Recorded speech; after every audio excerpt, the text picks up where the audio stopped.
Chapter 1: The Judgment Day. After passing the first exam, the contestants gathered in front of the training ground 44, nicknamed Forest of Death. Most of them were nervous, while one particular blonde was pretty ecstatic for the upcoming test. "Hey Sakura-chan, don't you worry one little bit. I'm sure we're gonna breeze through the second examination. I'll protect you with my life," said our blonde knucklehead as enthusiastically as ever, his spirits undwindled by the mysterious and a dangerous aura that the dense foliage in front of him seemed to be emitting. "Don't shout, you idiot. We don't want to face extra competition because of your blabbering," hissed Sakura angrily as she bonked him over his head. "But Sakura-chan, Naruto argued before he was interrupted. "Will you quit it, dope? Seriously, you're such a loser," muttered Sasuke in a forced tone, his voice as calm as usual. "Shut up, team. I was only trying to lighten the mood here. And at least I'm not scared of that forest like you," growled Naruto, quite annoyed with the "I'm better than you" attitude of the last Uchiha. Watch what you say, loser. I'm an Uchiha, an elite who has already awakened the Sharingan at such a young age. You don't even have a bloodline limit," said Sasuke smugly with an arrogant smirk, making Naruto grit his teeth. "Yeah, watch what you say, Naruto Baka. Sasuke-kun is way better than you," said Sakura as she defended her crush, making the blonde sigh inwardly. It was always like this way. He would try to make some kind of a conversation with his teammates, and it always resulted in backfiring at him. "And when we need teamwork the most," thought the blonde Jinchuriki bitterly before he retorted back. He couldn't just have his rival always have the last words after all. "I'll show you that I'm way better than you, Sasuke. Just you wait. I'm gonna pass the second exam like creating a shadow clone. This forest of air, whatever it is, it doesn't scare me one little bit," said Naruto loudly while thumping his thumb at his puffed-out chest, a determined smile on his face. Whoosh. Suddenly, a kunai whipped past Naruto's face, cutting his cheek slightly, the sound of the metallic weapon cutting through air reverberating in his eardrums. The blonde yelped in surprise when he felt the tip of a kunai against his neck, a soft tongue licking the blood off his cheek. Your blood tastes good, Gaki," whispered Anko Mitarashi in a seductive tone, a sadistic smirk on her face as she had appeared behind him with a shunshin. Naruto, though, had his eyes wide. Her warm hands on his cheek, combined with her seductive soft voice, made a certain part of his anatomy twitch in response, heat reaching his cheeks as he gulped in a little bit of fear. "This Proctor is crazy. Just looking at that smirk scares the shit out of me," thought Naruto, honestly creeped out as he tried to get out of her grip. However, it would seem she was holding him to herself with an iron grip, her generous bust squishing against his back, making his blush grow darker in shade. "Be careful what you say, Jinin-chan. These 5 days may be the worst days of your life," said a smiling Anko loudly, making the other contestants gulp in fear, while Naruto's expression darkened upon hearing her. "I doubt that. I've had worse days in my life. Besides, I entered this forest when I was 6 and spent a month in there due to the orphanage kicking me out. So scare other contestants with this bullshit," whispered Naruto a bit angrily, his voice low so that only the snake mistress could hear him. Anko's face, though, saddened after hearing him. She knew he held the QB. She was one of the few people who didn't see him as the prisoner, rather its jailer. She knew what the boy must feel every day, having to fight that demon to keep it at bay every second of his life, having to withstand the glares of the pathetic villagers, having to be made fun of his dream of becoming Hokage. After all, she too held the curse seal thanks to that snake bastard, having nightmares every day, sometimes the curse seal acting on its own, sending bolts of pain throughout her body, having to be called names like snake whore or snake bitch. It hurt very much, and she knew that pain with every fiber of her being. Anko wore the mask of some Fiscotic kunoichi enjoying torturing people. But that was far from truth, though, because every time she interrogated someone, she would just imagine the face of Orochimaru in front of her and would start torturing like there was no tomorrow. She always followed Naruto whenever she had time, helping him from the mob of villagers who would beat and pick on him, but by transforming into an umbu. She feared that he would treat her like every villager, so keeping distance from him was the best choice she could come up with. And besides, even if she wanted to meet him, she couldn't. The Hokage had prohibited from meeting him after all, along with her other 3 best friends. She liked the boy's attitude, never giving up, never backing down from any challenge, having the strength to pick himself up whenever he failed. He was the only inspiration for her that kept her going, or she would have committed suicide a long time ago from pain the villagers caused her. More importantly, the snake Sannin's apprentice along with her friends were the only one who knew of the mask the boy wore. Not even the Sandame knew about it. Also, over the years she had developed a crush on the boy, so latching onto any chance she got of any physical contact with him was in her must-do checklist, like one at the present. Naruto-kun, you should drop that mask of yours. You cannot fool me, whispered Anko, letting her mask slip for a second, making Naruto freeze at the spot, his eyes widening. Wadash, said the blonde in pure shock that someone had seen through him. I said, Daro dash. She was interrupted when a Kusanin appeared behind her, surprising her that a Chunin was able to sneak up to a prodigy Jounin like her. I think this is your Kanai Proctor-san, muttered the Kusanin with a hiss in his voice, returning the Kanai to Anko with his tongue in a sickly manner, making her grin back at him, her mask back on her face. Why thank you, Jounin-san. Oh, and if you want to live, you might want to reconsider sneaking up on me again, said Anko in a sickly sweet tone, inwardly fuming that this brat had interrupted their conversation. My apologies, Proctor-san, muttered the Kusanin as he slipped back away. On the other hand, Naruto was lost in his own thoughts. How? How could she have seen through me so easily? This is insane. We have only met. Even Gigi doesn't know about it. After the Kusanin went back to his team, Anko leaned forward to whisper in his ear, Take care, Naruto-kun, and you better come out of this alive, before sunshining to in front of the Chunin. All right, maggots. I've already explained the rules and each team has a scroll. Get in front of your assigned gates in 10 minutes, spoke Anko loudly, reverting to the badass Kunoichi personality. Naruto just stood there, too shocked to move. And also, did she just call me Naruto-kun? Hey Dobe, what are you spacing off about? Don't tell me you're having second thoughts about this exam, said Sasuke while smirking. Shut up, team, growled Naruto with an irritated expression on his face. And Naruto-kun. Naruto turned around to see a blushing Hinata. Huh? Hinata, what are you doing here? Seeing she was red, he asked, Are you okay? Your face is all red. You don't have a fever, do you? Here, let me check, uttered Naruto as he put the back of his hand on her forehead. Arg, how can that idiot be so dense? Thought Sakura with an exasperated sigh. What a loser, thought Sasuke while shaking his head. Hinata blushed furiously upon the contact and invented a new shade of red as she started to sway. No, I cannot faint. I have to do this for Naruto-kun, thought Hinata. Naruto-kun here. Teach this is F for Y your CH cheek, she murmured, blushing at the mention of Naruto's cheek before handing him her self-made healing ointment. For me? Thanks, Hinata, exclaimed Naruto while applying the ointment on his cheek, healing the cut instantly due to Kyuubi's chakra. Wow, that's so cool. Did you made this, Hinata? The blonde asked as he had never seen a medicine like this before. He knew almost all of the healing ointments due to several trips to the hospitals, courtesy of the villagers, of course. Why yes, replied Hinata shyly. Man, you're amazing, Hinata, the whiskered blonde exclaimed with his trademark foxy grin. Seeing her cute blushing face, he couldn't help but comment though. You know, Hinata, you actually look cute. You know, blushing and all, verbalized Naruto while laughing nervously as he rubbed the back of his head. Thud. Oi, Hinata, are you alright?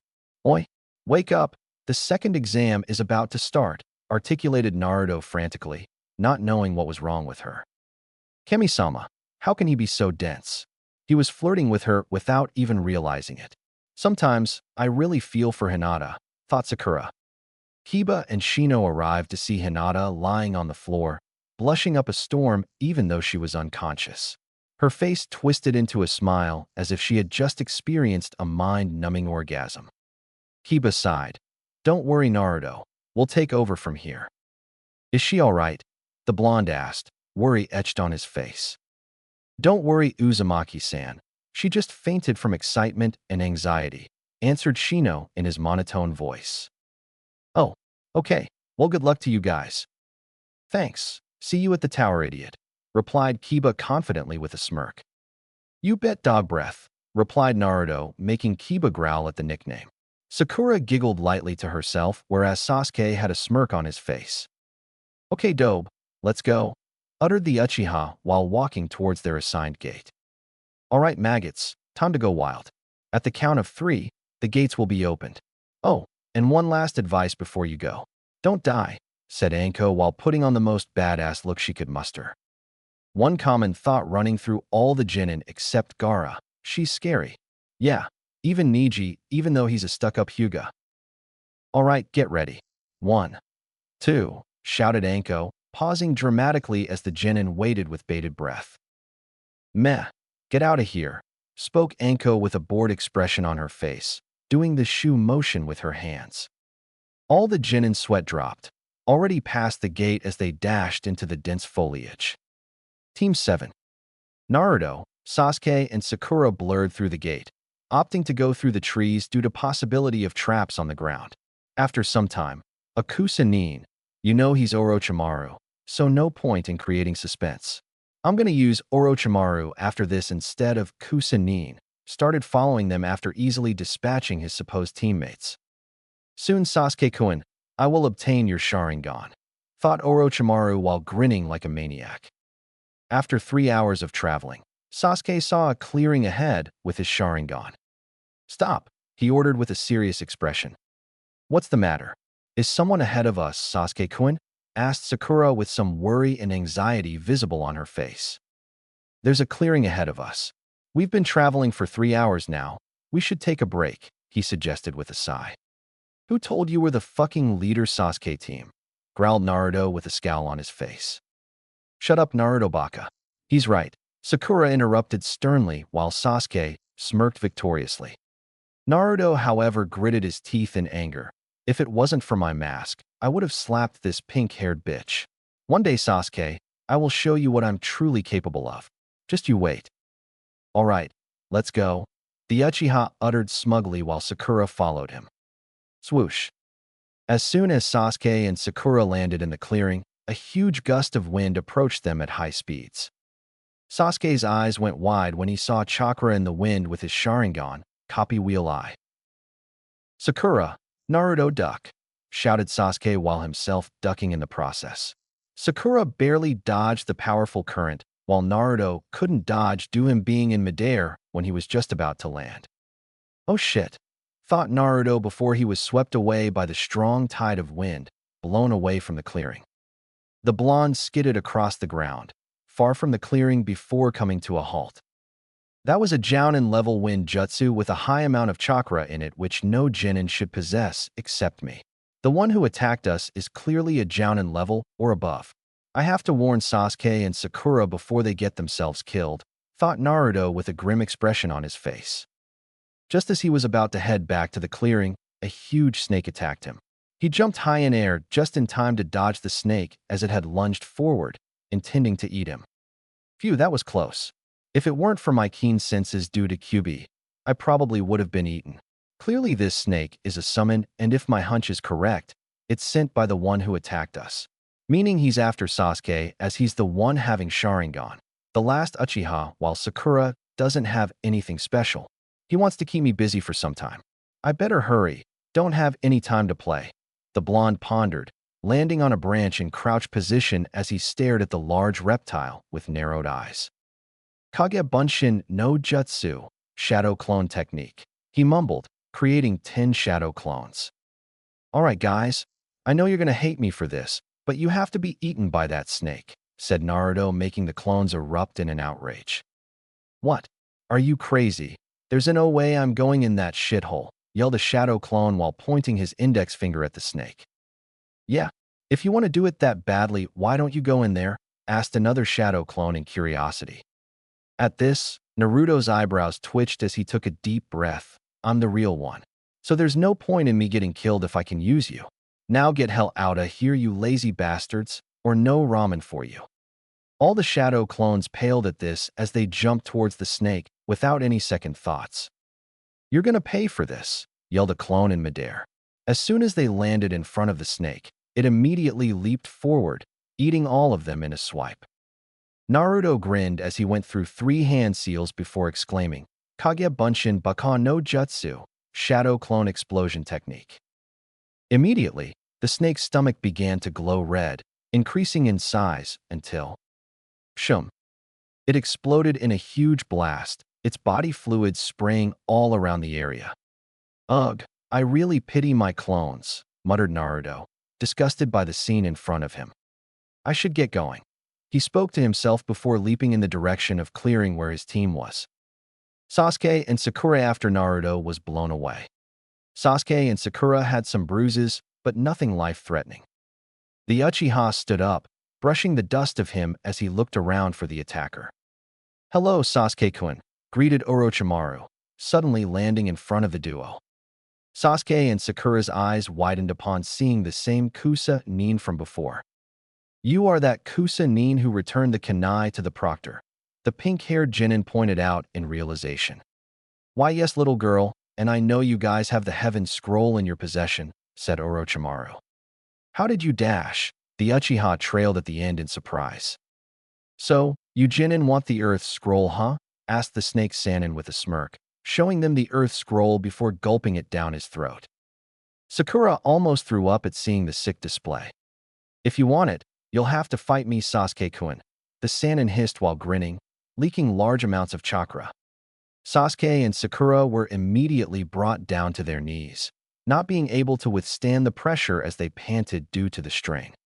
This guy is way above Chunin level. We can't defeat him. We'll have to get out of here, thought the Uchiha in alarm. Orochimaru lowered his killing intent, wanting to fight the Uchiha. Both the Team 7's members were now breathing hard due to much-needed oxygen as they struggled to calm themselves down. Sakura, when I say, we will retreat, spoke Sasuke shakily with Sakura agreeing with him seeing that they could not handle this Kusajinin. Come on Sasuke-kun, don't tell me the last Uchiha is just a lowly Chunin, mocked Orochimaru, trying to rile up the last Uchiha. Sakura, now, yelled Sasuke as the duo started to run in the opposite direction as fast as they could. So, you're weaker than Itachi after all, any Sasuke-kun? Upon hearing this, Sasuke stopped dead in his tracks. Well, that worked, thought the Sannin in amusement. What did you say? Growled Sasuke with barely contained rage in his voice. You are weaker than Itachi, Sasuke-kun. At your age, he was in Umbu while you still are a lowly Chunin. You have 2 tomos in your Sharingan, while Itachi's Sharingan had fully matured by now. You are nothing compared to Itachi, Sasuke-kun. You'll never be able to beat him and avenge your family. Even Naruto-kun is stronger than you. This made the Uchiha see red as he clenched his fists, gritting his teeth while glaring at the Sannin with his eyes blazing with Sharingan. I'm going to kill you, shouted a raging Sasuke as he dashed towards Orochimaru, eyes ablaze with his clan's Jujutsu, hate clearly evident in his eyes at the mention of Itachi and Naruto being stronger than him. Sasuke-kun, no, shouted Sakura, her plea falling on deaf ears. Upon reaching him, Sasuke went through a flurry of punches and kicks, going all out.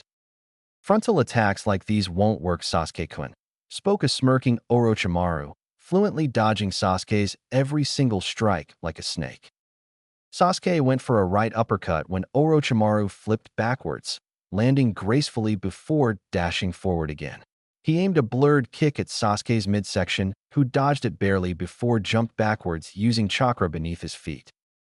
If it wasn't for your Sharingan, you would have the air knocked out of you, Sasuke-kun. The Sannin mocked with a cold chuckle, making Sasuke growl, frustrated that he was not able to land even a single blow on him. Let's move this up a notch, shall we?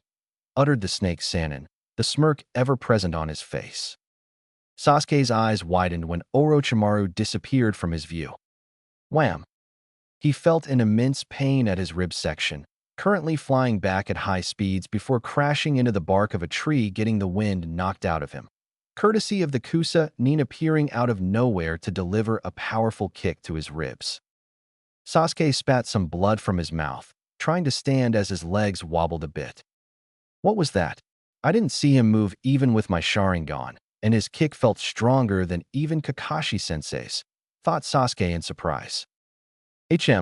You are a disappointment, Sasuke-kun. Do you really think you can kill Itachi at this level? It wouldn't even take him 5 seconds to beat you like this. The Sannin again mocked with a neutral expression on his face. Are you alright, Sasuke-kun? Asked a worried Sakura.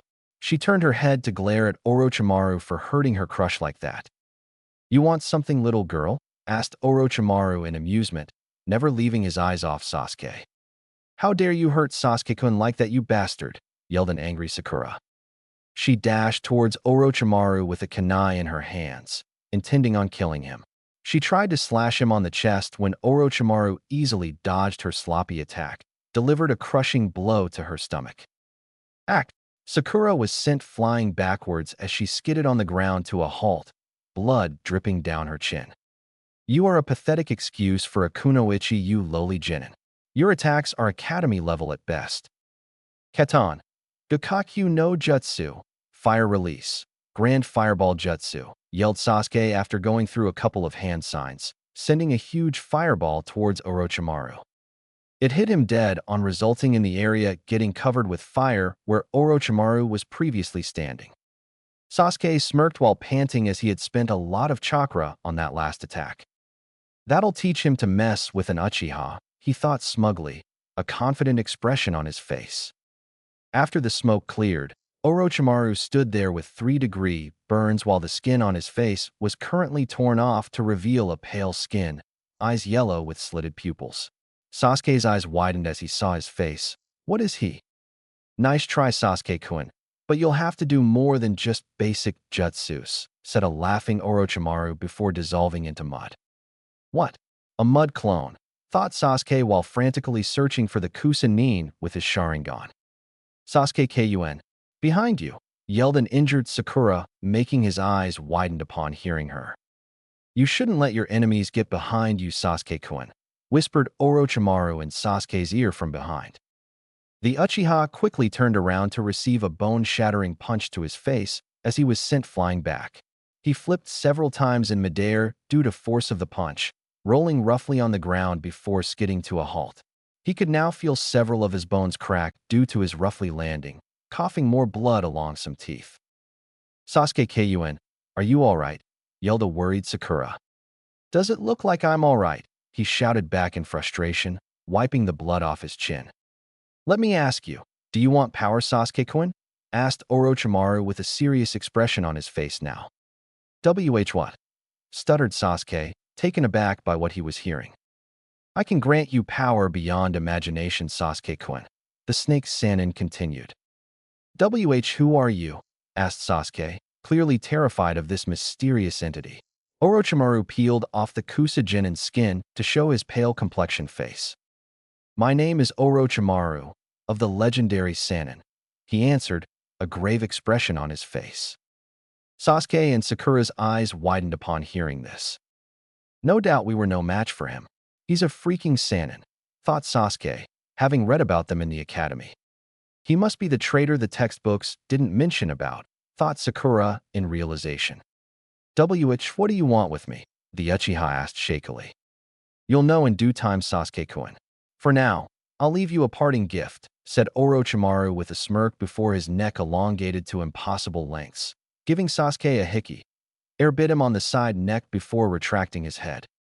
Sasuke screamed in pure agony, clutching his neck with his hand before falling on the ground unconscious. 3 black tomos forming a circle could be seen where Orochimaru bit Sasuke, indicating a heaven's curse seal. What did you do to Sasuke-kun, you freak? Shouted a horrified Sakura.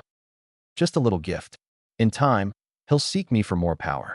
Now, it's time for you to die, you annoying pest, spoke Orochimaru before dashing towards Sakura, intent on killing her, making her eyes widen in fear.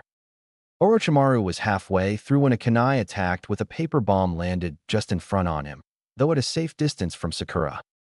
A paper bomb, thought Orochimaru. Boom. Before sunshining backwards just in time to avoid the blast.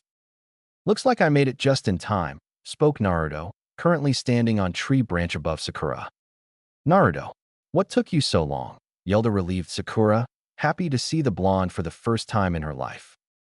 I had to take care of an annoying pest, courtesy of our friend Orochimaru here, the blonde uttered as he landed in front on Sakura, who was still lying on the ground due to being injured. On Naruto-kun, I was beginning to think you died out there. But I'm curious, how did you know I'm Orochimaru?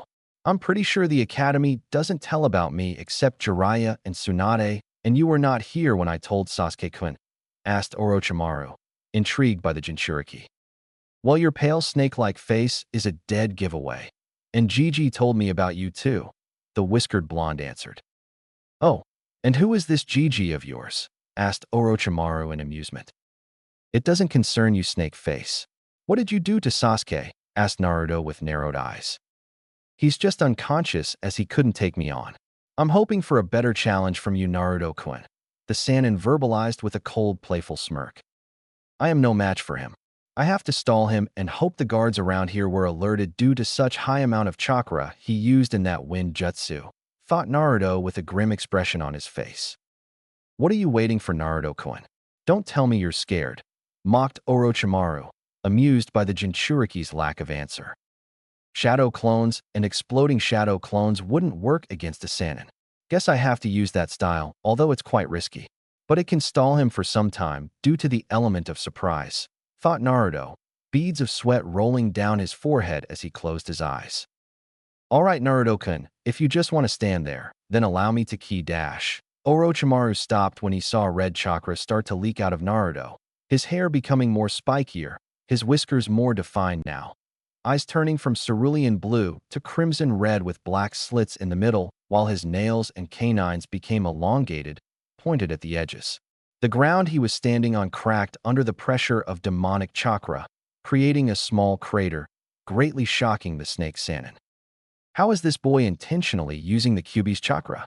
It's not possible for any Jinchuriki to control a Bija's chakra at such a young age. This boy is supposed to be the dead last of his generation. How can he control the bloodlust that the Kyuubi is emitting right now? Still, he's no match for me, but the power he's radiating is at least mid-Jounin level. It's a relief I created a sound and chakra barrier around this clearing, or else everyone in the village would have sensed the foul chakra. I suspected the boy to use a bit of Kyuubi's chakra, but not like this, thought Orochimaru, clearly amazed by the Jinchuriki. This chakra, I felt it before in the Wave Country while we were on the bridge. It feels so dark and evil. How can Naruto have two types of chakra? Normal chakra is blue and barely visible, yet this chakra is red and clearly visible. Naruto, what are you hiding from us? Thought Sakura in wonder. All right, I cannot remain in this state for long. I have to stall him for as long as possible, thought Naruto with gritted teeth. All right, you bastard. You want a better challenge, that's what you will get, exclaimed Naruto in a demonic tone, getting down on all fours with one tail of red chakra waving behind him. He dashed towards Orochimaru at such speeds that even Rock Lee would have hard time following him with his weights off and third celestial gate open. To Sakura, he was a blur. Orochimaru was surprised by his speed, but quickly composed himself as he met the Jinchuriki in a clash, locking both of his hands with Naruto's, forming a crater beneath them due to the force of the impact. For a boy, his strength is amazing, even for a Jinchuriki, thought Orochimaru, surprised at the blonde's strength. The Sannin's eyes widened when he saw the red chakra tail coming towards him. He immediately ducked down, although barely, releasing the hand's lock in the process. Naruto used his tail to support himself on the ground while he was in midair and went for a kick at Orochimaru's face. The Sannin caught his leg and hurled him upwards. Naruto regained his balance while in midair and placed his foot on a tree's bark. Using it as a springboard, he launched himself at high speeds towards Orochimaru while forming a hand sign, crisscross. Kage Bunshin no Jutsu, exclaimed Naruto as 10 shadow clones appeared, each having the same chakra cloak and heading onto a collision course with Orochimaru along with the original. Orochimaru smirked as he just stood there. Futon, Kukiburasudo no Jutsu, wind release, air blast technique, he muttered, firing a concentrated blast of wind-natured chakra towards Naruto and his clones. Poof. NNGH. All his clones were dispelled instantly while he was sent flying back. Wham! The blonde slammed into a rock boulder, his eyes widening in pain. He didn't even use any hand seals for that jutsu. I have to resort to taijutsu. I'm no match for him in ninjutsu, and I don't any jinjutsu, thought Naruto while standing up shakily, the chakra cloak still covering him. I'm surprised you can stand after that blow, Naruto-kun, spoke Orochimaru, deeply impressed by the boy's endurance. Naruto said nothing as he dashed towards the snake Sannin, again engaging him in a fierce taijutsu battle. They were a blur to Sakura as they traded blows with each other, punch for punch, kick for kick, sending strong currents of winds throughout the clearing. Sakura was bracing herself from the violent winds, still lying on the ground. I can't even see them. Was Naruto always this strong? Sasuke-kun is no match for him. Am I the weak link of our team? Thought Sakura, now regretting every time she hit Naruto and thought of him as annoying on the line to save her, or she would have died a while ago. Naruto winced when he felt his muscles straining under the pressure of Kyuubi's chakra. I can't last for much longer now. It's now or never, the blonde thought as he jumped back to create some distance between him and Orochimaru. All right, here we go. Demonic Fox Claw, muttered Naruto to himself. I've never heard of a style with that name, thought Orochimaru in curiosity. Naruto opened his fists and crouched his fingers, making claw-like hands because of his elongated nails. His one arm was in front of him while the other was behind him, pointing it upwards, making an approximately 30-degree angle with the horizontal. His knees were slightly bent. Demonic chakra, Yuki, concentrated on his nails, which were now a denser red in color, thus settling into his taijutsu stance.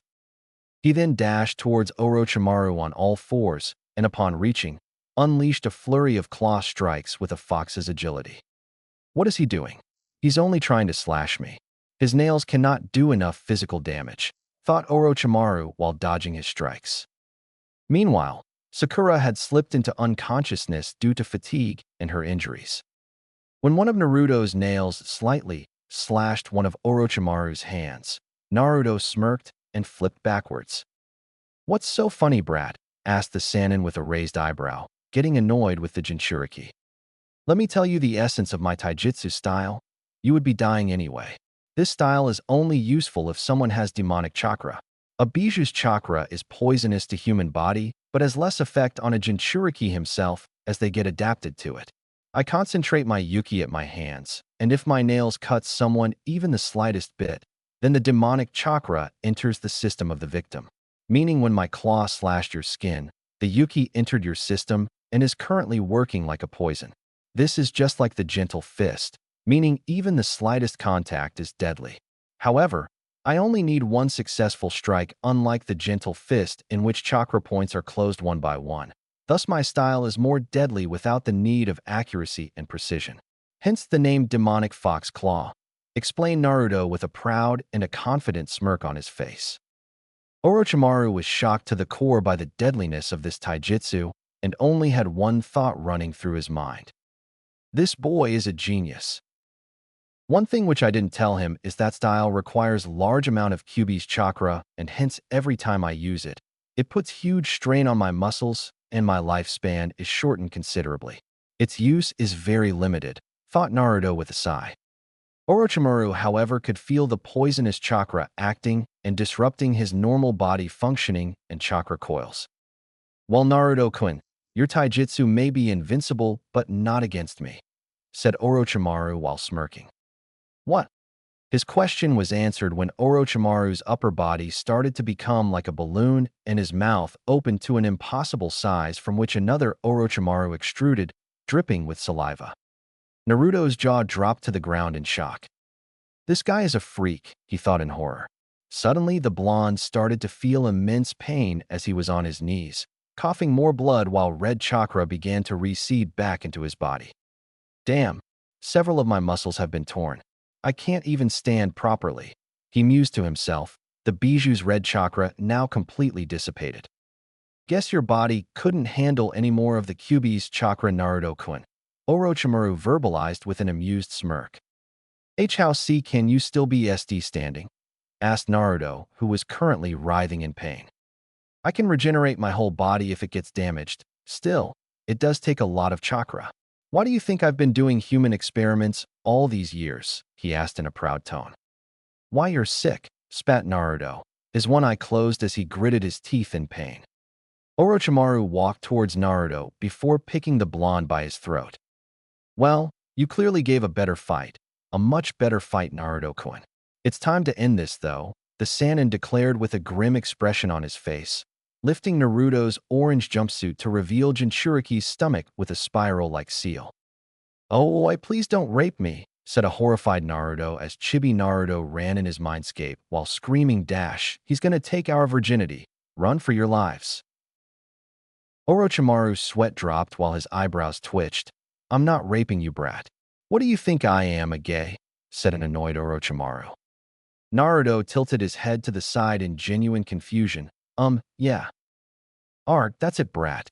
I will seal the Kyuubi's chakra so you can't use that taijutsu of yours since it depends so much on your Yuki," exclaimed Orochimaru while his right hand's fingertips started to glow with blue chakra, each having a different kanji, whereas Naruto's eyes widened in fear. "It's over, Gaki," stated Orochimaru, thrusting his hand towards Naruto's stomach. Gogyo Fu dash. Just as his hand was about to connect to Naruto's stomach, it was grabbed by a larger hand. Orochimaru looked up for his eyes to widen in mind-boggling shock. Standing at the side, holding his hand was a large man, wearing a black cloak with red clouds on it. His complexion was pale blue, pointed teeth and gills-like features on his cheeks. On his forehead was a Kirigakure's protector with a slash in the middle, marking him as a missing nin. A large sword was bandaged in white wrappings on his back. "Kisame?" asked Orochimaru, not believing his eyes. "Orochimaru, long time no see," exclaimed a grinning Kisame Hoshigaki, one of the strongest members of the Seven Swordsmen of the Mist. Chapter 2. The Legendary Rinnegan Awakens.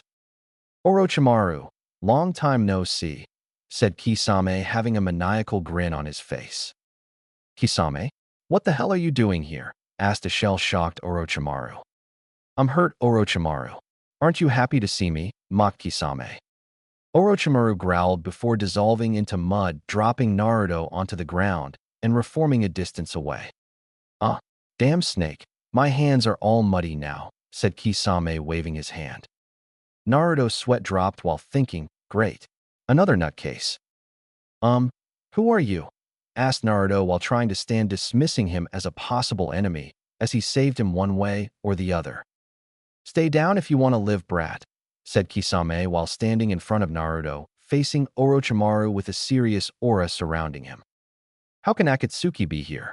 My spies inform me that they won't take any move for some years. And if Kisame is here, then he must be Dash. It's been a while, Orochimaru." Orochimaru's thoughts were interrupted when he heard an all-too-familiar voice baying him, sending chills down his spine. He whipped his head to come face to face with a man around his height in his early 20s, wearing same black cloak with red clouds as Kisame.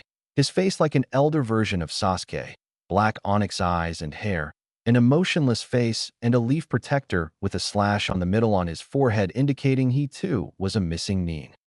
"Itachi," said a shocked Orochimaru. "Kisame, would you mind keeping Orochimaru busy for some time?" said Itachi in his cold, emotionless tone. Upon hearing him, Kisame's grin widened. "Sure, I've been itching to fight anyway," said Kisame while unwrapping the white bandages, showing a large sword with metallic spikes in his hands. "I'm sure you haven't forgotten about Samahata, shark skin. It's been hungry for some delicious chakra for some time now," said Kisame while walking towards Orochimaru leisurely. Itachi shunshined to where a shocked Naruto was. "Why, you're Itachi, Uchiha Itachi? The one who slaughtered his entire clan in one night and Sasuke's brother?" asked a scared Naruto, knowing that he was no match for the Uchiha prodigy. Itachi just stared impassively at Naruto. "Damn, I've got to get out of here. I've already done what I came here for. I can take on Kisame using Kusanagi, grass cutter, but Itachi is out of the question," thought Orochimaru before dissolving into a large tree's trunk, baying him. "Where the hell do you think you're going, you snake bastard?" yelled Kisame, dashing towards the tree where Orochimaru dissolved. "Leave him, Kisame. He's a master of camouflage jutsu. There's no point in chasing him. He's already gone past the barrier. Besides, we came here for Naruto-kun," said Itachi. Fine. But next time I see that snake, I'm gonna shove Samahata up his ass, growled Kisame. What do you want with me? Asked Naruto, fearing for his life. Itachi closed his eyes to reveal a fully evolved Sharingan, 3 tomos in each eyes which turned into a black shuriken. There's a 4th stage to Sharingan, thought a gaping Naruto. This is Manjikyu Sharingan, kaleidoscope copy wheel eye, Naruto-kun, said Itachi as if reading his thoughts. Are you here to kill me? Said Naruto, who was scared shitless now and in pain due to his muscles being teared. I'm sorry for what I'm about to do, Naruto-kun, but this is the only way, said Itachi, regret visible in his eyes as he stared into Naruto's eyes. Tsukiyomi, goddess of the moon.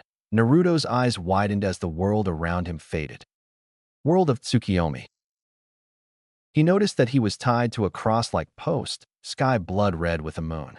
In front of him stood Itachi with a wakizashi. This is the world of Tsukiyomi where I control everything. For the next 72 hours, I will kill the people you care most about in front of you repeatedly until you awaken it, said Itachi. Awaken what? Said a confused Naruto. Itachi said nothing as Hiruzen Sarutobi appeared in front of Naruto. Gigi, what are you doing here? Get out of here, yelled Naruto. I've always thought of you as my grandson Naruto-kun, said the aged Hokage with serene smile on his face. Itachi starting moving towards the Sandaime Hokage. I know, but we don't have time for this. Itachi is right behind you, yelled Naruto, getting restless by the second as Itachi approached the Hokage. When Itachi reached him, he lifted the wakizashi. No, Jiji behind you. Itachi, I swear if you even teal you dash. Naruto was cut off as blood splattered all over his face, the beheaded Hokage's head falling at Itachi's feet in a pool of blood. Tears started pouring out of Naruto's eyes as his mind went into overdrive. Why you killed him? Why you killed my Gigi? I am going to fucking kill you, bastard. Naruto, tears freely leaking out of his eyes as he violently thrashed against the invisible bindings trying to break free. Then suddenly Ayame and Tuchi appeared in front of Naruto. Naruto-kun, I've always considered you my Otudo, said Ayame with a sweet smile on her face. Hey kid, ramen's on the house today, said Tuchi, offering him a bowl of ramen. Oh no, no, no, no, no, not you too, Ayame and Ichan, Ojisen. Please Kami no, shouted Naruto, desperately trying to break free. Naruto tried to close his eyes, but found that he couldn't. Once again, he was forced to watch as Tuchi and Ayame were beheaded in front of Naruto. Blood again splattered all over Naruto and Itachi, the ramen mixing with the pool of blood. No, please, stop it. I beg you. If you want to kill me, just get it over with, cried Naruto in desperation, tears rolling down his blood-laced face, not being able to bear to see his loved one die. I'm sorry, Naruto-kun, but I have to do this. Kushina Sensei, I will not fail your son unlike Hitaki, thought Itachi. Itachi winced as he saw the murderous glare Naruto was giving him, his eyes full of hatred and disgust. I hope he does not walk the same path which my idiot of a brother took, thought Itachi, apparently disappointed in his brother, for he was walking the same path all the Uchihas in the past took. Superiority practically was Sasuke's middle name. Well, back to Itachi's torture session. Naruto's eyes widened when a person appeared he really didn't want to be killed. In Naruto-kun, I love you, said a sweetly smiling Hinata with a cute blush on her face. Naruto was shocked upon hearing the confession. He was not surprised by the confession itself, but rather how Itachi knew she loved him. How did you know? Asked Naruto, staring at Itachi's, his eyes red and cheeks stained due to a mixture of blood and tears. I did not know, Naruto-kun. Tsukiyomi automatically reads the mind of the victim, finding the ones he cares most about or loves deeply, said Itachi, glancing at Hinata while saying the last part. Yes, Naruto knew Hinata loved him and loved her very much, even though he acted like a dense idiot. It was just a part of his mask to act like a moron, being oblivious to Hinata's feelings.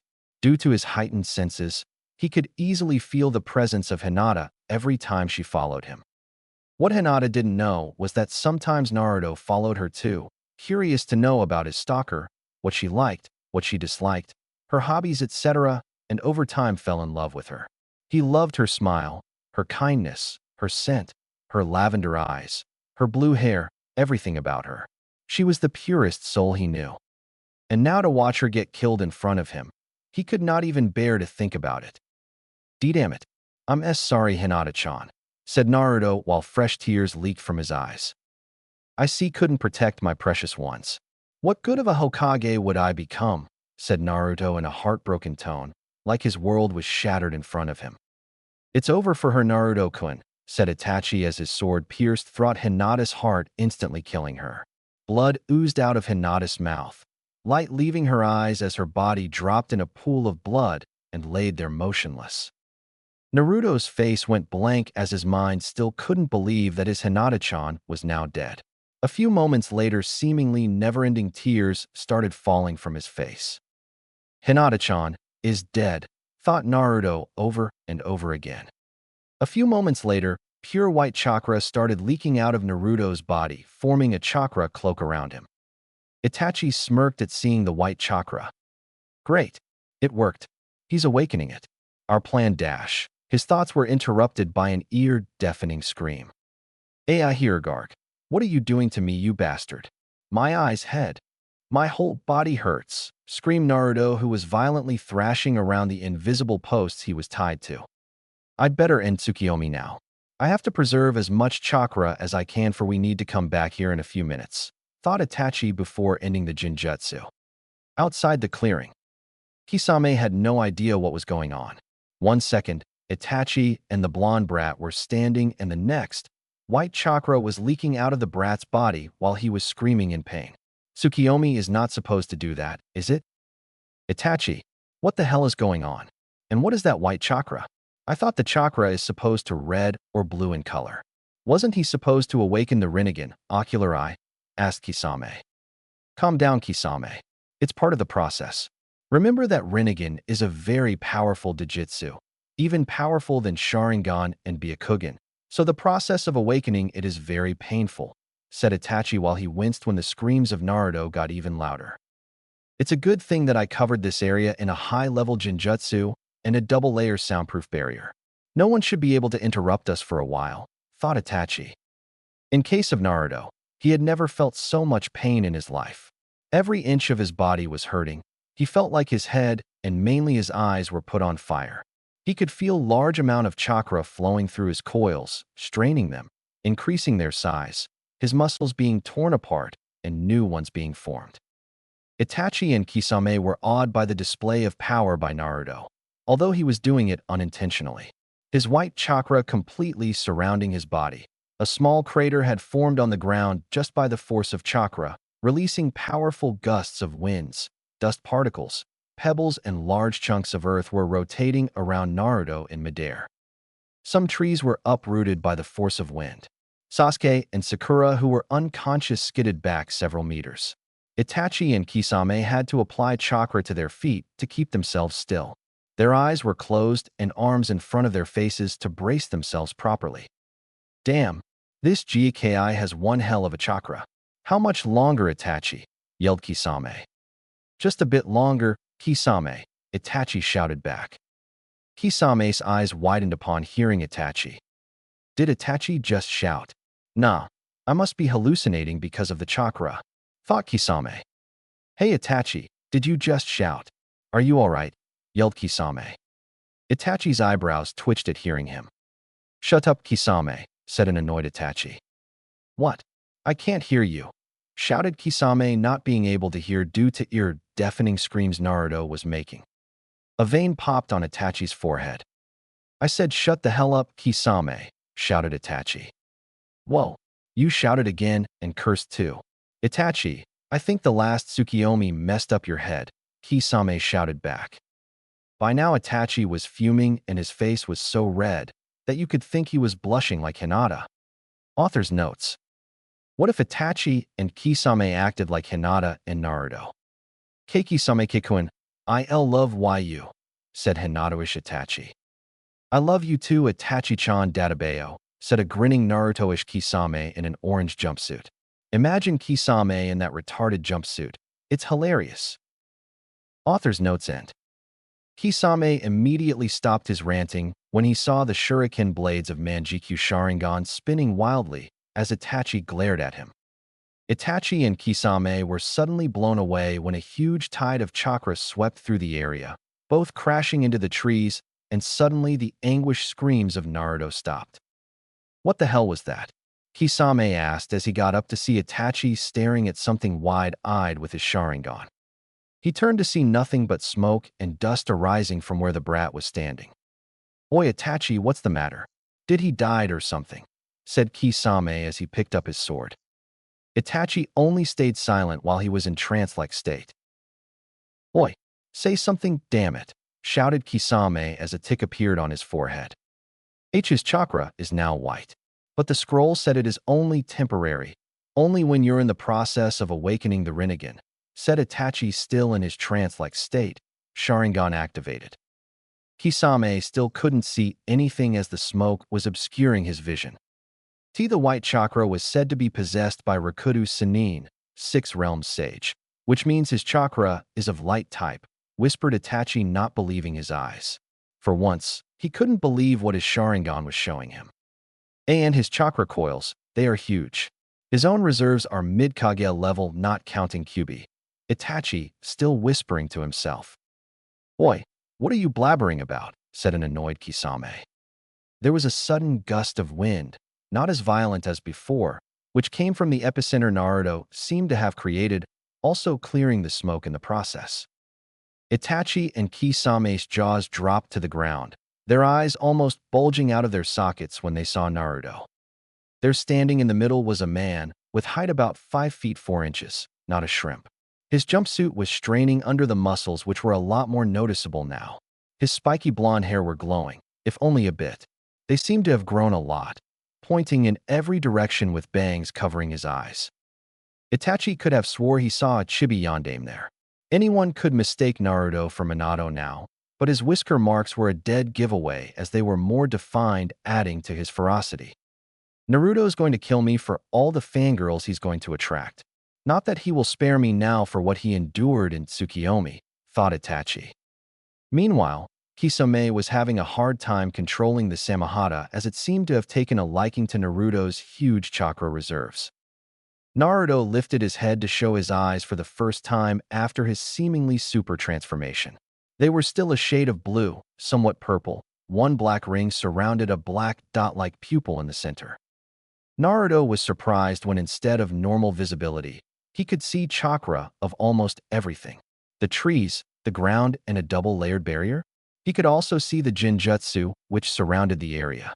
His eyesight was sharpened several times. He could even see chakra of small insects. Whoa, what is this feeling? I feel much stronger now. I can feel my chakra has increased several times. It's like an endless valley of river. I just don't know how to describe it. And my muscles are like bushy brows. What happened to me? Thought Naruto while looking around. But when he saw Itachi, the temperature of the area dropped several degrees. All he could see was red and feel an intense bloodlust for Itachi. Seeing Naruto was directing huge amount of killing intent at him, Itachi immediately knew he had to do something, and fast. "I'm going to rip you to shreds, you fucking asshole," roared Naruto while he dashed towards Itachi, or at least tried to, but immediately tripped on his feet and fell first into the ground. "What the dash?" said a surprised Naruto. "Why can't I move properly?" thought a panicked Naruto. "Kisame, you know what to do. I will capture him in Tsukiyomi before he is used to his new body, and you will keep giving me chakra from outside the Tsukiyomi. This time, it's going to drain a huge amounts of chakra. Let's go," said Itachi before they both disappeared. To any normal eye, they just vanished from sight. But due to his Jujutsu, Naruto could see them, although barely, coming towards him. Kisame appeared baying Naruto, picked him, and held him in a bear hug-like grip from behind. Itachi appeared in front of Naruto, staring him in the eyes. "What are you dash?" Naruto was cut off. "Tsukiyomi." "Oh shit. Not again," thought a groaning Naruto as forest around him faded. "Here you go, Itachi," said Kisame, keeping his right hand on Itachi's shoulder, and started giving him his chakra while he held onto Naruto with one arm. World of Tsukiyomi. Naruto again found himself tied to same posts with same red sky and same moon with Itachi standing in front of him. What do you want, Itachi? Why am I here again? Spat Naruto. Itachi sighed. All right, Naruto-kun, from this point you will listen to me, said as he placed a silencing jutsu on Naruto. You've noticed the changes in your body, haven't you? Asked Itachi. Naruto went wide-eyed after hearing him. You can shake your head, Naruto-kun, said Itachi. His eyes are just like pain. The only difference is that he has 3 rings and Naruto has 1 ring, thought Itachi while observing Naruto's Rinnegan. Naruto nods. Now I want you to close your eyes, concentrate, and tell me if you feel chakra in your eyes, said Itachi. Naruto narrowed his eyes at Itachi. Please believe me, Naruto-kun. If you don't believe me, then look at this scroll, said Itachi while showing him a scroll. Naruto's eyes widened upon reading the scroll. It said, Dear Naruto-kun, I know you are thinking Itachi killed us, but it was just a high-level Jinjutsu Tsukiyomi, an ability granted to the Uchihas when they acquire the Manjikyu Sharingan. It affects all your 5 senses, plus your perception of time. So, whoever was killed is alive and well. Now, as a Chunin of Konohagakure no Sato, I order you to fully cooperate with Uchiha Itachi and his companion Hoshigaki Kisame. They will explain everything. It's for the best. Your Jiji, Hokage of Konohagakure no Sato. Beneath was the official stamp of the Hokage. Tears of relief started flowing from Naruto's eyes. Thank you, Kami. Thank you, Kami. Everyone's alive. Hinata-chan too, thought Naruto happily like he was just offered ramen on the house. Now, do what I told you, Naruto-kun, said Itachi while putting back the scroll. Naruto nodded as he closed his eyes and started concentrating. Do you feel any chakra? Asked Itachi. Upon seeing Naruto nod, Itachi explained that's what it feels like when you have a Dojutsu. Ninjas having Sharingan and Byakugan also feel chakra in their optical coils. I have a Dojutsu, thought Naruto enthusiastically. You, Naruto, have one of the strongest Dojutsus ever seen, the Rinnegan, which was said to be possessed by the Sage of the 6 Paths. I presume you know about the creator of ninjutsu, said Itachi. Naruto nodded. Finally, those secret hours of boring reading in the library is coming in handy, thought Naruto. Now your Rinnegan can be turned off like Sharingan and Byakugan. To deactivate it, close your eyes and try to remove chakra from your eyes. It's pretty easy, try it, said Itachi. Naruto nodded and closed his eyes. After a few moments, he opened his eyes to show the same cerulean blue color. Your Dojutsu is far stronger than Sharingan or Byakugan, but that doesn't mean you are stronger. You are only mid-Chunin at best right now, said Itachi seriously. Upon seeing Naruto nod, Itachi continued. Before I go any further, I want you to promise me that you would not show any hostility against me when I unbind you. Or else, you know what I can do to you in Tsukiyomi, said Itachi seriously while his Manjikyu Sharingan spun wildly to make his point clear. Naruto gulped and nodded frantically. Geez, he's even scarier than that crazy proctor, thought Naruto. Immediately, the cross posts that were holding Naruto disappeared while Itachi undid the silencing jutsu. Naruto fell on the ground. He tried to stand but found it difficult as he was not able to control his body movements properly. When he stood, his legs became wobbly and he fell/sat on a chair. Where did this chair come from? Asked Naruto aloud. In Tsukiyomi, I control everything including space and time. I can make anything happen here, said Itachi, amused by the blonde's perplexed expression. Cool. This jutsu is amazing. I wish I could do this technique, said Naruto giddily. All right, Naruto. Do you have any questions before I continue, because I don't want to be interrupted when I speak, said Itachi seriously. Right? I have many questions. Let's start. Why the hell can't I control my body properly? Why did you torture me by making me see my precious people getting killed? Who is that shark face with you? Why are you wearing matching costumes? Why did Orochimaru attack Sasuke? Why did we come in this Tsukiyomi again? Why did Jiji ordered you to do this? I thought you were a missing Nin. And if you're still following the Hokage's orders, that means you're a good guy. And if you're a good guy, why did you slaughter the entire Uchiha clan? And if you had to kill them, why didn't you kill Sasuke team? Seriously, he's such a pain in the ass, shouted Naruto before panting to catch his breath. Did the Rinnegan expanded his vocal cords too? Thought Itachi with a raised eyebrow. Well, first I will answer those questions which are not linked to your Jujutsu. Before I answer these questions, I want you to know that some of the answers are SS, class secrets instated by the Sandaime-sama. So you'll have to keep the answers to yourself only. Do you understand, Naruto-kun? Asked Itachi. Upon seeing Naruto nod, Itachi closed his eyes and continued. Many years ago, Konoha was formed by the Uchiha and Senju clan. The leaders of these two clans were Uchiha Madara and Senju Hashirama. Both wanted to be the Hokage, but ultimately, Senju Hashirama was chosen to become the Shodaime Hokage. Wanting to throw a coup, Madara tried to coax the Uchiha clan members into joining him. They, however, strongly influenced by the Shodai's words, didn't join him. Fueled with anger and betrayal, the leader of the Uchiha clan left the village. After some years, he came back to destroy Konoha, which led to the duel between Hashirama and Madara. It is said that Madara died in that battle, but I have my suspicions. After that, the Nidaime was chosen as Senju Tobirama, brother of Senju Hashirama, then the Sandaime Hokage, and then the Yondaime Hokage. But not a single Uchiha ever became the Hokage. This hurt the pride of Uchiha clan greatly, and some years after the Kyuubi attack, they started planning a coup d'etat against the Sandaime Hokage. I became aware of their plans and found that the whole Uchiha clan was involved except some few people like Sasuke and my mother, so I reported to the Hokage. I was given a S-ranked mission to annihilate the entire Uchiha clan, but inwardly I knew that I wouldn't be able to kill Sasuke and my mother. But before I could stab that bastard of my father, he pulled my mom in front of him. It was too late for me to stop the attack, and she was killed. She was an excellent shinobi and probably stronger than Fugaku, but due to the situation she was caught off guard, or she could have easily stopped me.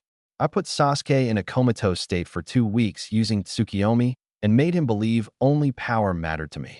I intended for him to hate me and not follow the path what my arrogant ancestors took, but instead he became a power-hungry Uchiha. Now I'm regretting my decision to let him live, explained Itachi with a sigh. Naruto was shell-shocked as he came to know the circumstances behind the Uchiha massacre. That was really a huge sacrifice on your part for the village. You have my utmost respects. I'm sorry for calling you a murderer before, said Naruto in regret. No need to apologize, Naruto-kun. It's nothing compared to what I did to you in Tsukiyomi before, said Itachi, dismissing his apology. But who is your partner? Asked Naruto, still sitting on the chair. He is Kisame Hoshigaki, one of the members of the 7 Swordsmen of the Mist. Don't worry, he's on my side. We both are a part of an organization called Akatsuki. It's a group of very strong S-ranked missing means which aims to collect all the 9 bijou in the world, said Itachi. Naruto's eyes widened upon hearing him. But we won't let them do anything to you. Kisame and I are assigned to capture you, so you're safe for now. We are acting as undercover agents for the Hokage and report to him about the Akatsuki's movements. The black cloak with red clouds signifies we are the members of Akatsuki. Akatsuki members always travel in pair, supporting each other's abilities, and hence it's difficult to defeat them, said Itachi. But what does this organization wants to do with all the tailed beasts? Asked Naruto. Even we don't know its true motives, but whatever it is for, it sure is not good, said Itachi grimly. Okay, so far I understand, but I still can't understand why did Gigi ordered you to come here in the middle of Chunin exams, asked a confused Naruto. Hokage-sama wanted you to awaken your bloodline limit as soon as possible because of the growing threat the Akatsuki poses, and after seeing Orochimaru today, I believe it was the right decision. But still, he took a gamble as he was not sure if you would awaken it. You need to get strong as fast as possible, Naruto-kun, for you're no match for Orochimaru or the Akatsuki right now, said Itachi. Naruto nodded with pure undeterred determination in his eyes. As for why Hokage-sama particularly sent me to awaken your bloodline, it's because to activate Rinnegan, one must see the people he cares the most about die. But Hokage-sama couldn't do that to you, so he sent me to use Tsukiyomi on you, make you see your loved ones die, and in the process activate Rinnegan. It was an ingenious idea if I must say so, said Itachi. Wow, Gigi's really smart, ain't he? Said an impressed Naruto while Itachi nodded. Now comes the important part. After seeing Orochimaru attack your squad, I'm suspecting he is planning something big, so you're gonna need everything to tackle whatever there is for you in the future. Hokage-sama also ordered me to train you Naruto, right now, said Itachi while Naruto's eyes widened. But I don't have time to train. Chunin exams are going on, remember, said a confused Naruto while Itachi smirked at his perplexed face. You forgot that 3 days in Tsukiyomi is only 1 second on the outside, said an amused Itachi. Naruto's jaw dropped to the ground. If this is true, then he could get 3 days worth of training in only 1 second. The applications of this jutsu are limitless. But this jutsu uses a lot of chakra, and I can only do it twice a day, meaning 6 days in the Tsukiyomi. But my partner Kisame is constantly giving me his chakra, meaning the time we can spend training in here will be increased, and believe me when I say he has huge chakra reserves. He's called a bijou without a tail, said Itachi while enjoying the look of Naruto's gaping expression. How much time? Asked Naruto in barely contained excitement. Kisame can use about 10 times chakra as me and can still take on a jounin. Therefore we can spend 60 days in Tsukiyomi, meaning 2 months, said a smirking Itachi. Now Naruto had trouble picking his jaw from the ground. Amazing. This means that on the outside only 20 seconds would have passed, said Naruto in awe. You're right. But remember, in Tsukiyomi you can only train in ninjutsu and jinjutsu. It's because you can only train your mind here while your body is only standing in the real world, so physical training would be useless. But you can practice some taijutsu styles to memorize them, explained Itachi. But what use a taijutsu style is if I don't have the required strength, agility, precision, and speed for it.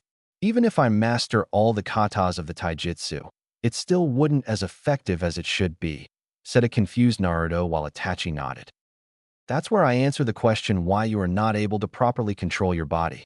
You see, Naruto-kun, when you awakened the Rinnegan, your genes and body structure changed drastically. It's like you have a completely new body now. All your old muscles and tendons were destroyed in place of new ones. That's why you felt so much pain coursing through your body before. These new changes result in drastically increased speed, strength, reflexes, agility, flexibility, almost anything you can relate to taijutsu. But your mind is not used to this upgraded body of yours. You have to train your mind so it can be in synchronization with your body. Tsukiyomi is a perfect place for your training now. Your body now is ready for almost all the mid-level taijutsu styles that the shinobi world can throw. Though I prefer you only learn one and completely master it, explained Itachi. So you're saying that I'm a 2-year toddler now who can't even control his body properly, muttered an annoyed Naruto, but Itachi clearly heard him. Don't be so down, Naruto. It may seem frustrating, but you'll see how big of a physical upgrade you got. Your body is now that of a rookie jounin. It takes years of hard work for a Chunin to get this level of fitness, which you only got in a matter of minutes, said Itachi. But isn't it unfair for other shinobi who train so hard every day of their life? Before a couple of minutes, I was one of them, a genin with no talent at all, and then suddenly this. Although bloodlines are cool and all, but I never really liked them. It seems to give unfair advantages to bloodline users. For instance, your Sharingan. You guys just copy jutsus and predict our movements before we even know what our move will be. It takes sweat and blood to learn those techniques, to hone our reflexes and skills, but the Uchihas just copy them in a couple of minutes, said an angry Naruto, making the Uchiha in front of him sigh. You should know, Naruto, a bloodline limit does not make a shinobi invincible. Even though the Sharingan can copy a jutsu, it does not master it, for which you have to do your own hard work.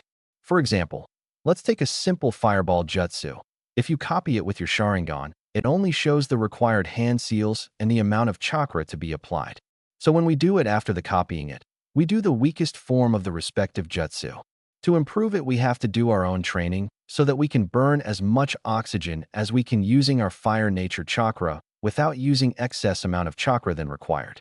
If we clash the weaker form of jutsu with an experienced fire element user, his fireball would be much bigger and would be very high in heat intensity, as compared to that of a freshly copied jutsu, explained Itachi.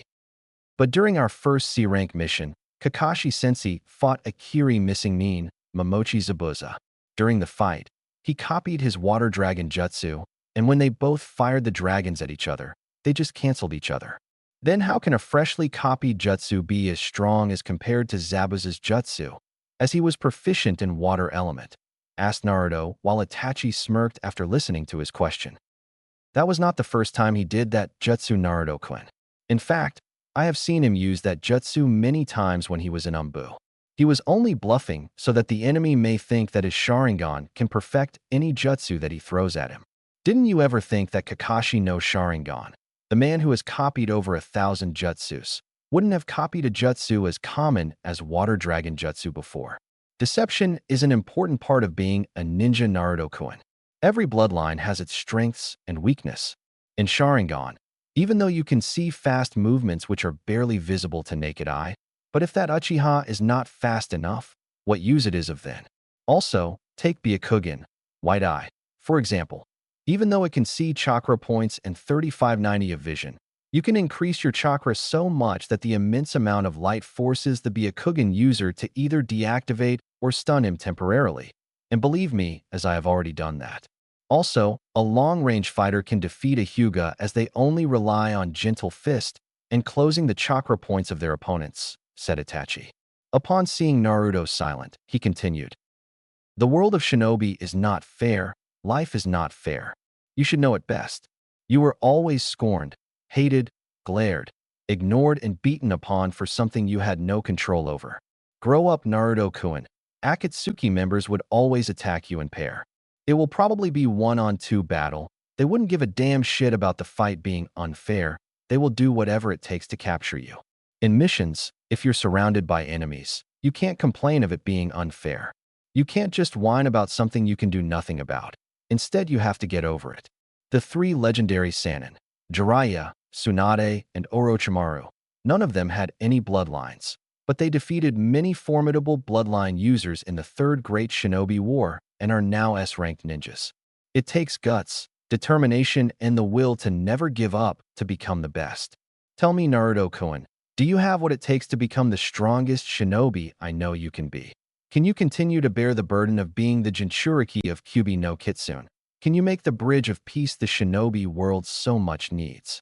Do you have what it takes to become the best Hokage? Said Itachi rather loudly at the end. Naruto looked up to stare into Itachi's eyes, Rinnegan meeting Sharingan. Itachi was taken aback by those eyes, full of determination, guts, and will, stronger than steel. You bet. Chapter 3, Abilities, Training, and Feelings. You bet, said Naruto with determination. Very well, but before we start training, I want you to read this scroll. It states all the abilities of Rinnegan, its origins, stages, and its relation to the Uzumaki clan, said Itachi, taking out a big scroll from a ceiling scroll before giving it to Naruto. Uzumaki clan? Asked a startled Naruto. First read this scroll. I will answer your questions later, said Itachi. Naruto nodded before opening the scroll and started reading it. Rinnegan was the blood inheritance limit of Rikudo Sannin. The Rinnegan was regarded as the god of creation when the world was racked with chaos and as a weapon of destruction which could return everything to nothingness. Usage of Rinnegan is said to give the user strong affinities for all 6 forms of chakra nature manipulations, namely wind, fire, water, lightning, earth, and gravity.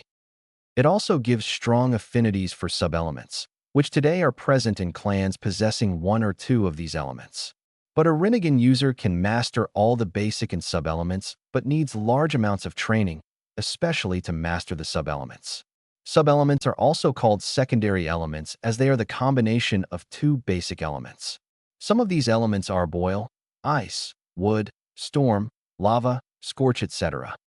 However, there are those elements which are very rare and extremely difficult to master, which are called tertiary elements, also falling in the abilities of Rinnegan.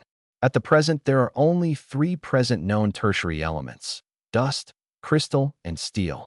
Some shinobi or clans have been known to use these rare elements, either by the process of Kiki Tota, bloodline selection, or they already have bloodline limit for these elements. These elements are combination of 3 elements. Following are given the composition of the commonly known secondary and tertiary elements. Boil, fire plus water, fire and water in 2:1, otherwise they will simply cancel each other. Ice, wind plus water, wind and water in equal amounts. Wood, earth plus water, earth and water in equal amounts. Storm, water plus lightning, water and lightning in 3:1. Lava, earth plus fire, earth and fire in equal amounts. Scorch, wind plus fire, wind and fire in 2:1. Dust, earth plus wind plus fire, earth, fire, and dust in equal amounts. Crystal, wind plus water plus lightning, wind, water, and lightning in equal amounts. Steel, fire plus lightning plus earth, fire, lightning, and earth in equal amounts. Rinnegan has 4 different levels. These are: Level 1. When Rinnegan is activated, the user is automatically on Level 1 identified by 1 black ring around the black dot-like pupil. Its abilities are physical enhancement, increased chakra reserves, better chakra control, affinities for any 3 basic elements in addition to gravity element is granted, can see chakra like Byakugan though at a lower level, and the user can sign multiple summoning contracts. Level 2. When Level 2 of Rinnegan is activated, 2 black rings, concentric circles, can be seen surrounding a black dot-like pupil. The abilities which come with second stage are slight increase in chakra reserves. Chakra control is improved drastically. 1 more basic element affinity is added to your arsenal. Ninjutsu and taijutsu can be copied up to some extent except the bloodlines. Fast movements can be seen and predicted which are not visible to naked eye. The user is not affected by Genjutsu up to a rank. And lastly, chakra can be seen in more detail, but still lesser than Byakugan. Level 3. When Level 3 of Rinnegan is activated, 3 black rings can be seen surrounding a black dot-like pupil. Its abilities include improved chakra control so much that with enough practice, the user can do up to a rank jutsus without any hand seals. Last of the 6 basic elements affinity is now unlocked, and also the user can see chakra points like Byakugan. Level 4. Kageyoshi Rinnegan. Vibrant display of the ocular eye. This is the highest known level that any Rinnegan user can attain, and only Rikudo Sennin is said to have accomplished this level. In this upgrade, the appearance of Rinnegan changes noticeably. There are 4 ring but glowing yellow in color surrounding a dark blue dot-like pupil. Due to this glowing ability of Rinnegan in 4th stage, you can say that the user is granted night vision up to some extent.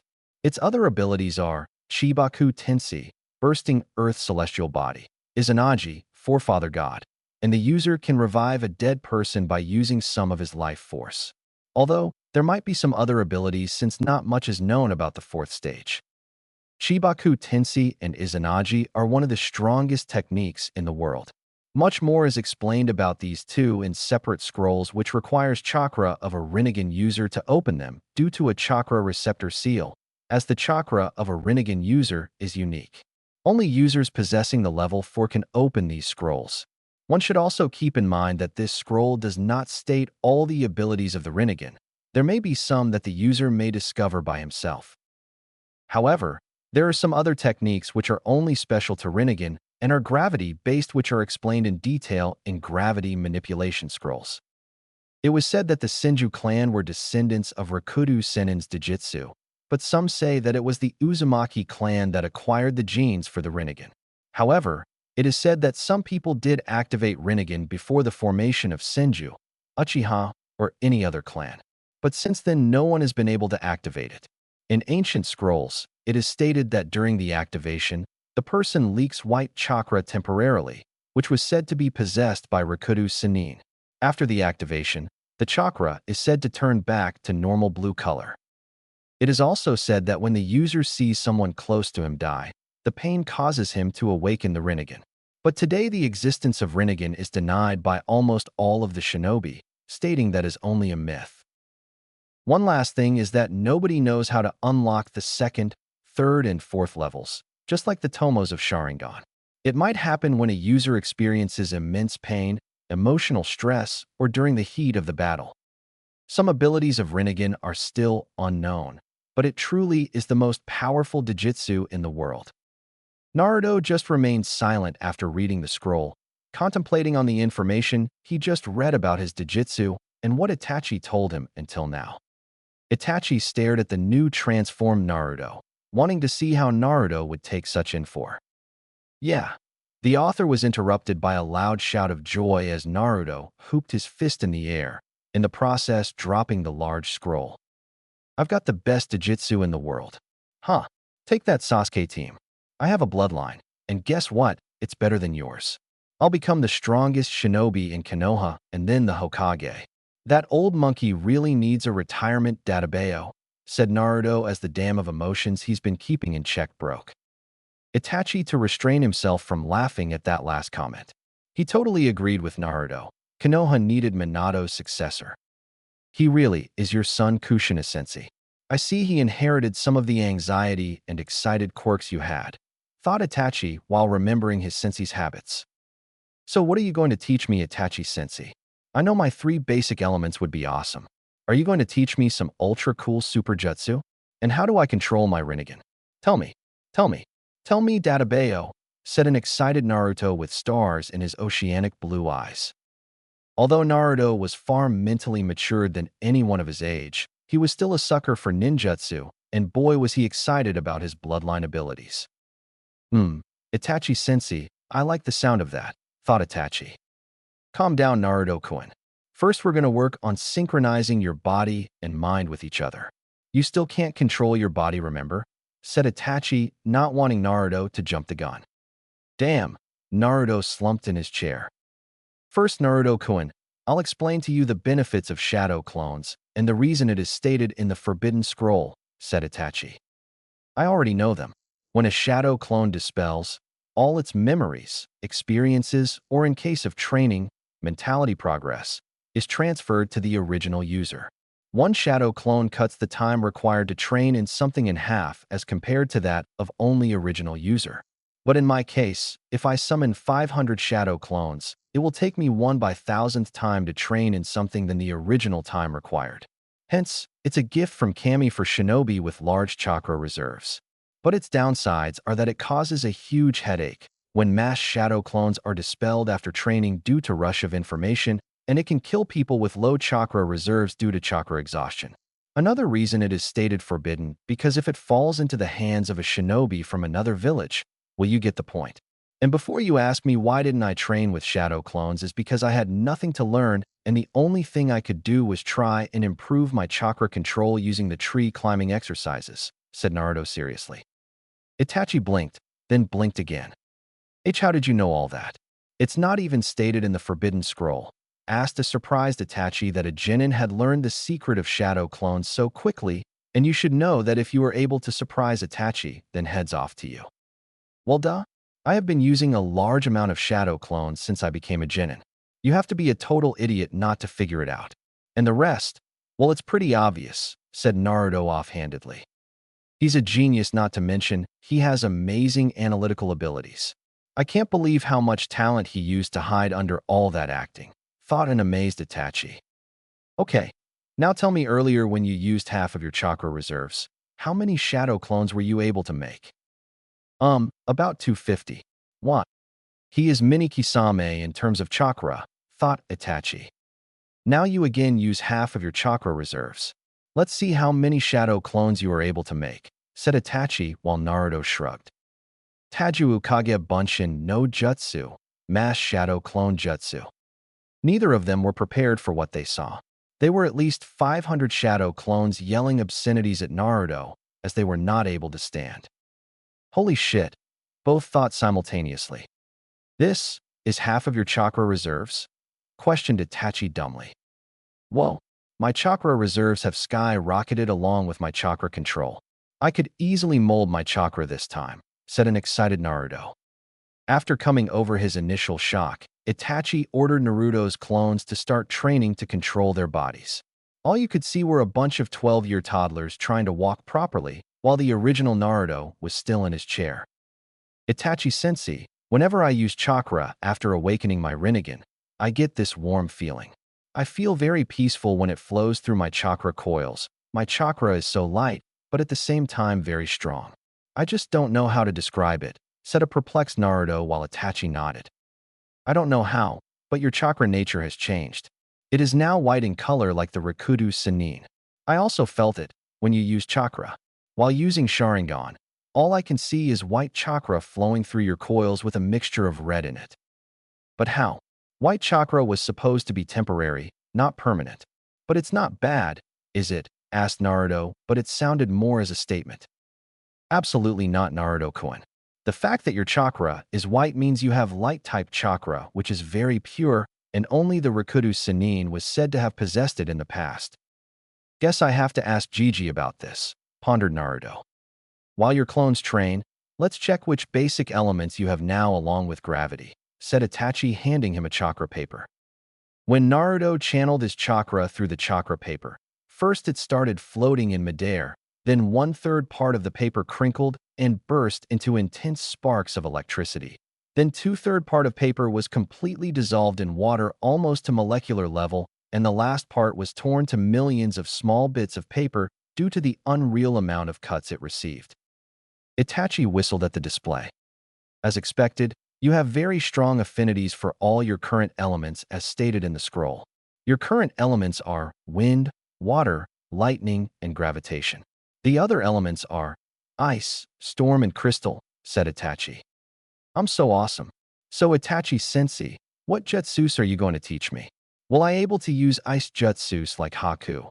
Huh, said Naruto as he was practically beaming with excitement. You shouldn't take your training lightly, Naruto-kun. Nature manipulation of even basic elements takes years to master, let alone secondary or tertiary elements. Seeing Naruto down, he continued.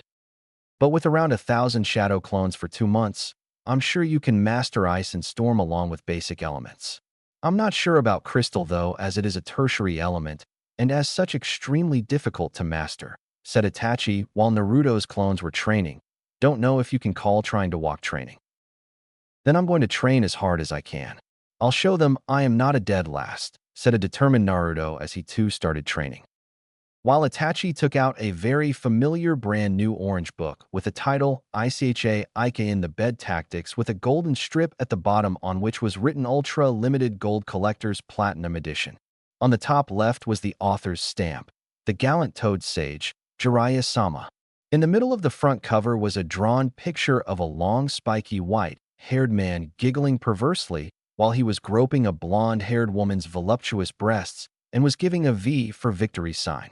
The blonde-haired woman had her hair in 2 thin ponytails. Guess who the woman is and get a cookie. Just below the picture was written, Heaven hath no pleasure like a blondie fucked. Why does this chick seem familiar? Thought a suspicious Itachi. He shrugged and opened the book as he started reading while giggling perversely as blood started seeping out of his nose. One of Naruto's clones upon seeing Itachi thought, he is reading that same orange book while giggling just like Kakashi-sensei. I've got to find out what's so funny. Time skip. After half an hour in Tsukiyomi. After relentlessly practicing for half an hour with 500 shadow clones, Naruto was finally synchronized with his body and his shadow clones were now sparring among themselves. He was surprised to find out the increase in his strength and speed. He was expecting his body to be stronger, but not that much. Itachi too was surprised a bit. His speed and strength is up to low jounin level right now, but he can be easily taken down in taijutsu by an experienced jounin, thought Itachi after observing Naruto for a while. Alright Naruto, that's enough. Now dispel all your shadow clones, 20 at a time, said Itachi as he put his precious book back in his robe. Naruto nodded as he dispelled all his clones after some time and felt a mild headache. Well, that wasn't much, said Naruto before his stomach groaned as he blushed in embarrassment. Hey, why am I feeling hungry? Asked a confused Naruto. Jinjutsu affects all your 5 senses, Naruto-kun. Hence, Tsukiyomi is making your mind believe that all that workout you did was real, thus you feel hungry. You should eat something, said Itachi. I'm okay, but before that, can you change my clothes? This orange jumpsuit is pathetic, said Naruto. Itachi was surprised after hearing him. But I thought you liked your clothing, said Itachi. I guess it's due to the changes in my DNA, shrugged Naruto. Of course, due to the altercations in his DNA, his personality would change too. But I'm surprised he still has retained some of it, thought Itachi. So you change my clothes, or what? Asked an impatient Naruto. Itachi nodded while thinking of something that would suit Naruto. I know just the right thing. It's about time. Naruto followed his father's footsteps, thought a smirking Itachi. Itachi waved his hands as Naruto's orange jumpsuit was replaced by his new clothes. His new outfit consisted of black sleeveless Jounin-like vest under which was a dark blue sweatshirt along with dark blue shinobi pants. There were typical kunai holsters and shuriken pouches on his left thigh. His sweatshirt was tied to his wrists and just below his elbows with orange laces so that the flaps don't get in the way. He had a white high-neck cape reaching to just below his knees. On the back of his cape was the Uzumaki clan symbol, circular concentric swirls. In purple and black flames were licking his cape at the bottom and at the bottom of short sleeves of the cape. He took a look at his outfit. Cool. Do you have this same clothing out there? Asked an excited Naruto. As a matter of fact, Hokage-sama did give me this specific outfit for you. He stated that it was time for a change, said Itachi while Naruto nodded as he began to check out his cape. Naruto-kun, what would you want to eat? Asked Itachi, expecting a change in his answer from before. Ramen, shouted a grinning Naruto as he pumped his fist in air while Itachi's face vaulted. Even the legendary Rinnegan couldn't defeat his obsession for ramen, thought Itachi while a table appeared with several bowls of steaming ramen. Naruto had stars in his eyes as he began wolfing down ramen like it was soon going to go extinct. After a few minutes, he was finished as he patted his stomach. Man, that was good. I should come here more often, said Naruto with a contented sigh. I cannot do this jutsu when I just feel like it. As the powers of Manjikyu Sharingan are used, over time the user gets blind. However, what matters is the quantity and not durability. For example, if I use Tsukiyomi numerous times, I will get blind easily. But if I use the Tsukiyomi for the same amount of time, but only once, it will have less effect on my eyes, which is the exact thing I'm doing right now, explained Itachi seriously. Naruto's eyes widened as he heard the side effects of Manjikyu Sharingan. He was even more surprised that someone would do this for him even if he was ordered by the Hokage as an S-rank mission could be declined.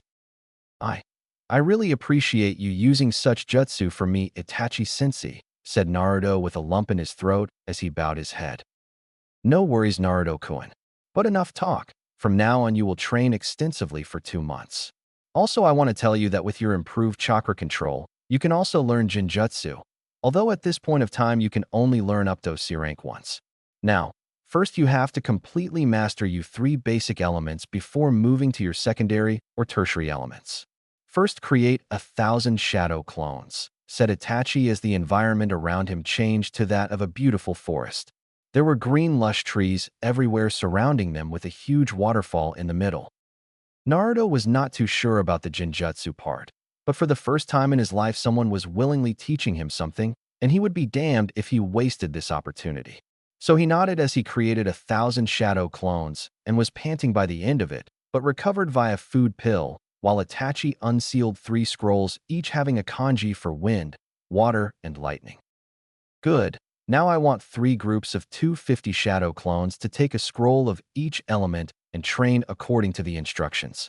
The rest 250 will come with me for Jinjutsu training, said Itachi as he went with other clones to start 2 long months of training, or rather 20 short seconds in the outer world. At Hokage's office before the Orochimaru's attack, Hiruzen Sarutobi sat in his office behind his desk while smoking as he rubbed his temples. This is really not my day. Why do I have to face the wrath of those 4? They sure aren't going to spare me when they hear what I have planned for Naruto-kun in the Forest of Death, thought the Hokage while he was sweating bullets.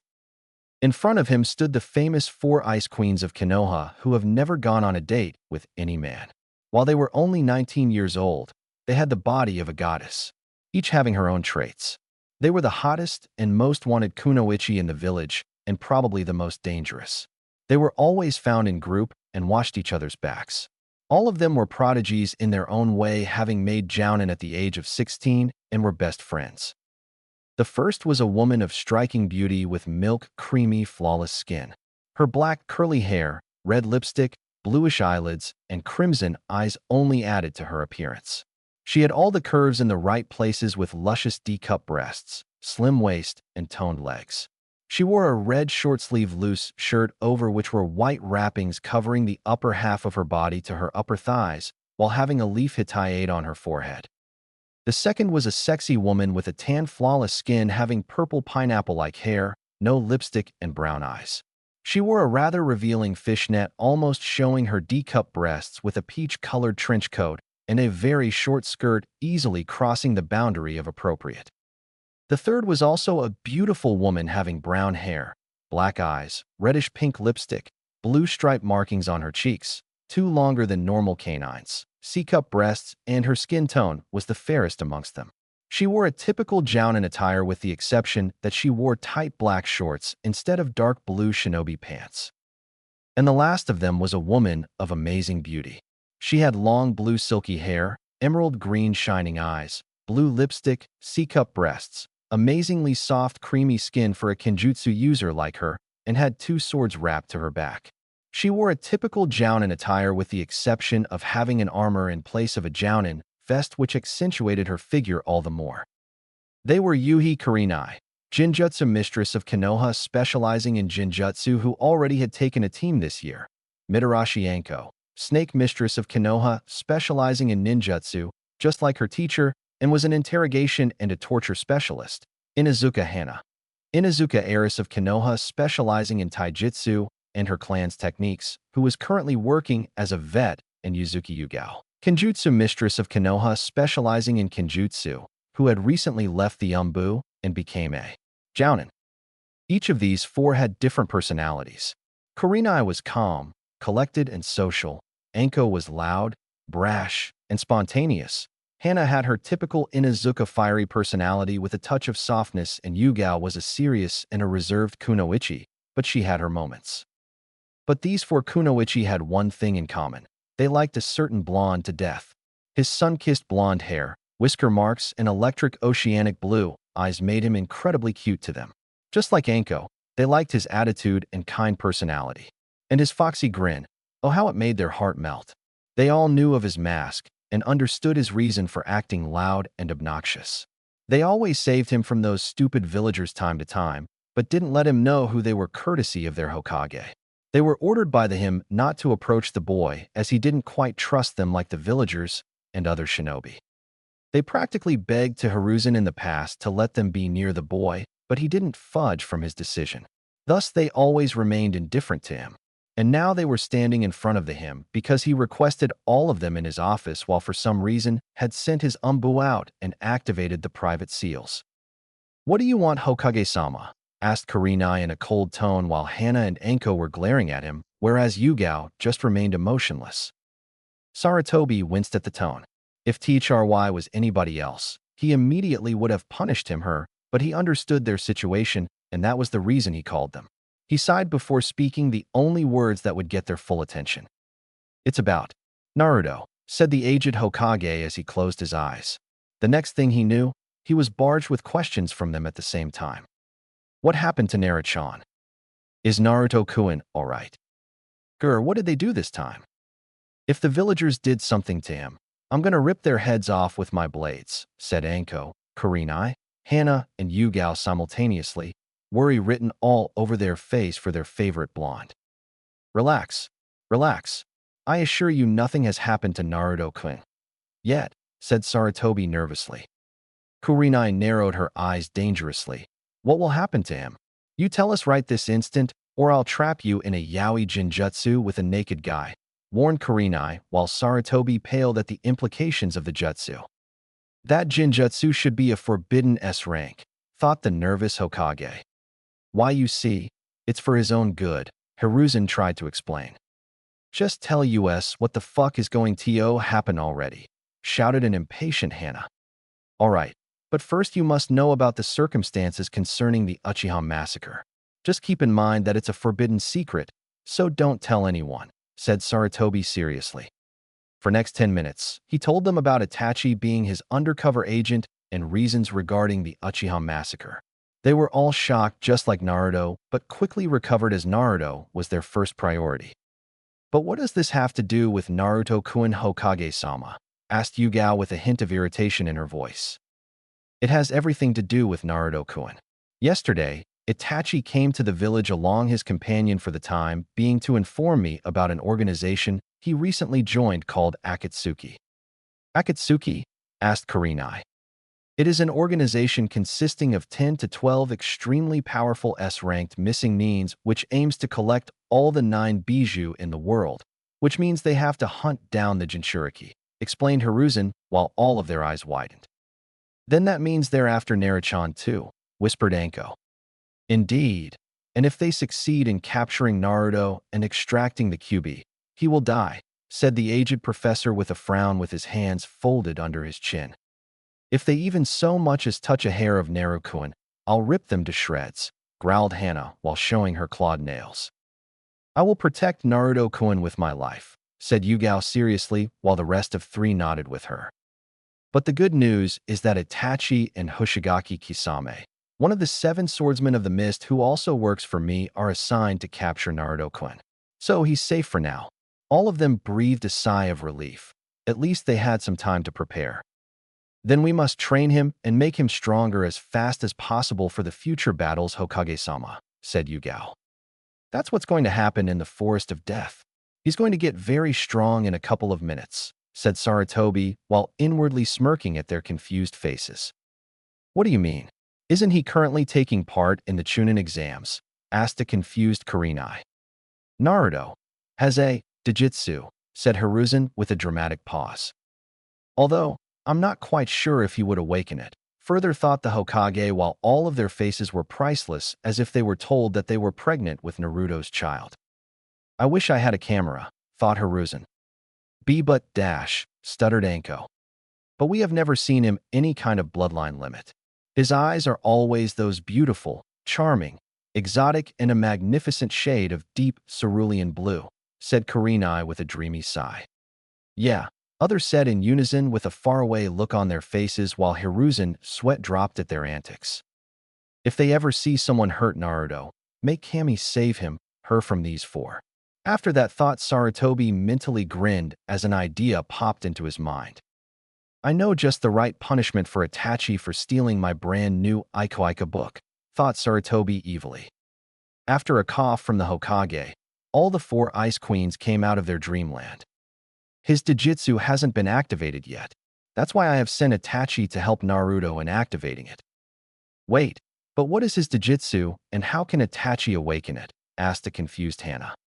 For your first question, I will only tell you that it's the strongest Jujutsu the world has ever seen, even stronger than Sharingan and Byakugan. Its name is Rinnegan. But Hokage-sama, that's only a myth, said Yugao, disbelief clearly evident in her voice and on the faces of her friends. Well, we just have to see if it's a myth or not, wouldn't we? Said the professor with a smirk. But what is the role of Itachi in this? Asked Kurenai. We shall see in my crystal ball. It is about time that Itachi and Kisame intercepted Team 7-inch, said Hiruzen as he went over to his crystal ball with the 4 of them following him. But they weren't prepared for what they saw. There standing in a clearing was Orochimaru, who was holding a bruised and a battered Naruto by his neck. Naruto Kun! Shouted Kurenai while Anko was clenching her fists like she was ready to tear the crystal ball apart. Damn you snake bastard. If my Naruto dies today, I'm going to torture you so bad that your experiments would look like a dango, thought a furious Anko while Hana and her dogs were growling. Hokage-sama, we have to save him. I can't afford to lose him, said Yugao frantically. Curse you, Orochimaru. You 4, we're going there, now, yelled the Hokage. Just as they were about to leave, Sarutobi saw a glimpse of the present scene in the crystal ball. Wait.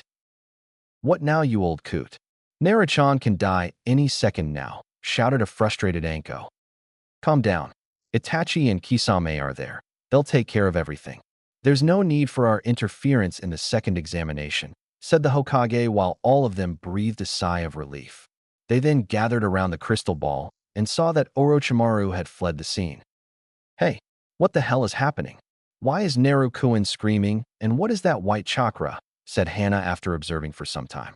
All of them had to shield their eyes as the crystal orb flared white due to the amount of white chakra that Naruto was exploding with. Even though I can't sense his chakra, I can still tell this white chakra is very powerful, said Kurenai while blocking her eyes. Hey, would you kindly tell us what the hell is going on here? Yelled Anko. To activate Rinnegan, Itachi used Tsukiyomi on Naruto and forced him to watch his loved ones get killed. The pain of losing someone precious led to the awakening of his Dijitsu, explained the professor. He used that cursed jutsu on Naruto-kun, one that put Uchiha Sasuke in a coma for 2 weeks, asked an incredulous Kurenai with a hint of anger. Gore, I'm gonna give that Itachi Baka a beating of his life, growled Hannah. Count me in two, Hannah-chan, said Anko with a sadistic smile on her face. Hiruzen shuddered at seeing that smile. If she ever gave you that smile, make Kami spare your genitals. I just hope Naruto-kun comes out of this fine, said an out-of-character Yugao with worry written all over her face. Don't worry, Yugao-chan. Naruto-kun is strong. He's beard much worse than this, said Kurenai as she hugged Yugao. I know, Kure-chan, but it hurts me to see him in so much pain, said Yugao as she buried her face in Kurenai's shoulders while tears leaked out of her beautiful eyes as Naruto's screams increased in volume. All his life he was beaten by those damn villagers because of the Kyuubi. He didn't even know why he was hated until recently. He is innocent, kind-hearted, and the purest person I've ever known.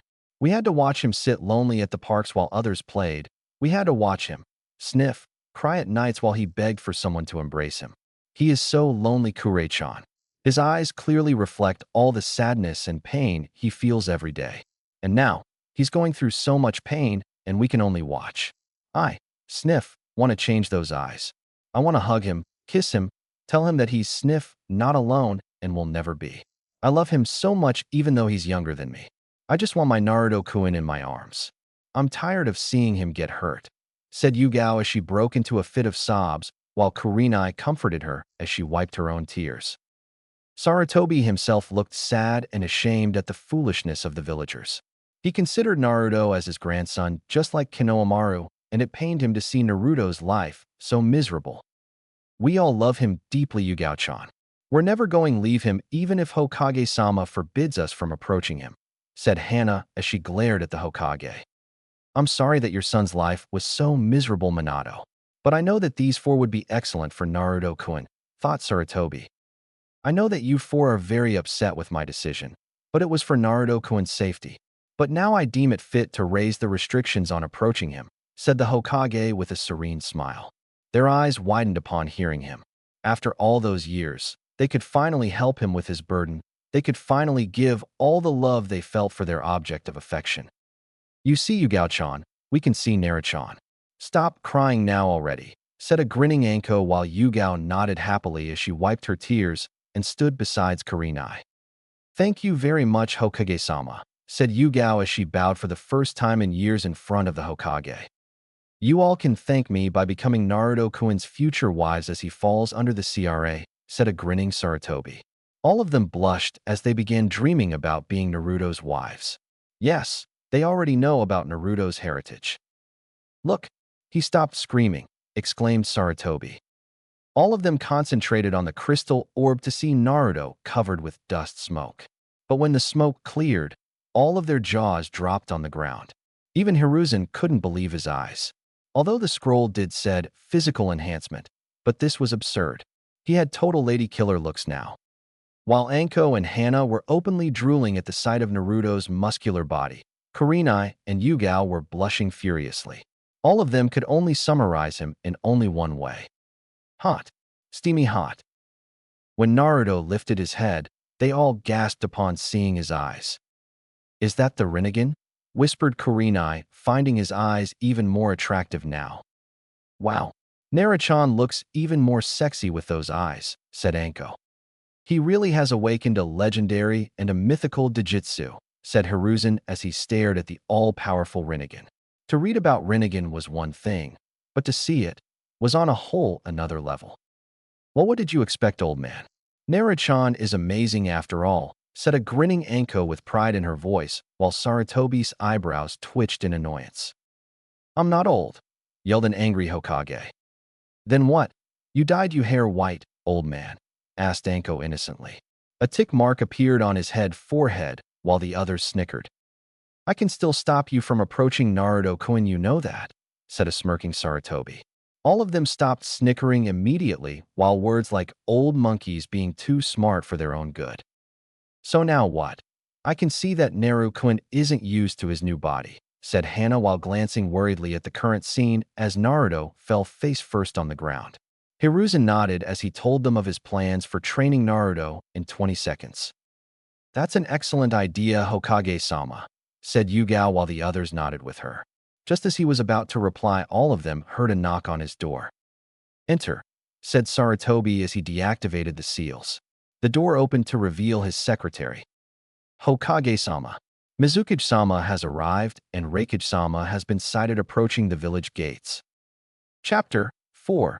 The Triangular Alliance. What? Weren't they supposed to come after 1 month during the 3rd exams? Said a surprised Hana, while the others were shocked too. Hi, but I called an emergency meeting due to the Akatsuki, said Sarutobi as he turned to his secretary. Send them in, Akane-san. Hi, Hokage-sama, bowed the secretary before leaving. All right, you four. I wished we could see more of the events concerning Naruto-kun, but you have to leave now, said Hiruzen, while all of them groaned as they really wanted to see the results of Naruto's training. Oh, and Kurenai, I want you to enter the Forest of Death and keep following Team 7. I'm sure Orochimaru came for a reason, and I want you to report any abnormalities. Also, don't interfere in the exams or try to help your team. Is that understood? Said the professor with a serious demeanor. Hi, Hokage-sama, said a happy Kurenai. Hey, why does Nai-chan get this mission?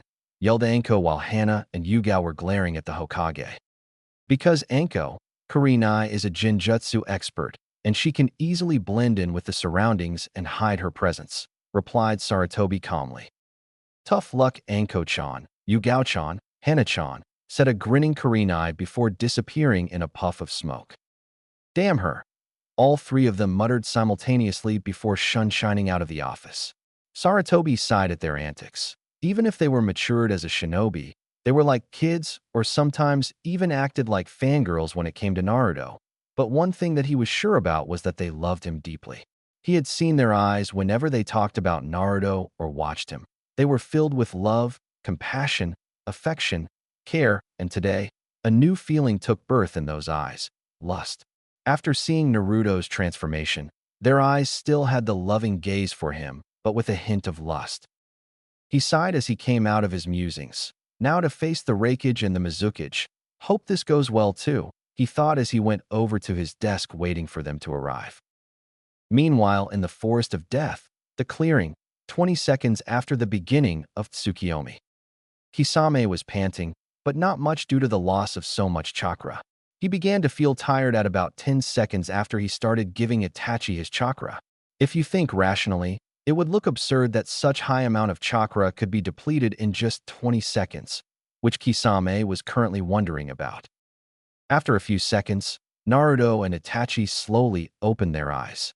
Itachi, to reveal his Manjikyu Sharingan while he too was panting heavily, and Naruto, to reveal his Rinnegan with one black ring. No one noticed when his eyes glowed silver for a bit before turning into the same Rinnegan, level 1. Not even Naruto noticed it as his vision was blurry due to the effects of Tsukiyomi, but after a few seconds, it cleared for him to see Itachi on his knees panting heavily while blood oozed out of his eyes. Itachi-sensei, are you alright? Asked a concerned Naruto, while Kisame released him from his hold as he regained his breath. Itachi, you pant okay? Asked Kisame while Naruto took out a food pill and gave it to Itachi. Yeah, pant, I'm gonna be alright, said a tired Itachi before eating the food pill. After a few seconds, he began to feel his chakra getting restored as he stood up. Sensei, are you alright now? And why did blood came out of your eyes? Asked a worried Naruto. That is a side effect of using Manjikyu Sharingan's techniques for a long time, said Itachi as Naruto nodded in understanding while he turned to Kisame. Long time no see, shark face, said a smirking Naruto. TCH, it's only been 20 seconds, brat, said Kisame while his eyebrows twitched at his nickname. All right. Sorry, I forgot about that, said Naruto while he grinned sheepishly. So how did the brat's training go, Itachi? Asked Kisame. Itachi smirked. Well, let's just say that Naruto-kun is a lot stronger than what a Chunin is supposed to be, while Naruto puffed out his chest in pride. Ah, that's a pity. The brat's still no match for me. And I was thinking he would get more stronger, mock-frowned Kisame. A tick mark appeared on Naruto's forehead, but he decided to play it cool. HM, you said something, shark face? Asked Naruto innocently. Why you dash? Growled Kisame before he was interrupted. Can it, Kisame? We don't have much time, said Itachi calmly while Kisame humphed in response. Hehe, gotta thank Kakashi-sensei for that, thought a smirking Naruto. Naruto, said Itachi, gaining his attention while taking out a small sealing scroll from under his Akatsuki robes. Here, this scroll contains the same outfit that Hokage-sama gave me, said Itachi as he threw the scroll in Naruto's direction. Thanks, sensei, said Naruto after catching the scroll. Before we go, I want you to know that after this exam, preliminaries would take place before the third examination where the contestants would fight each other. I know that it will be tough just after the second examination, but it is mainly to weed out some genins before the third exams, said Itachi. But why eliminate the contestants who passed the second exam, said a confused Naruto. According to Hokage-sama, there is a competitive batch this year, and he's sure that many genins will pass the second exam. In the third exams, the genins fight each other in front of the nobles and merchants from all over the world. Hence, we can't waste their time, and therefore only a limited number of fights can happen, explained Itachi, while Naruto nodded in understanding. Also, the Raikage, Mizukage, Hokage, and almost all the Jounins of Konoha will watch the preliminaries closely. So don't hold back and show them what you can do. About your Jujutsu, I think you should reveal it in the preliminaries too. Believe me, you would love the look on their faces, said Itachi as he remembered his clan members' faces when he activated Sharingan at an early age, while Kisame remained quiet and Naruto nodded. I hope we meet again, Naruto-kun, and if possible, keep a watch on Sasuke. I will try, sensei, and thanks for everything, said Naruto as Itachi nodded. Until next time, brat, said a grinning Kisame before the Akatsuki duo shunshined out of the clearing while Itachi did some hand seals to deactivate the barriers. Naruto could only sigh as he recalled all the events that happened since the start of the second exams. First, that Orochi team attacks them, and then Itachi and Kisame interfered. Who would have thought? The disgraced child of the village possessing a legendary Jujutsu, such as Rinnegan. Oh, he would enjoy the look on their faces, but right now, he just wanted to get some sleep. Guess I'll have to wake Sakura up. But I should change my clothes first, said Naruto as he looked around the clearing/battlefield to find a large tree with a big cave in its trunk. He went in there, and after a couple of minutes came out in his new favorite shinobi wear. He then went over to Sakura to wake her up, wondering how will Sakura and Sasuke and most of the village will take to his newfound abilities. Hey Sakura, wake up, said Naruto as he nudged her on the shoulder. She had some bruises here and there, but was otherwise all right. Just 1 minute, mumbled Sakura. Come on, we're in the forest of death, remember, said Naruto as he lightly flicked her forehead. Eventually Sakura opened her eyes to see Naruto bent down in front of her. Naruto? What happened? Asked Sakura with blurry eyes as she slowly remembered all the events that took place while her eyes widened. Hey, where's Orochimaru and what happened to Sasuke-kun? Asked Sakura frantically as she quickly stood up. Sasuke's right there, said Naruto as he pointed in Sasuke's direction. Before following his finger, she saw Naruto properly for the first time after she woke up. She immediately blushed a furious red upon seeing him. Whoa, who's this hunk? Said inner Sakura. Who are you? Asked Sakura with a blush while Naruto's sweat dropped as he thought. Did I really change that much? Naruto, Uzumaki Naruto. Nice to meet you, said Naruto in a mock greeting while he extended his hand. Oh, it's nice to meet you, Uzumaki-san. Wait, what? Exclaimed Sakura, who first shook his hand, but then realized a bit too late while in Naruto's head. A chibi Naruto was laughing his ass off. She fell for it. Oh damn, I can't believe it. Naruto, what happened to you? You've suddenly grown, and what's the change in your clothes? Asked the surprised Sakura, but he was even more surprised by her reply. He thought that she would lash at him any minute now while screeching like Dash, Sasuke-kun, is much better than you. Well, let's just say I underwent a transformation during my fight with Orochimaru, and I became tired of my jumpsuit. To answer your previous question, Orochimaru fled the scene due to the circumstances I can't tell you, said Naruto with a frown as he knew where this was going. But why can't you tell me? I'm your teammate, and we should trust each other, said a hurt Sakura. After witnessing some of Naruto's fight with Orochimaru today, her views of Naruto somewhat changed. She could now clearly see that Naruto was easily the strongest member of the team, and even though he was obnoxious and rash, he deserved some respect. Since when were we teammates, Sakura? What you're stating now is something you should have said on the day of team selections, which I did said to you, but the only reply I got was a lump on my head. Since when was it about teamwork, especially with me? You guys never bothered to even acknowledge me as a teammate. On the day of the bell test, when my shadow clone came to your hiding spot, you didn't even bother to listen to me. Instead, just dispelled it by punching it. The same happened to the shadow clone who approached Sasuke, stating that I was a loser and would only hinder his progress. Do you know why I came to you guys, huh? Do you? I came to tell you about the actual meaning of the test I.E. Teamwork while I fought Kakashi-sensei, said Naruto. But I thought you were just trying to be the hero, taking a jounin head-on, stuttered Sakura. Just because I acted loud, obnoxious, and stupid doesn't mean that I was one. The first time during the academy I approached you, I wanted to be friends with you, but you just ignored me. I always strived for acknowledgement and recognition. I had no one to take care of me while you had parents, relatives, and friends. You can't judge a person just by his appearance. Take our Hokage, for example. Does he look harmful to you? I'm sure you would have thought oh, he's just a grandfather material. What can the old coot do? He would probably break his back if he bends even once. But he's Hiruzen Sarutobi, the famed professor, trained by the Nidaime and the teacher of 3 legendary Sanins, the man who survived the 2 great shinobi wars and has mastered every ninja art of this village. He can still take on an army of jounins without a sweat. Appearances are the biggest deceptions for a shinobi.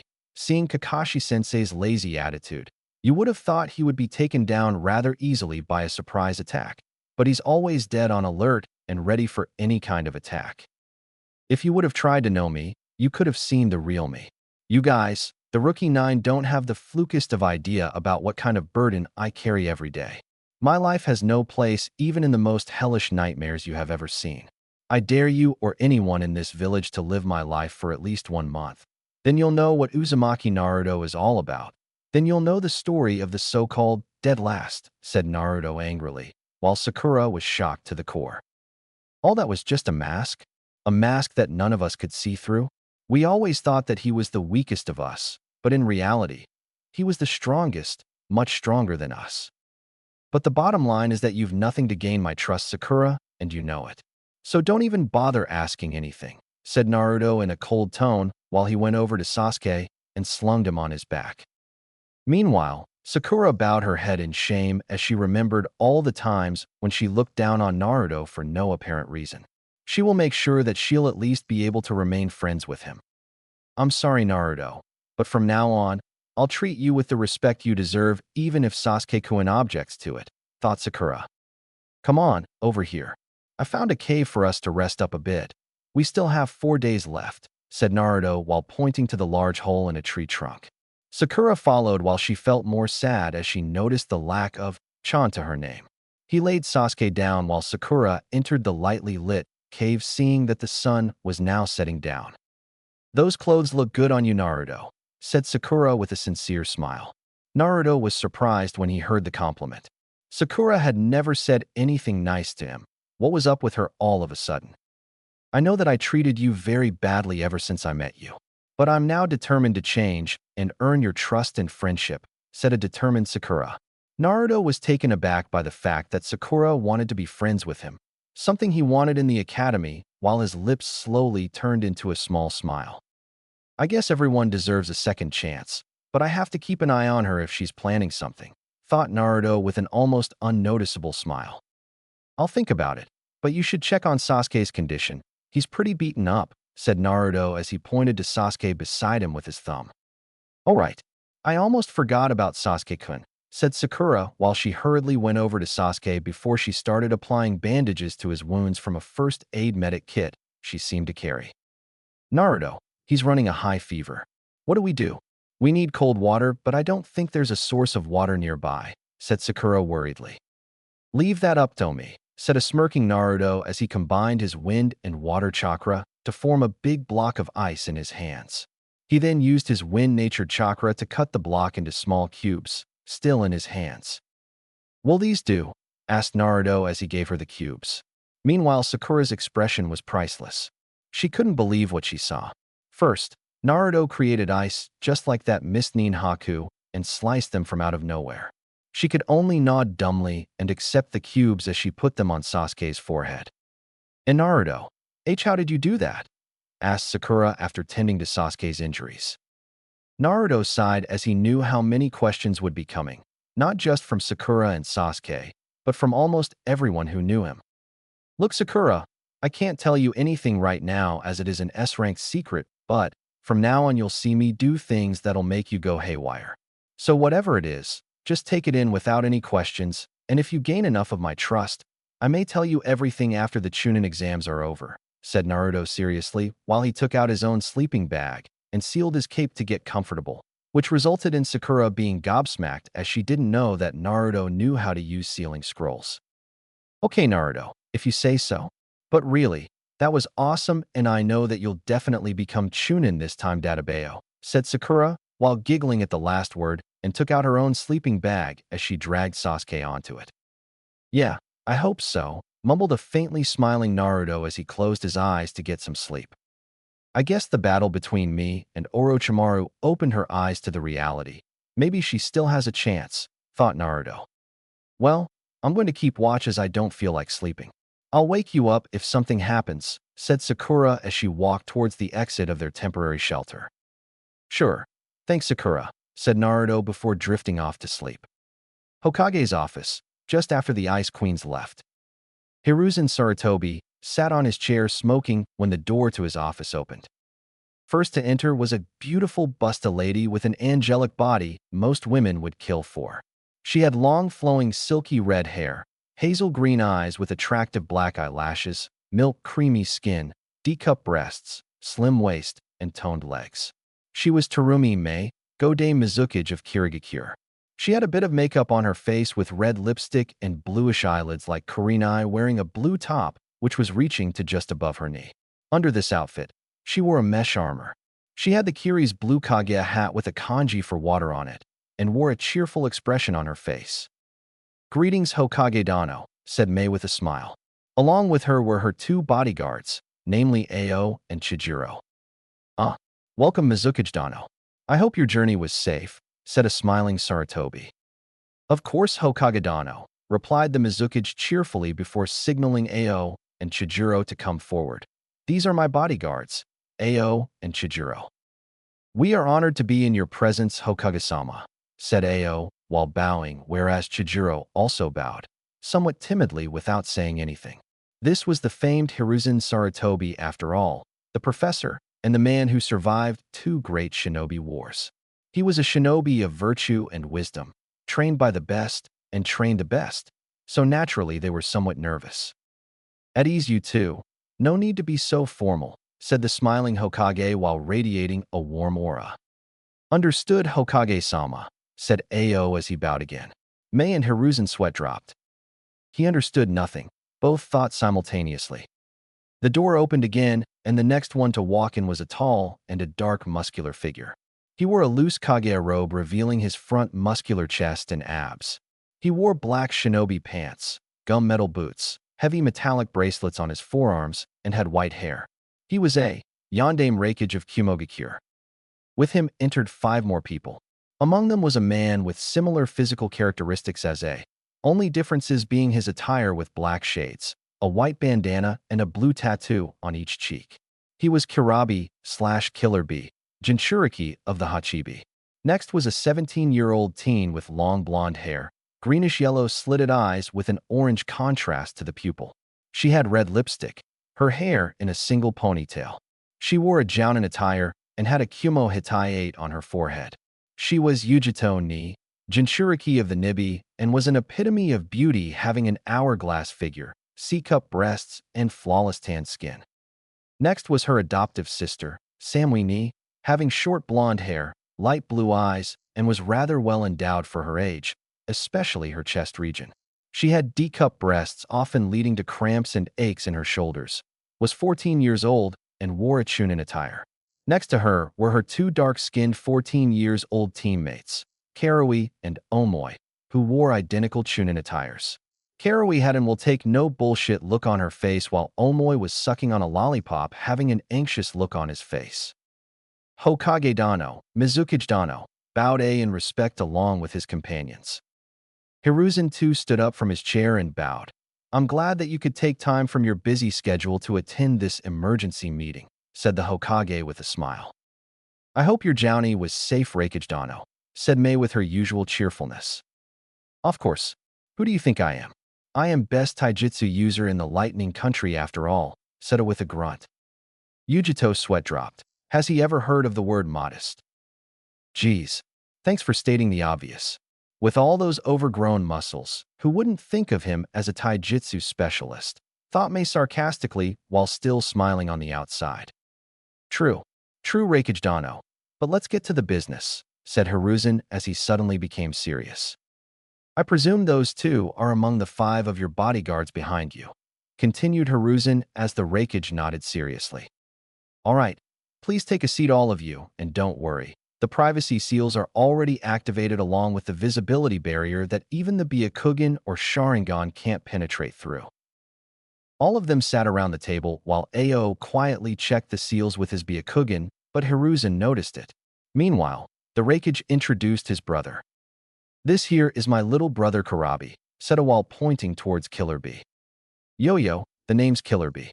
And I can see that although you're an old bunch, you still pack quite a punch, said Karabi as Yujito slapped him on the back head. You idiot. This is an important meeting and we don't have time for your horrible rapping, hissed Yujito angrily while Mei, Chijuro and Ao were surprised at the blunt greeting. Forgive my idiot brother Hokage Dano, apologized while glaring at Karabi. I can see that he's the lively one in your group, said a chuckling Hiruzen. But also, he's the Jinchuriki of the Hachibi and can control it up to 5 tails, said a seriously while the Kiri group's eyes widened. To control 5 tails of a bijou was no easy task. Even their Yonde Mizukage, Yagura of the Sanbai, had sometimes trouble in controlling the 3rd tail, while Hiruzen remained calm. This is Yujito ni, Jinchuriki of the Nibi, and can currently control only 1 tail. These 3 are Karabi's students, Karui, Omoi, and Samui, said a while Hiruzen and Mei sweat dropped. Even his students' names have a rhyme to them. I wonder if he gave it to them, thought Mei and Saratobi simultaneously. I'm sure they will be glad to see their 2 fellow Jinchuriki here, said Saratobi.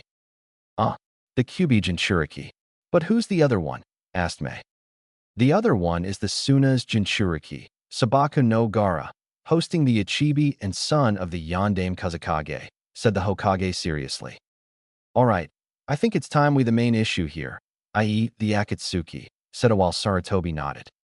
Hi, but there is one thing I must inform you about, is that I have 2 spies in that organization, so it will be somewhat easy to keep track of their movements. 2. You only told me about Uchiha Itachi, but who's the other one? Asked a confused A. By the approval of Mizukage Dano here, Hoshigaki Kisame is my other spy as he's not liked much in Kiri, said Saratobi. A whistled, that's a huge bonus. I've heard about the chakra reserves of that guy being equal to a Jinchuriki. But there's another main reason for this meeting. Raikage Dano, I hope you remember that you owe me for the Hyuga incident because of your previous Raikage, said Hiruzen with his piercing gaze fixated on A, who nodded.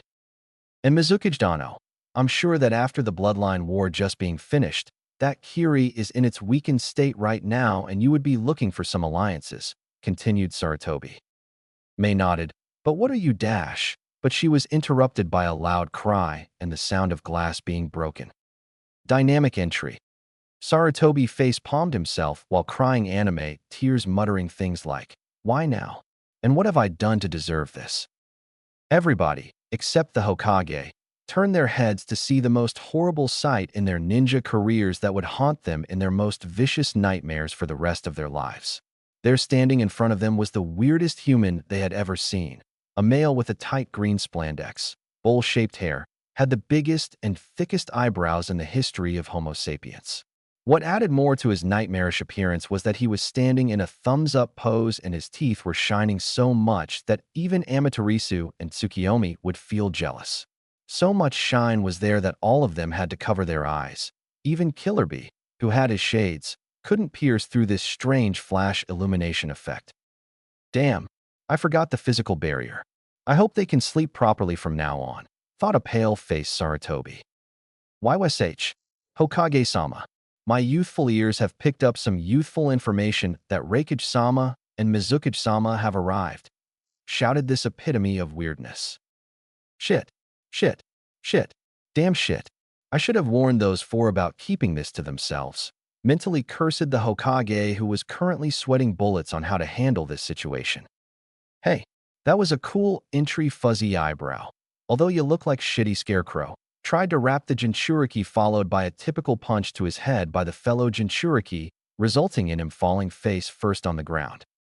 However, this time Yujito couldn't say anything as she was stunned into silence. Even Nibby was panicked. Kitten, stay away from this thing. We're gonna die, screamed Nibby in Yujito's head while she could only nod with her. Back in my days. Never mind, I've never seen such a thing, murmured Ao. That is not cool, said a surprised Samui while Mei, A and Chijiro were rendered speechless. Yujito-san, you shouldn't hit B-sensei like that. If you punch him that hard, what if he gets angry, resulting in him releasing the Hachibi?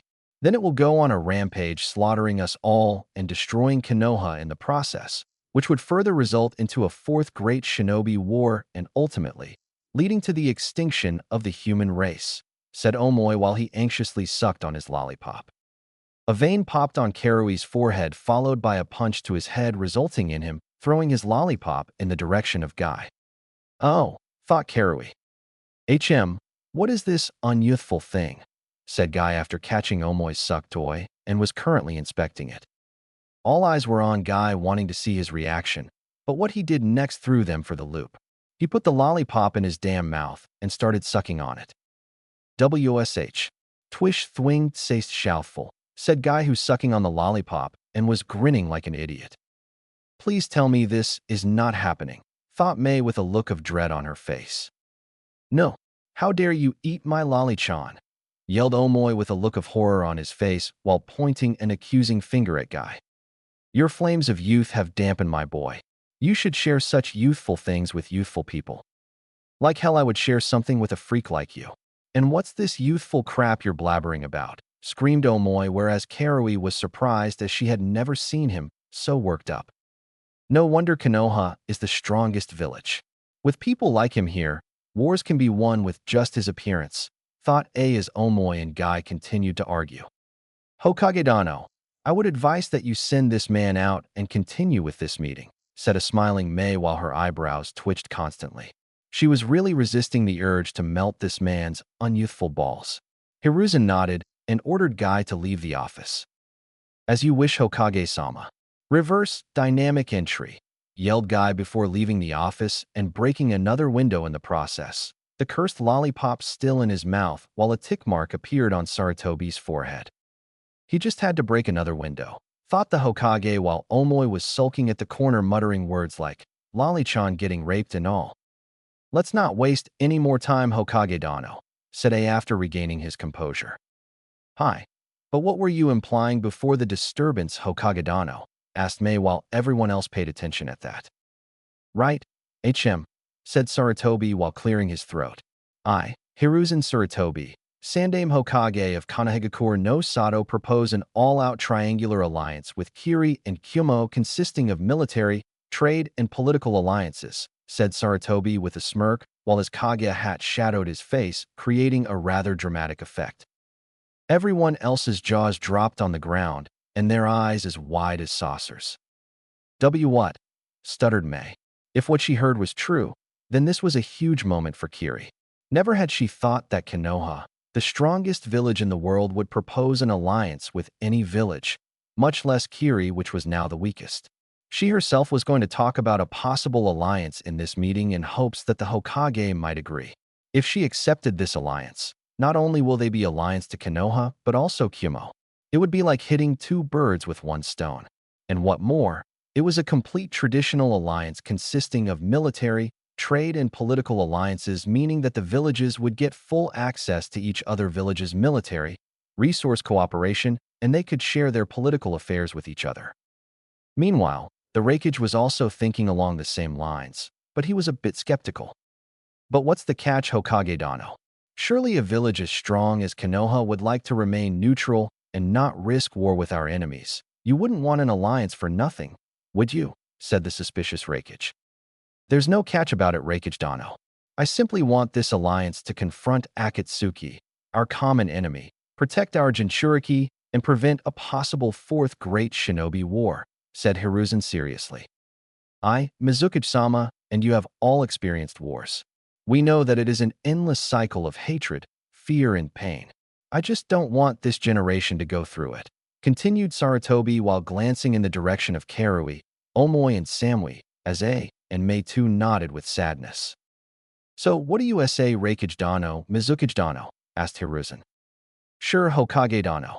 Kiri would be happy to go along with this multi-village alliance with Konoha, said a cheerful Mei. Well, Kyumo does follow militaristic approach, and I also owe one, so I guess we'll go with it. We'll pursue our dreams with you, said A with a smirk. Hiruzen nodded, satisfied with their decision, as Konoha and Naruto would have a much better chance against the Akatsuki. While I'm sure that IWA would straight out decline the proposal, but what about Suna? Asked Mei. I did send the Kazekage an invitation for this meeting, but so far they haven't even answered, and I'm a bit suspicious of him.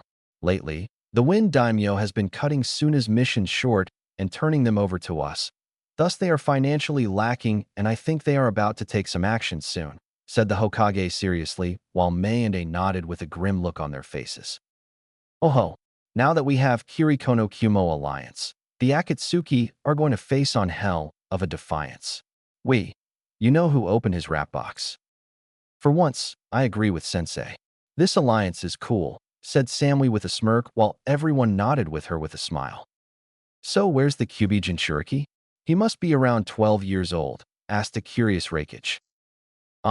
Although the villagers hate him with passion, he is the ray of joyness and purity for this village, and is also like a grandson for me.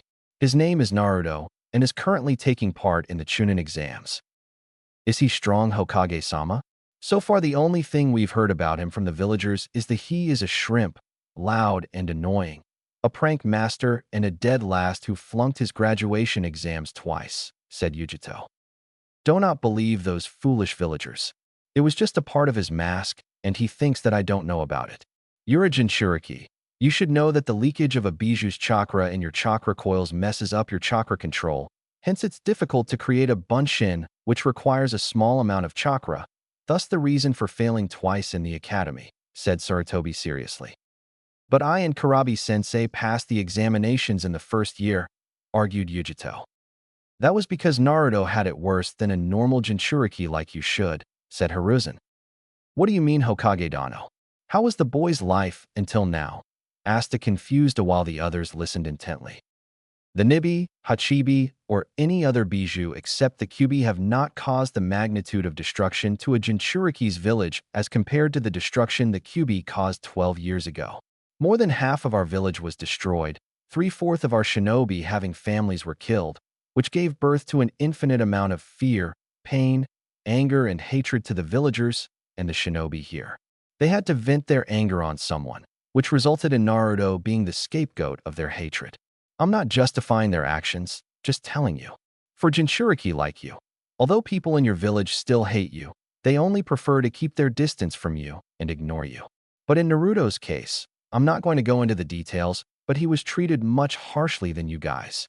He was not taught properly by any of the teachers except one, and that too on his passing year, explained the professor with a sad expression on his face, while others too were saddened by this. Meanwhile, Yujito and Karabi were shocked that someone had taken it harder than them and still survived through it. You want to know how strong as he is, right? How about we go see ourselves the preliminaries, said a smirking Hiruzen. Sure, Hokage. We would like to see this enigma and his skills, as he does contains the strongest of the bijou, replied Mei happily. I guess so. I've been itching to watch some fights anyway, said while all of them stood up. The preliminaries would be held in 4 days. Until then, you're free to do anything as you wish with my umbu trailing you for security purposes, so please cooperate with them. I've already arranged for your stay, so please follow your escort standing outside the door to your hotel, said Hiruzen with a smile as A and Mei nodded, while wondering how strong the Ichibi and the Kyuubi Jinchuriki were. Meanwhile, Forest of Death, the clearing. Kurenai, after checking on her team, obviously not letting them aware of her presence, had reached the clearing some time ago. She could sense Naruto's distinct type of chakra, as well as 2 other chakras coming from a trunk cave in the area.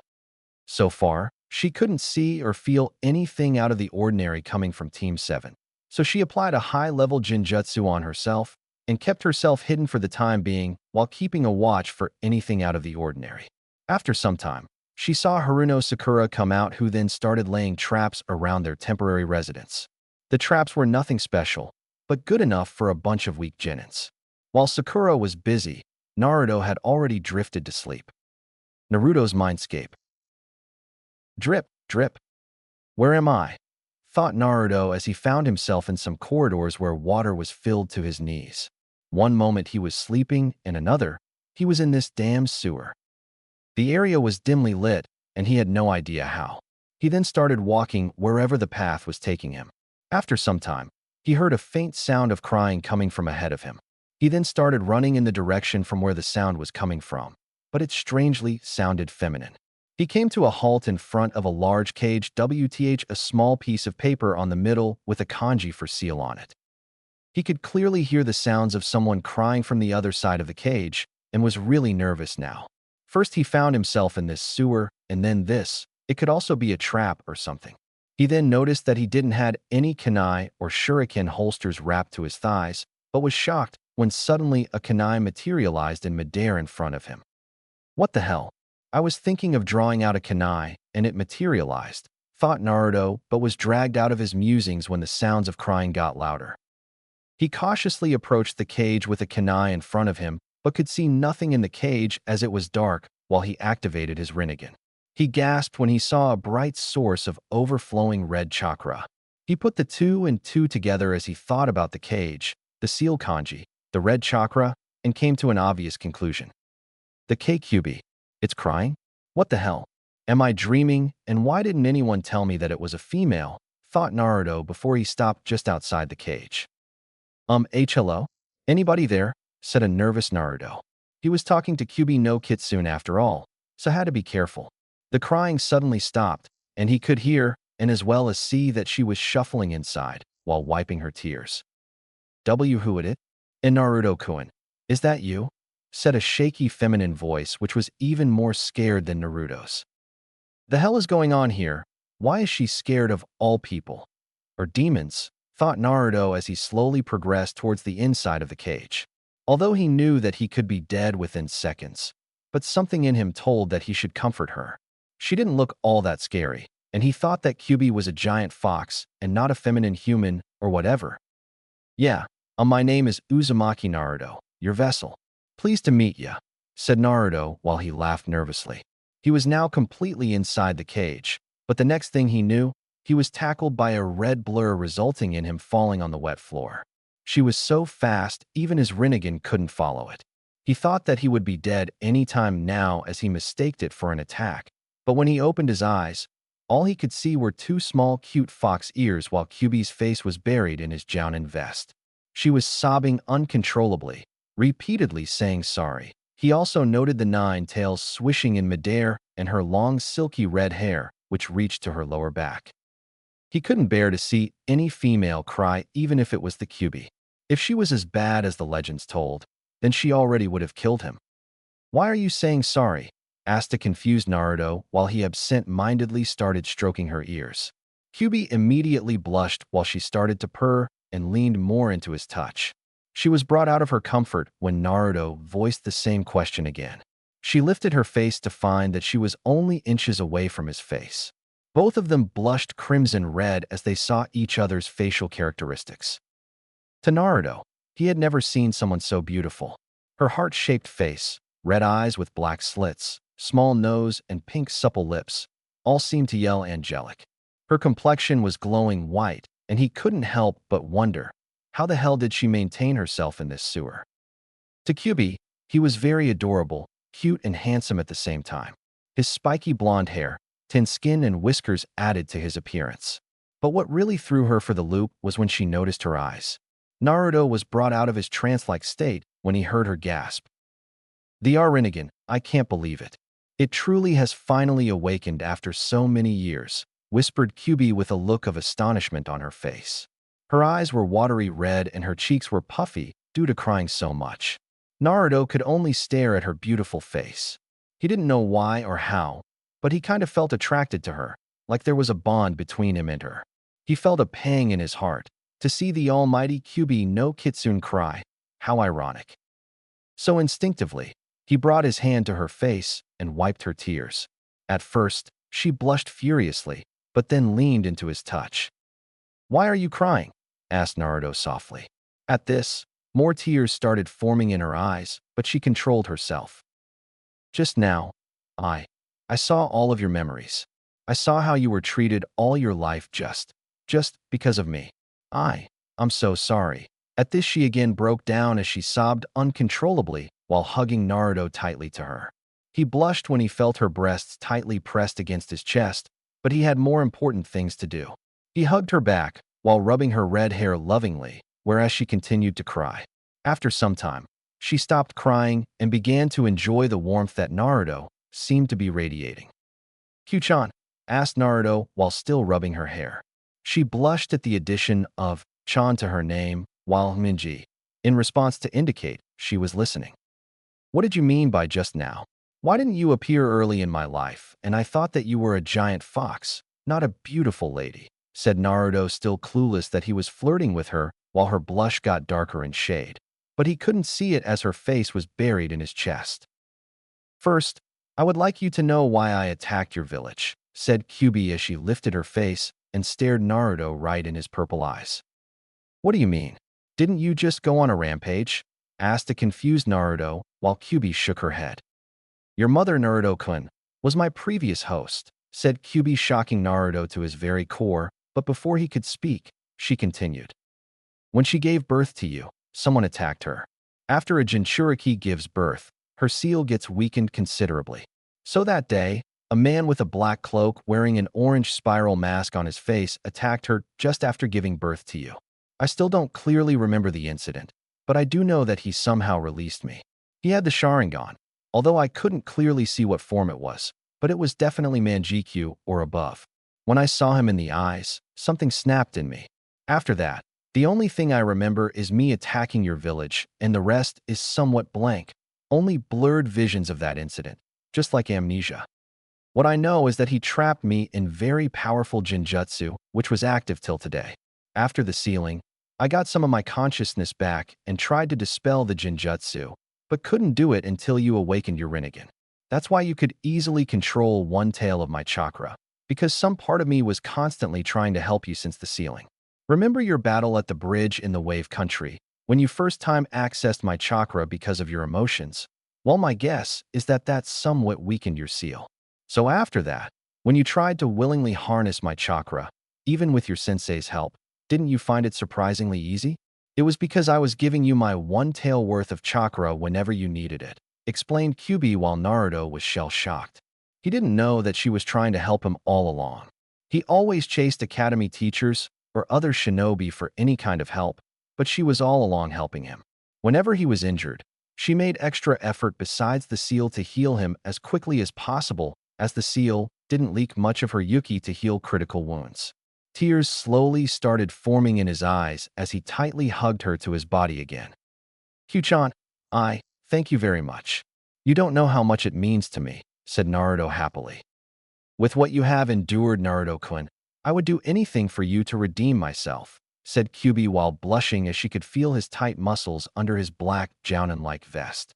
Meanwhile, Naruto started to rub her back soothingly, but he noticed something odd. Instead of cloth fabric, he could feel soft flesh. Then he realized, Okami, she's naked. Now she's going to kill me thinking that I'm a pervert. Thought a scared Naruto, but was surprised to hear a moan escape her lips while he still unconsciously continued to rub her back. Naruto-kun, moaned Kyubi as she drew closer to Naruto's face while he himself started to close the gap. But what about Hinata? He knew that he shouldn't be doing this, but he also couldn't resist her pretty face and her angelic voice. Finally, their lips touched in a chaste kiss while there was a rush of warmth throughout their bodies.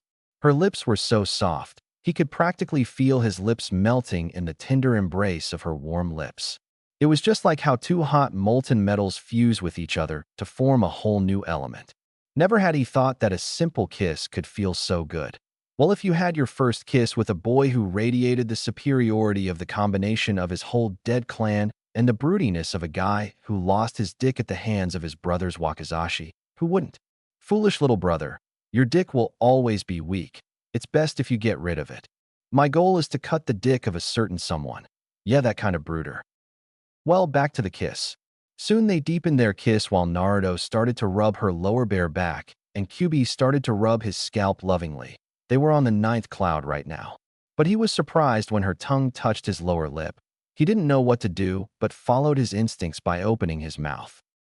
A whole new fulfilling sensation of electric pleasure bolted throughout his body and invaded his nervous system when he felt her tongue massaging his own. Soon her tongue began exploring his mouth like a lone child in a candy store, her tongue embracing his, as if asking him to come to its home.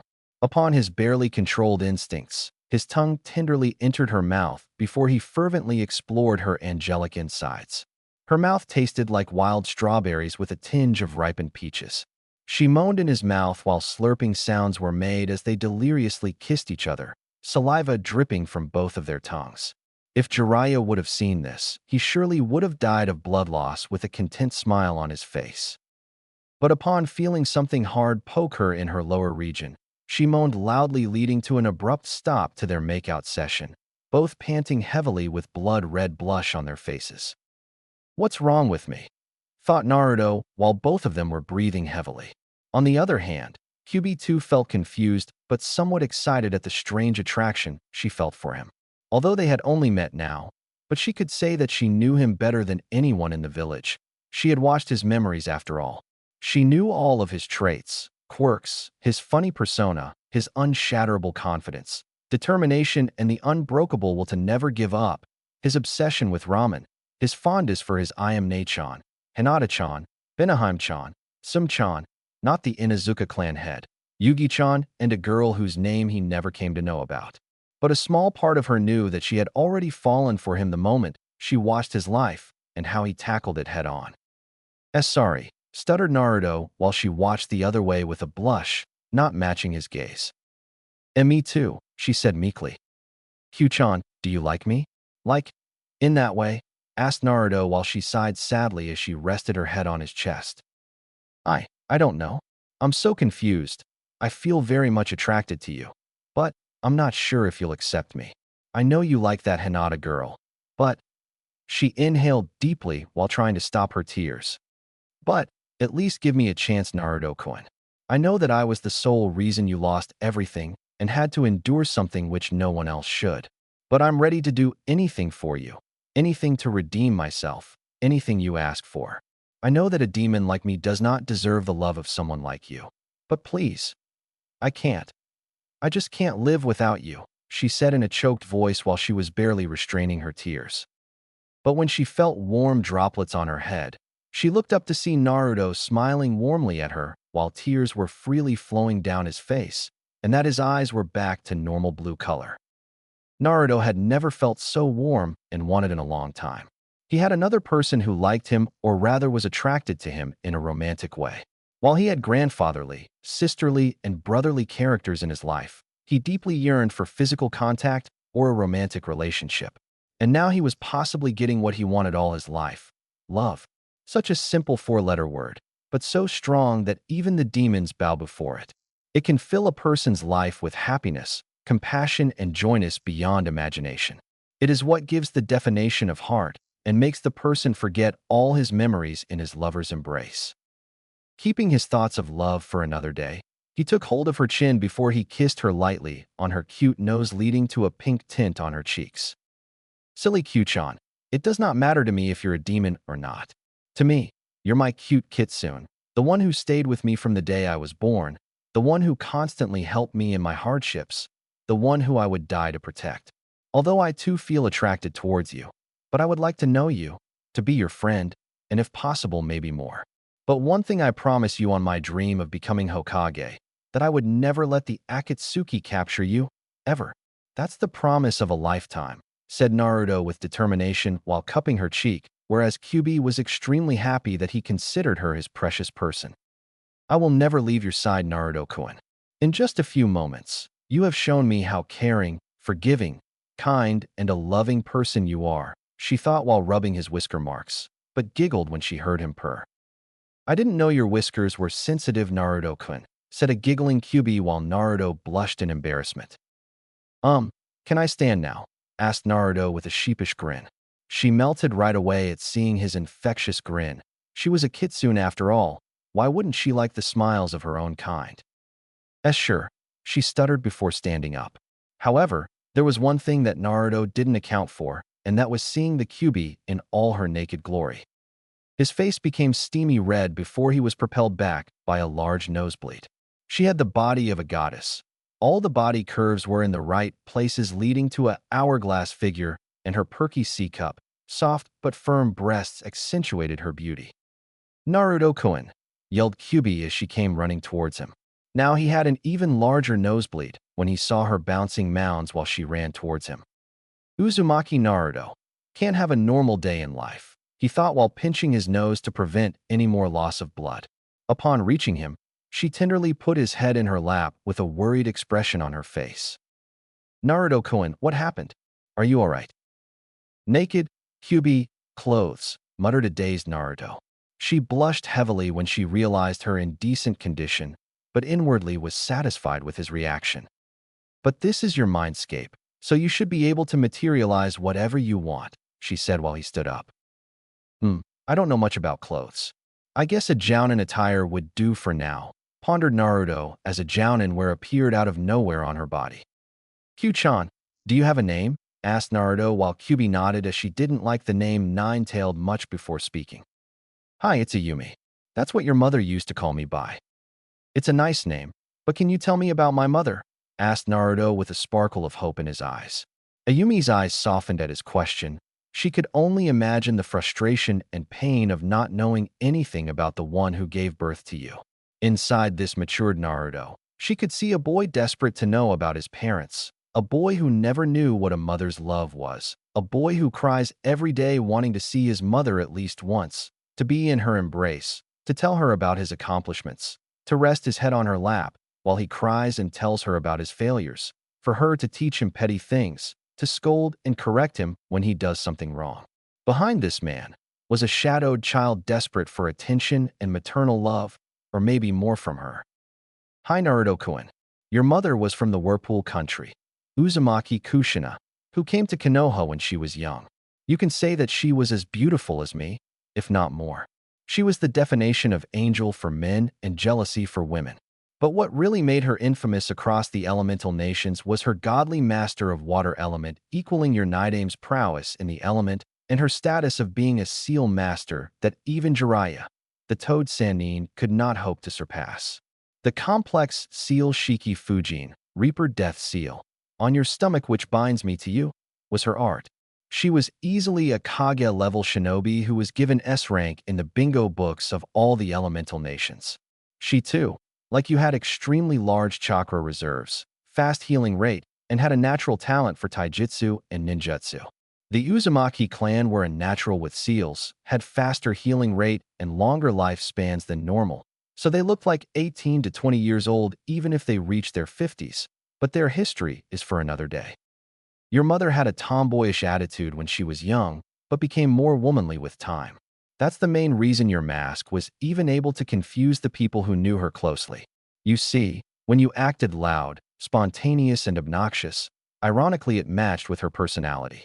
However, you did acquire some of her traits like determination, courage, protecting your precious people with your life, and the stubbornness to never give up," explained Yumi with a faraway look on her face while Naruto was brimming with pride and happiness that his mother was such a legendary shinobi.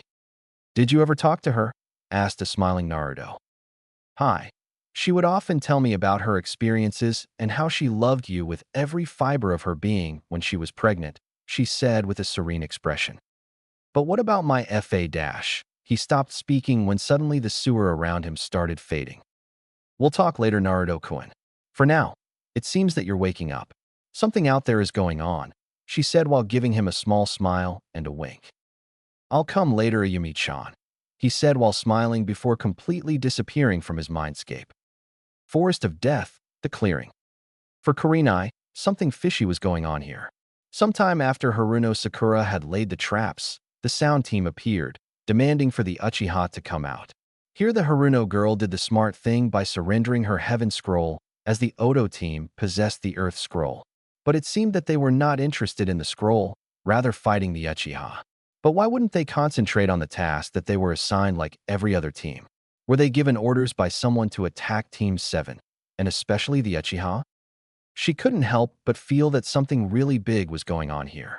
First, Orochimaru attacks Team 7, and then the sound team.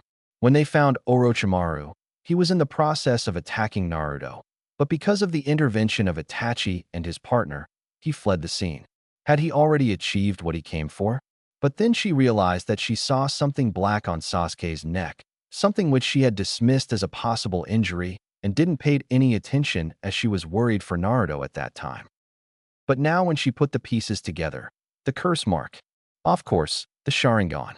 Anko did told her that the bastard wanted Sharingan from the beginning.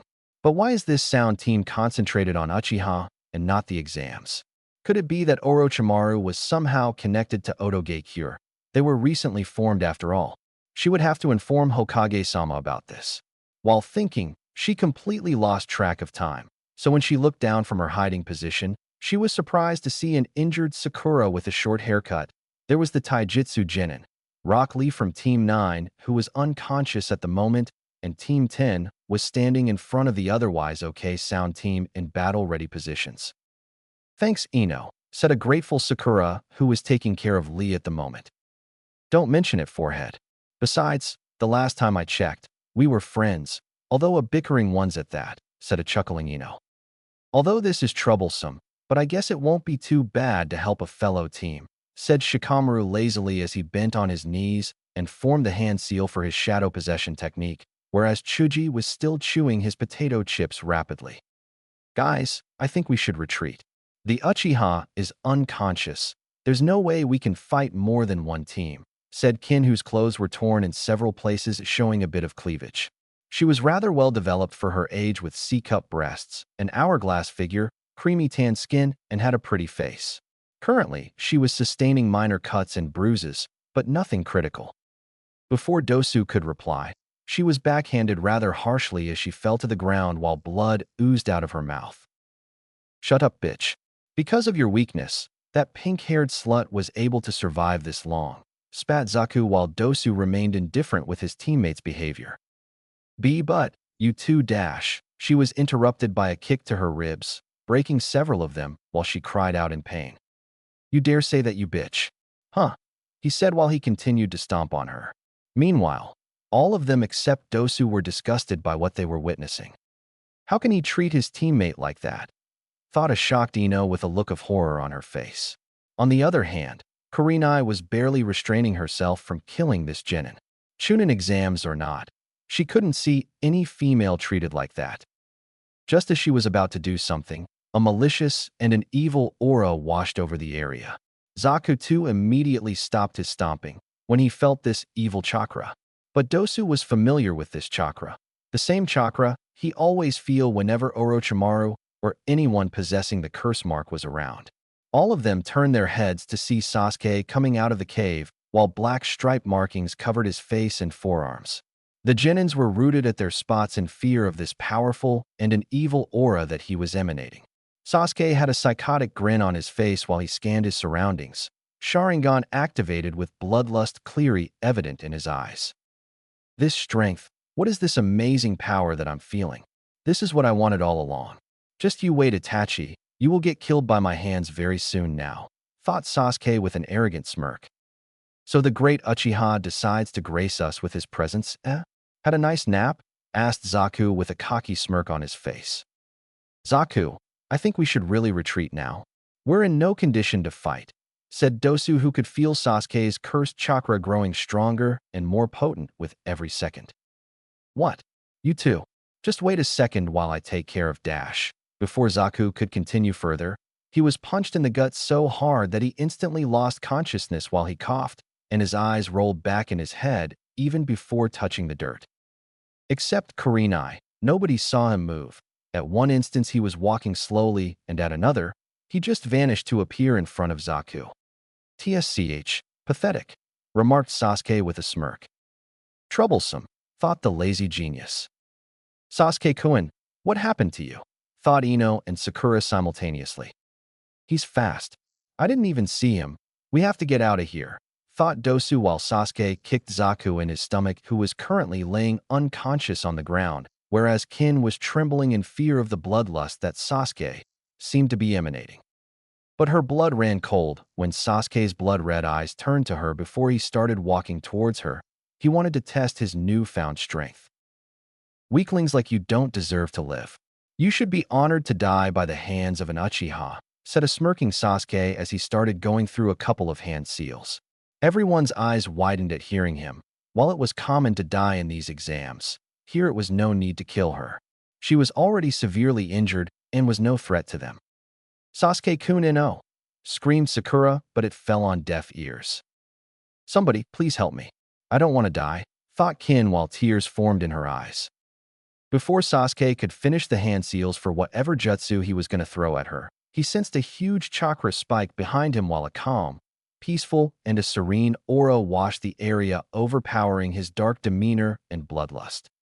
All of the Genins and Kurenai felt a strange feeling of calmness flow through them, and oddly made all of their worries go away.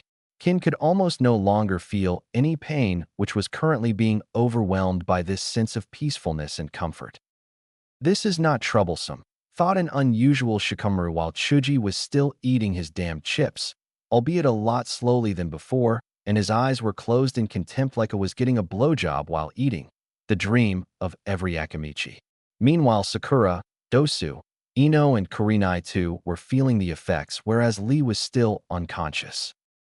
However, Sasuke couldn't feel anything due to the curse mark's effects except the chakra spike. He turned to where he felt the spike, but didn't see anything except the trunk cave. Stop this, Sasuke. His eyes widened when he heard an all-too-familiar voice from where he was facing before, meaning where Kin is. He whipped his head back so fast that you would have thought he broke his neck.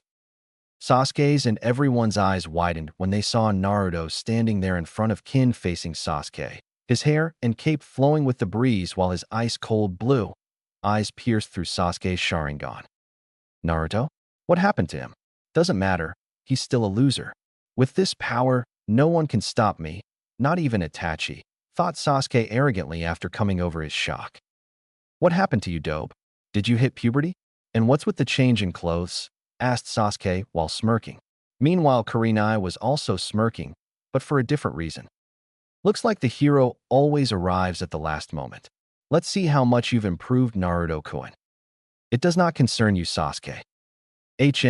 Don't think acting all cool and mighty will get you anywhere, said Sasuke arrogantly, while Shikamaru's sweat dropped. You're the one to talk, troublesome guy. I don't care, just leave the girl and her team. They're already injured and would give us their Earth Scroll, wouldn't they? Asked Naruto as he turned back to glare coldly at Dosu. Meanwhile, Dosu flinched at seeing that icy glare. His eyes were hollow, devoid of any emotion, and promised a lot of pain if he disagreed. He nearly pissed his pants when Naruto's eyes changed to purple color with one ring circumscribing the pupil just for a moment before reverting back to his normal cerulean blue color. However, nobody noticed this except Dosu and Kurenai. Damn, he looks even more hot when he does that, thought Kurenai as she found herself a bit turned on. Oh, of course, stuttered Dosu before throwing the Earth scroll in Naruto's direction, who caught it before putting it in his shuriken pouch. Meanwhile, Team 10 couldn't believe their eyes, especially Ino, who was blushing furiously. They were all having trouble identifying this genin until their eyes landed on his whiskers, resulting in their jaws getting dropped. Holy cow! Is that Naruto? What is going on here? Thought a blushing and a perplexed Ino. You're the most troublesome person I find besides my cousin Naruto, thought Shikamaru. Naruto, you look cool, buddy, thought the food sweeper. On the other hand, Sakura was relieved to see Naruto for the second time and on the same day. Well, that was something. Thank Kami. I hope you can stop Sasuke-kun Naruto, thought Sakura while she tried to wake up Lee, but it looked like he wouldn't be waking up for some time now. I don't care. Just get out of my way, loser, or I'll have to beat you to it, said Sasuke angrily while Naruto's eyes hardened. Try it, team, growled Naruto. Gladly, Dobe. I always wanted to beat the shit out of you, said a smirking Sasuke as purple chakra flared around his body before he dashed towards Naruto. Like before, he just vanished for the genins, but Naruto and Kurenai could clearly see him as his speed was only mid-Chunin level now. This would be over in one punch. The Dobe wouldn't even be able to see me, thought Sasuke arrogantly while he readied his fist to punch Naruto before he went for his. As his fist was about to connect, Naruto dodged it easily before delivering a bone-crushing punch to Sasuke's gut, resulting in him getting the wind knocked out and throwing some saliva, which was followed by a roundhouse kick to the side of his head. Sasuke flew back at even greater speed than he came at Naruto while colliding with several trees, breaking them in the process, and finally skidded to a halt as blood seeped out of his forehead and mouth, with several bruises here and there due to his collision course while he was clutching his stomach in pain. To rest of the genins, it just happened in a second. First, Sasuke just vanished to appear in front of Naruto, got a sucker punch to his gut, and then vanished again to be found several meters away from them, and was looking like he was beaten like a rag doll. To them, the trees were broken by an invisible force. Sakura was not all that surprised by Naruto's speed as she had seen him fight Orochimaru, but was worried for Sasuke. The Uchiha has no idea who he's dealing with right now, thought a smirking Kurenai while a chibi Kurenai in her mind was cheering with a banner of, Go Naruto-kun! Go Naruto-kun! Meanwhile, Dosu, Kin and Team 10 were awestruck at the display of strength and speed by Naruto. That? Where? What the hell happened? Thought a dazed Sasuke as his head was still spinning from the impact of that kick. Even his Sharingan didn't see that coming. That'll bring down a notch, thought a smirking Naruto before he turned to Kin. Are you okay? Asked Naruto with a smile, while Kin blushed at seeing his charming smile. Why yeah, I mean no, she said with a small smile, but then realized her condition. Even if she was talking to an enemy, a handsome one at that, she kind of felt safe in his presence, safer than anyone in her village. She was an orphan in her village and always had to fight for food, shelter, and herself. Because she was an early bloomer, she had to train herself, defend herself from any possible rape attempts. In Odo, women in general were frowned upon and were considered weaklings. Because of that, her teammates never treated her even humanely. She absolutely despised her village, her teammates, and Orochimaru, but was brought out of her musings when she again felt a sense of calmness and sereness flow through her body like before, also noticing that she almost no longer felt that excruciating pain she was feeling a moment ago. Kin looked up to see Naruto bent in front of her while he was applying some kind of white chakra that she had never seen before on her damaged rib region. She was surprised to see that he wasn't staring at her chest unlike all the males of Odo, but rather was tenderly applying this strange chakra, which oddly was working like a painkiller and a relaxation remedy. Meanwhile, oddly Ino and as expected Kurenai were feeling jealous of the treatment that Kin was receiving. Wait, this shouldn't be happening. Of course Naruto is cute, handsome, caring, kind, charming, what the hell is wrong with me? Thought Ino as she clutched her head, while Shikamaru and Chuji were puzzled by her awkward behavior. Blondes are just troublesome, thought Shikamaru while Ino was lost in her own thoughts. All her life, she had dreamed of a man who cared for her and loved her. A man who was handsome, kind, loving, funny, caring, and a charming person. Sure, Sasuke was handsome, but what else? He never smiled. Kind, loving, and caring were miles away from his name. But now she realized that the reason she was after Sasuke was mainly to prove herself the best, that she was better than Sakura and all her female classmates. She never realized when her silly childish crush got converted into a crippled race of who gets Sasuke competition, especially with Sakura. But now that she thought, will she ever be happy if she got Sasuke? A big no. In him, she didn't need to be a Kugan to see that he was a stuck-up, spoiled genin, who only craved for power and nothing else. But here, she had never seen this side of Naruto. If she knew he was like this, she may have had drop-dead fallen for him in the academy. But she was too blind to see it. She also felt ashamed at how she treated Naruto. Although, she didn't hit him often like Sakura did, but she was still always mean and indifferent to him. Back then, if she would have taken the time of the day to observe him, she would have surely thought of him as a cute, funny, and an exciting guy. But maybe they could still be friends, or even more. Maybe she still had a chance? Chapter 6. Meeting an Old Friend. Looks like we'll be having 2 more girls in the harem, thought a smirking Kurenai as she glanced at a blushing Kin and a thoughtful-looking Ino. Meanwhile, it started to rain, getting heavier by each passing second. Why are you helping me? Asked Kin, but Naruto simply smiled at her. Do I need a reason to help pretty ones like you? Said Naruto with his trademark foxy grin, still oblivious to the fact that he was flirting with her. She blushed at his reply but started to shiver in cold when the rain started to pour heavily.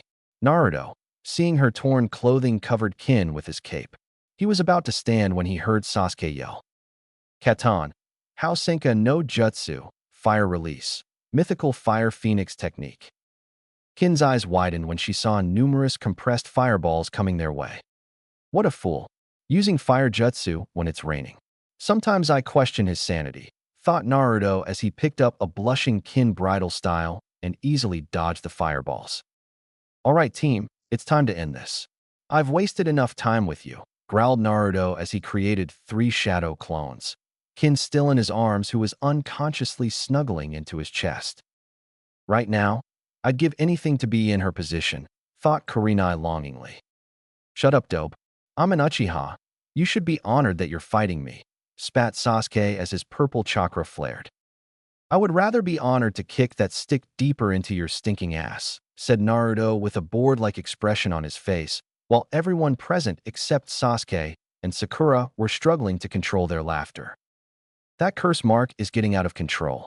I have to do something and quick.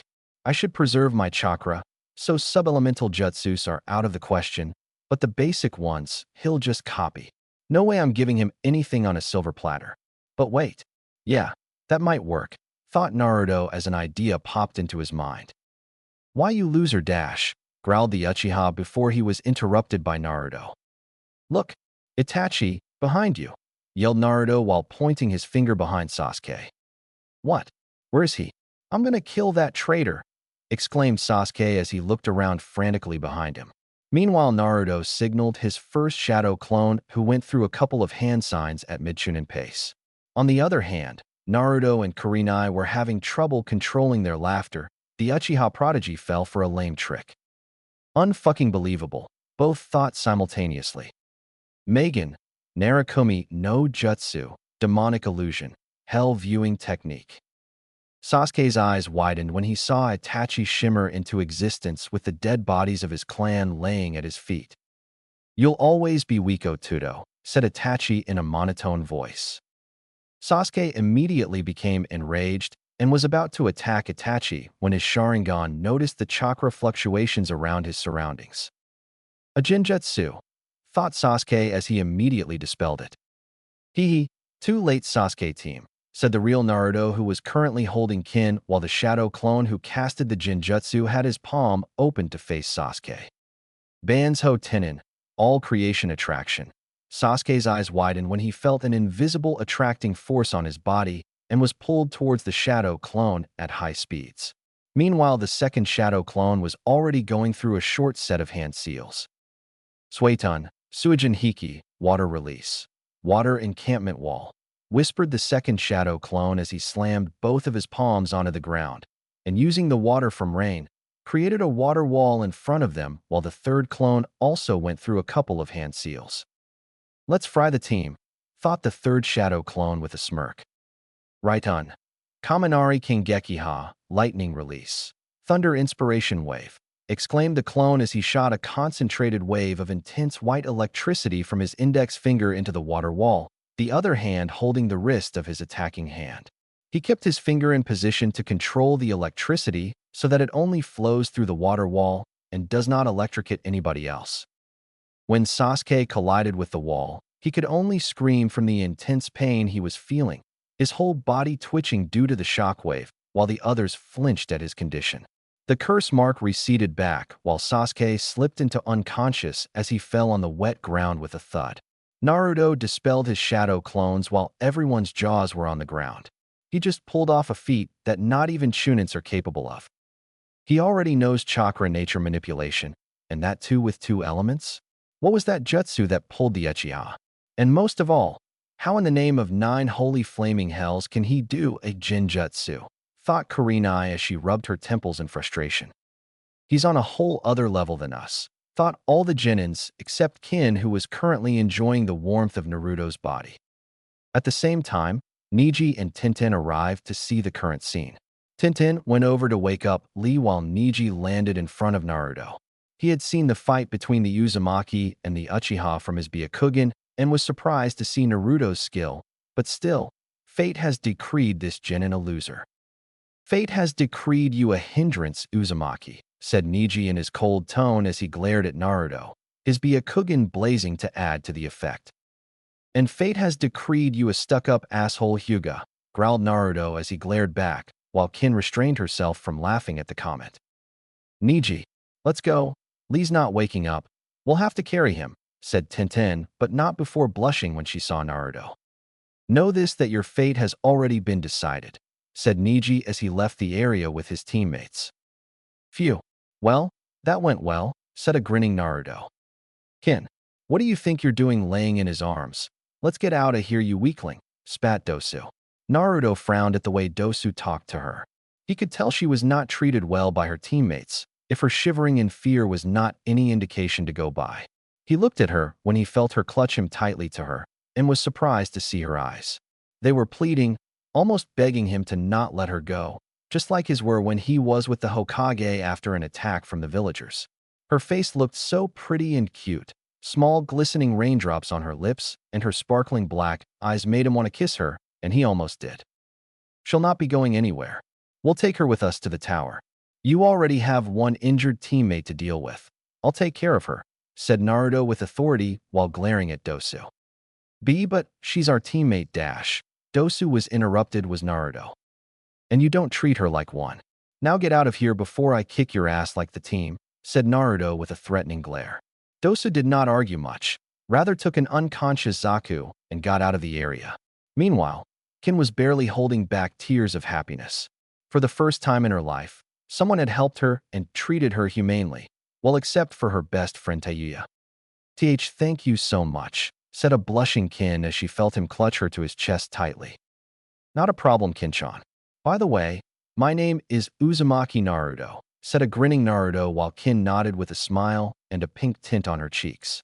He then gazed towards Sasuke and sighed. "Why wouldn't you learn, Sasuke? I know you suffered at the hands of Itachi-sensei, but power isn't everything.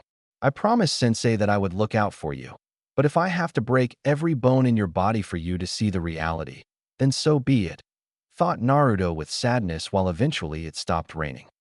"Yo, troublesome guy, got a minute there," said Shikamaru in a bored tone as he waved at Naruto. He turned his head and a smile graced his lips. Him, Shikamaru, Chuji and Kiba were best friends in academy. Although, he and Kiba had a friendly rivalry, but Shikamaru and Chuji were in a sense, true friends for him. They played together in the academy, ate together and bunked classes together, but later went their separate ways. However, Shikamaru and Chuji were still best friends.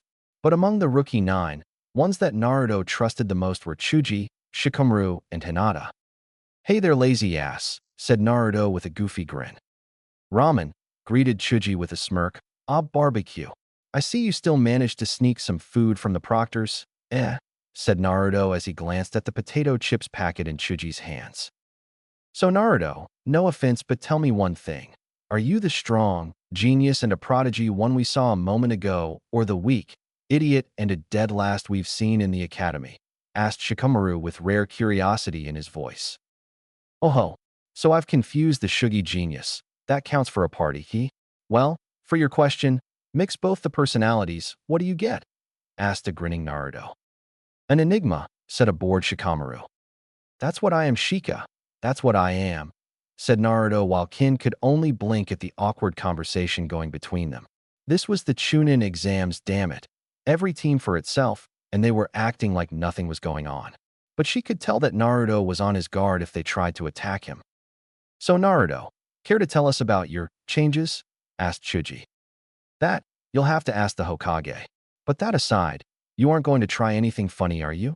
'Cause I don't want to hurt my longtime friends, said Naruto in a serious tone. We aren't that low to attack a fellow squad who's already crippled. Besides, if we would have wanted your scroll, we wouldn't have intervened. So yeah, you can keep the scrolls, said Shikamaru in a lazy tone while Naruto nodded with his reason as he found no deception in his words, but still wasn't going to relax until they left. He knew Shikamaru was a genius and wasn't going to underestimate him. Hey Naruto, said a meek voice. Naruto tilted his head to see Ino standing behind her teammates. Instead of greeting her like he always did because of his mask, a deep frown etched on his face. What are you planning, Ino?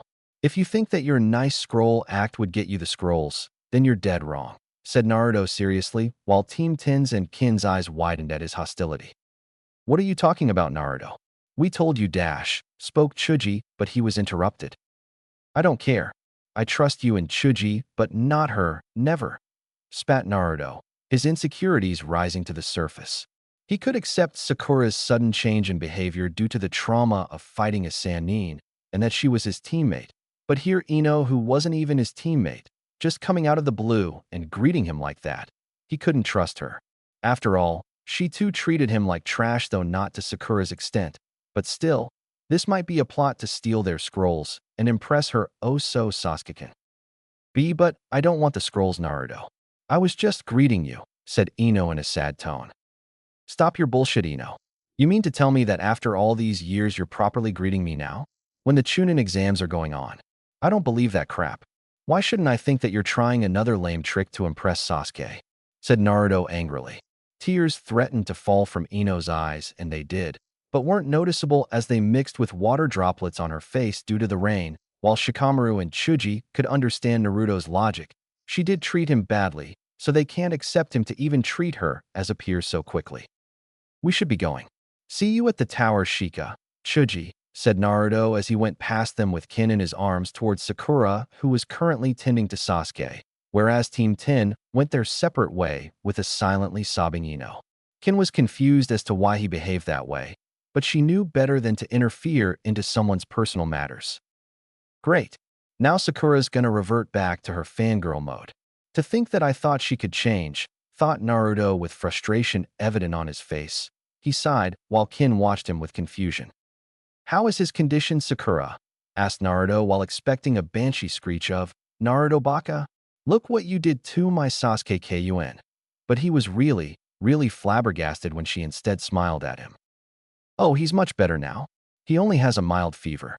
The beating that you gave him must have pushed those black markings back, Shinaro, said Sakura, while playfully screaming the last part as she waved her fist in air. A large sweat drop formed on Kin's head. This team is rather weird.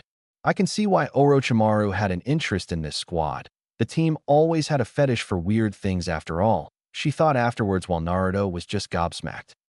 Hee, sorry, just joking. But yeah, he's gonna be fine now. It was all thanks to you, Naruto, that he was brought back. I could see that the foul chakra was interfering with his mind. The use of electricity to stop that mark from spreading and stun him was an ingenious idea indeed, said Sakura seriously, not at all surprised that Naruto knew chakra nature manipulation as he did warned her before, while Kin nodded with her. Who are you? There's no way that you're the Sakura who I know, said Naruto shakily, not able to contain his shock. I told you, Naruto, I wouldn't blame you over something so trivial. You're the strongest member of our team, so it was natural you had to stop him, she said with conviction in her voice, while Kin could only wonder about what was going on between these two. Naruto could only nod dumbly. Was this a surprise Naruto day? First that Proctor says that she knows about his mask, then that Snake Freak attacks them, then a good Itachi comes to save the day, who was supposed to be a psycho killer lusting for power. Then he comes to know about his Dojutsu, Uchiha clan, and whatnot. Then he learns that Sakura was willing to change, which was in a sense a rigid metal trying to bend its shape.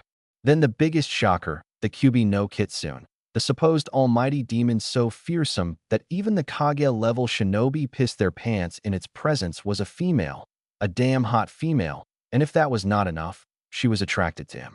Oh, no doubt, he would always remember this day, the day that changed his life drastically, the Chunin exams day. He could only describe this day in only one word: troublesome. I need my ramen, damn it, thought Naruto as he inwardly cried anime tears.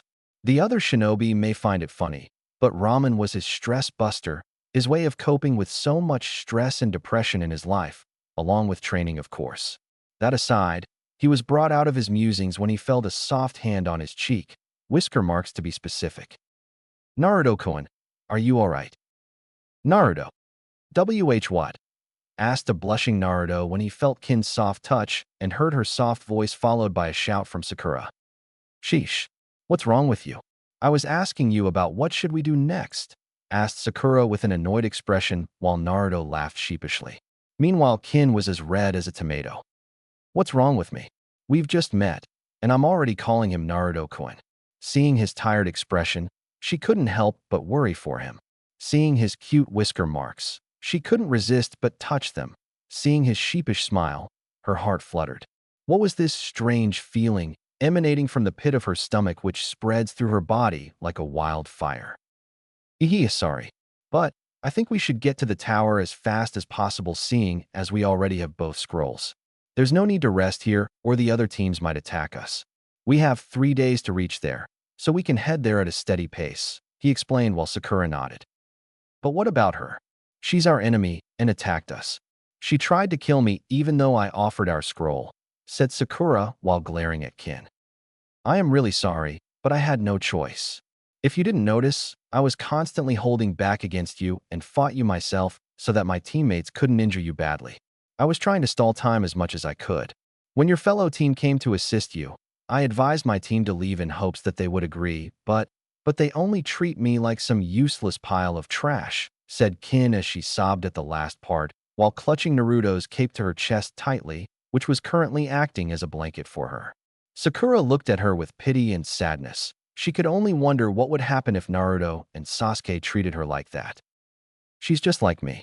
I'll make sure to at least protect her from those idiots, thought Naruto as he clutched Kin to his chest tightly while she snuggled into it and started crying louder. Shoot, Kin-chan, don't cry. I'll make sure that they wouldn't lay a single finger on you, whispered Naruto in her ear. Really? Asked Kin with teary eyes and a cute expression on her face. Naruto couldn't resist and kissed her on her petty nose, leading to a burning red face of Kin. Absolutely, exclaimed a grinning Naruto who created 2 shadow clones, but with a little difficulty as Kin was still in his arms.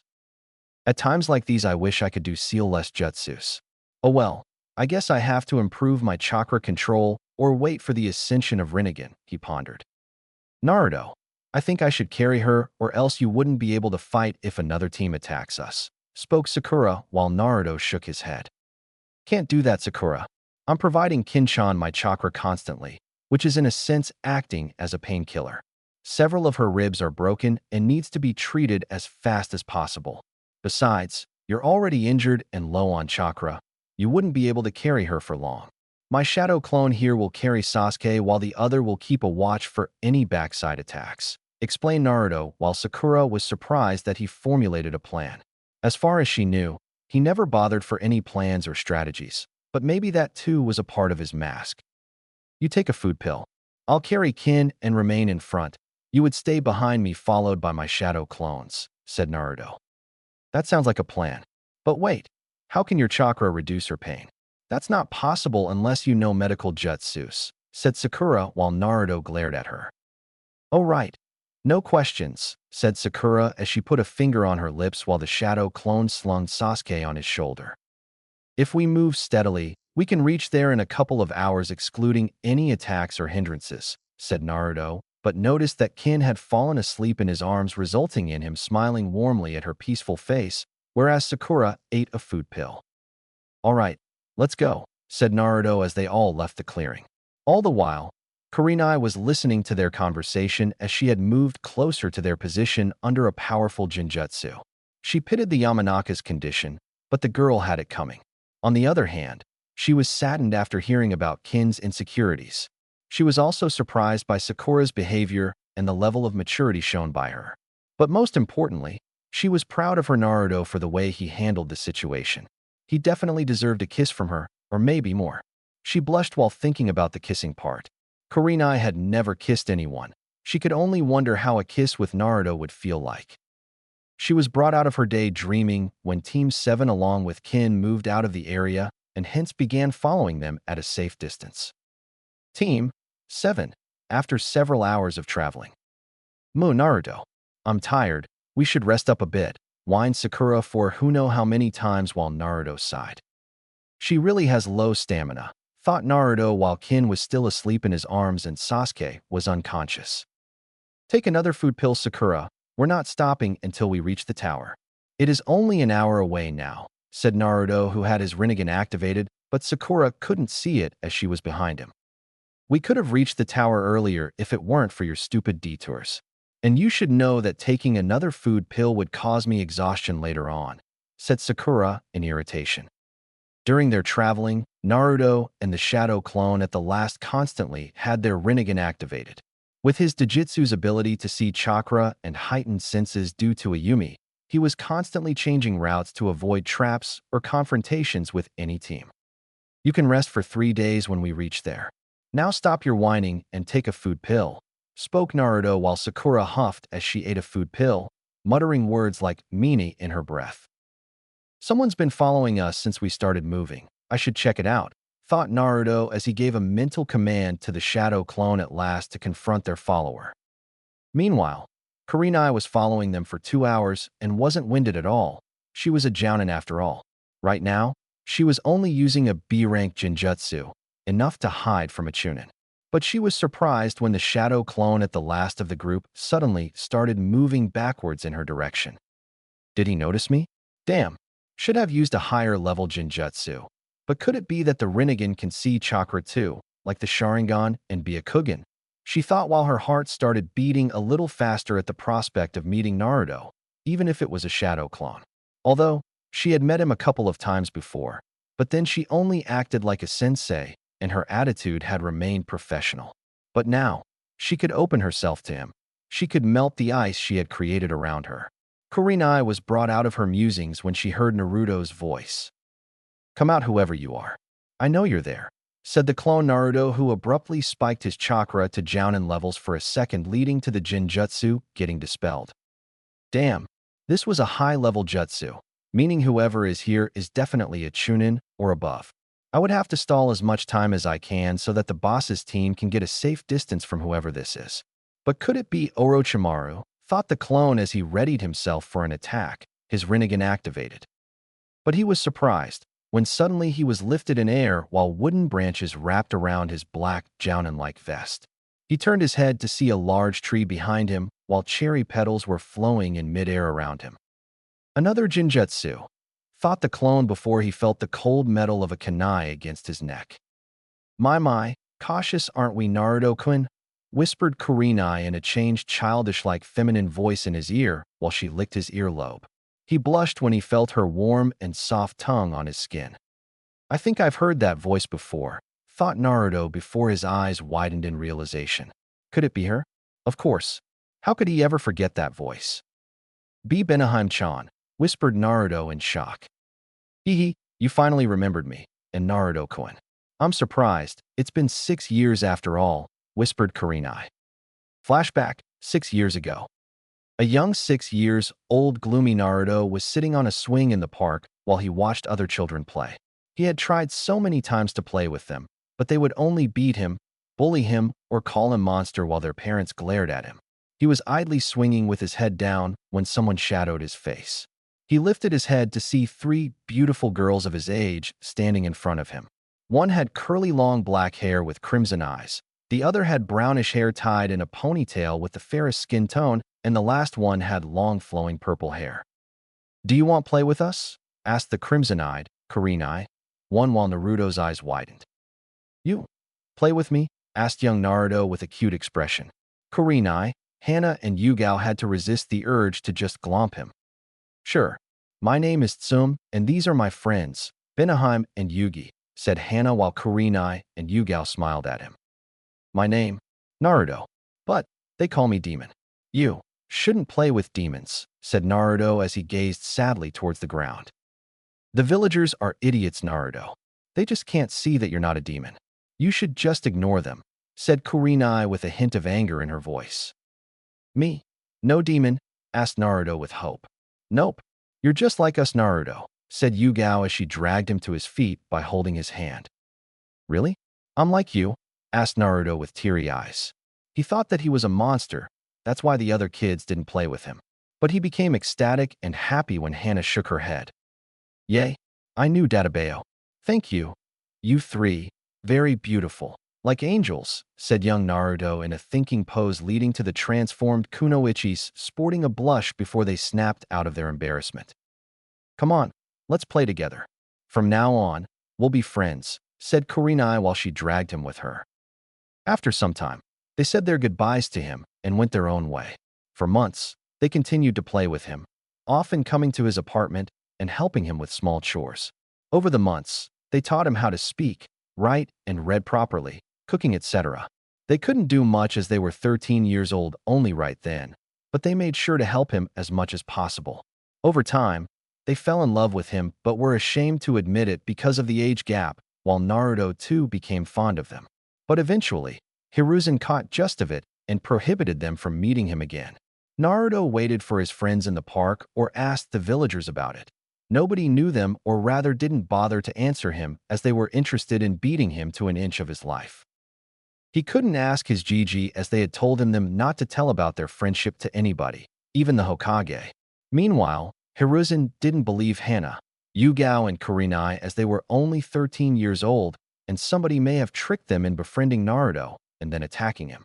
This had already happened several times with some children befriending Naruto because of their parents' persuasion, and when he went to their homes to play, they would poison the food and plan several other methods to get rid of the demon spawn. So the Hokage had to be absolutely sure that Naruto stayed in trusted company. There were only 3 people that he trusted Naruto with right then: Kakashi, Jiraiya, and Mikoto. Jiraiya had a spy network to maintain.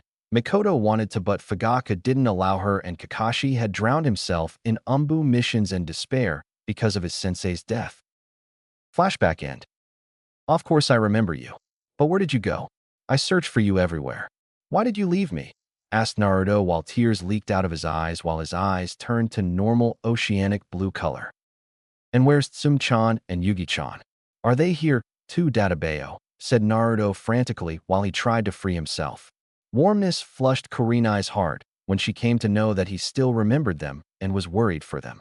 She released the Jinjutsu as Naruto snapped out of it to find Kurenai standing in front of him while his eyes widened in surprise. "Hey Kurenai-sensei, what are you doing here, and where's Benaheim-chan?" asked a blushing Naruto while he pinched his nose to stop the blood from coming out. Due to rain, Kurenai was wet and her clothes were tightly hugging her body, showing her curves and luscious D-cups. Even her nipples were noticeable due to the coldness. But on the other hand, he was also afraid of her a bit. He'd heard about the famous ice queens of Konoha, but among them, had only met Kurenai until now. He had seen the way she treated men who looked at her in any indecent way. Even those who behaved properly, she was usually cold to them, like she was assuming they would ask her out or something. But he knew that it was all an act. She too wore a mask like him, so naturally she noticed it, him being experienced in the art of deception after all. Inside this cold sheet of glacial ice, he knew there existed a vulnerable and a lonely soul. Eyes were the windows of one's soul after all. "Were you checking me out, young man?" asked Kurenai as she fakely narrowed her eyes while Naruto's eyes widened. "And no, of course not. Why would I even dare think about you like that? Said Naruto while he waved his hands defensively. Are you saying that I'm not good enough for you? Asked Kurenai threateningly, still continuing her charade. What? He exclaimed with surprise evident on his face while she slowly advanced towards him. You had me right. Am I not good enough for you? Asked Kurenai as her heart sped up a bit while waiting for his answer. Of course, Sensei. You're very beautiful like a goddess. I mean, any guy in his right mind can't ignore your unearthly beauty, said the clone Naruto honestly while she blushed furiously, and Naruto, still as oblivious as ever even with his changed personality, glanced at her in confusion. Sensei, your face is all red. I think you'll catch a fever if you remain wet, said Naruto before Kurenai vanished completely from his sight to appear behind him. She circled her slender arms around his waist, her body tightly pressed against his while her head rested on her shoulders. There, this is much more comfortable, Naruto-kun, said Kurenai in Benaheim's voice while his eyes widened as he saw Kurenai from the corner of his eyes. Don't tell me that you're Benaheim-chan, whispered Naruto in pure shock. I've been waiting for this day, Kitsune-chan, whispered Kurenai while Naruto's eyes widened at the name. The only ones to ever call him that were Benaheim, Sum, and Yugi, often to tease him because of his foxy grin and whisker marks. Why? Whispered Naruto after coming over his initial shock, while Kurenai blinked in confusion. Why did you leave me? Why lie to me? Why didn't you show me your true self? Asked Naruto while his spiky hair shadowed his eyes. It's a long story, Naruto-kun, said Kurenai. I've plenty of time. I'm only a shadow clone after all, said Naruto while Kurenai nodded. She then started explaining about why they had to transform themselves because of the villagers and Hokage and reasons behind them leaving suddenly because of the Hokage. Meanwhile, Naruto was getting angrier and enraged by the second. You mean to tell me that Gigi stole from me something that was possibly the only source of love, friendship, and happiness I had in my life? Asked Naruto, while white chakra with a red hue started to pour out of his body. Calm down, Naruto-kun. I know what he did was wrong. We tried to reason with him. But at least, from now on we can be together as he allowed us today to reveal ourselves, said Kurenai while rubbing his cheek with one hand and his hair with the other. He inhaled deeply to calm himself down, also noticing that she smelled of red roses and white lily while gradually his chakra receded back. He blushed when he noticed how tightly her impressive bust was pressed to his back, while she smirked at seeing his red face. Like what you feel, Naruto-kun, she said while rubbing her breasts against his back, while his blush got darker in shade. Where is Tsum-chan and Yugi-chan? Who are they in real? Asked Naruto to escape the embarrassing situation while he eagerly waited for her answer to know who his childhood friends really were. That is a surprise, Naruto-kun, said Kurenai as she kissed the back of his neck. She was now really resisting the urge to kiss him, but she also didn't want her first kiss to be with a shadow clone, so she controlled herself for now. But tell me, how were you able to sense me? Was it because of your Jujutsu? Asked Kurenai, while she could feel Naruto's body become stiff. How did you? He trailed while his mouth was open in shock. Hokage-sama told us about your Rinnegan, and don't worry, we wouldn't tell anyone about it. It's up to you when you decide to reveal it, Naruto nodded hesitantly. But we don't know its abilities. Until a few hours ago, it was supposed to be a myth after all. And we also know about Itachi and his partner. So I'm looking forward to how much stronger you have become, Naruto-kun. But I've always wanted to ask you something, Benny. Kurenai-chan, said Naruto while Kurenai blushed at the addition of chan. Oh, how much she had dreamed of this moment. Him calling her Kurenai-chan or any other nickname he wanted to. Why did you, Sum-chan and Yugi-chan, help me? All the villagers hated me. Children of my age bullied me, and the whole ninja populace except a few were indifferent to me. Did you know, Naruto-kun, your mother was a role model for us? You have Konohamaru, Udon, and Moegi who look up to you, the same way we practically worshipped her.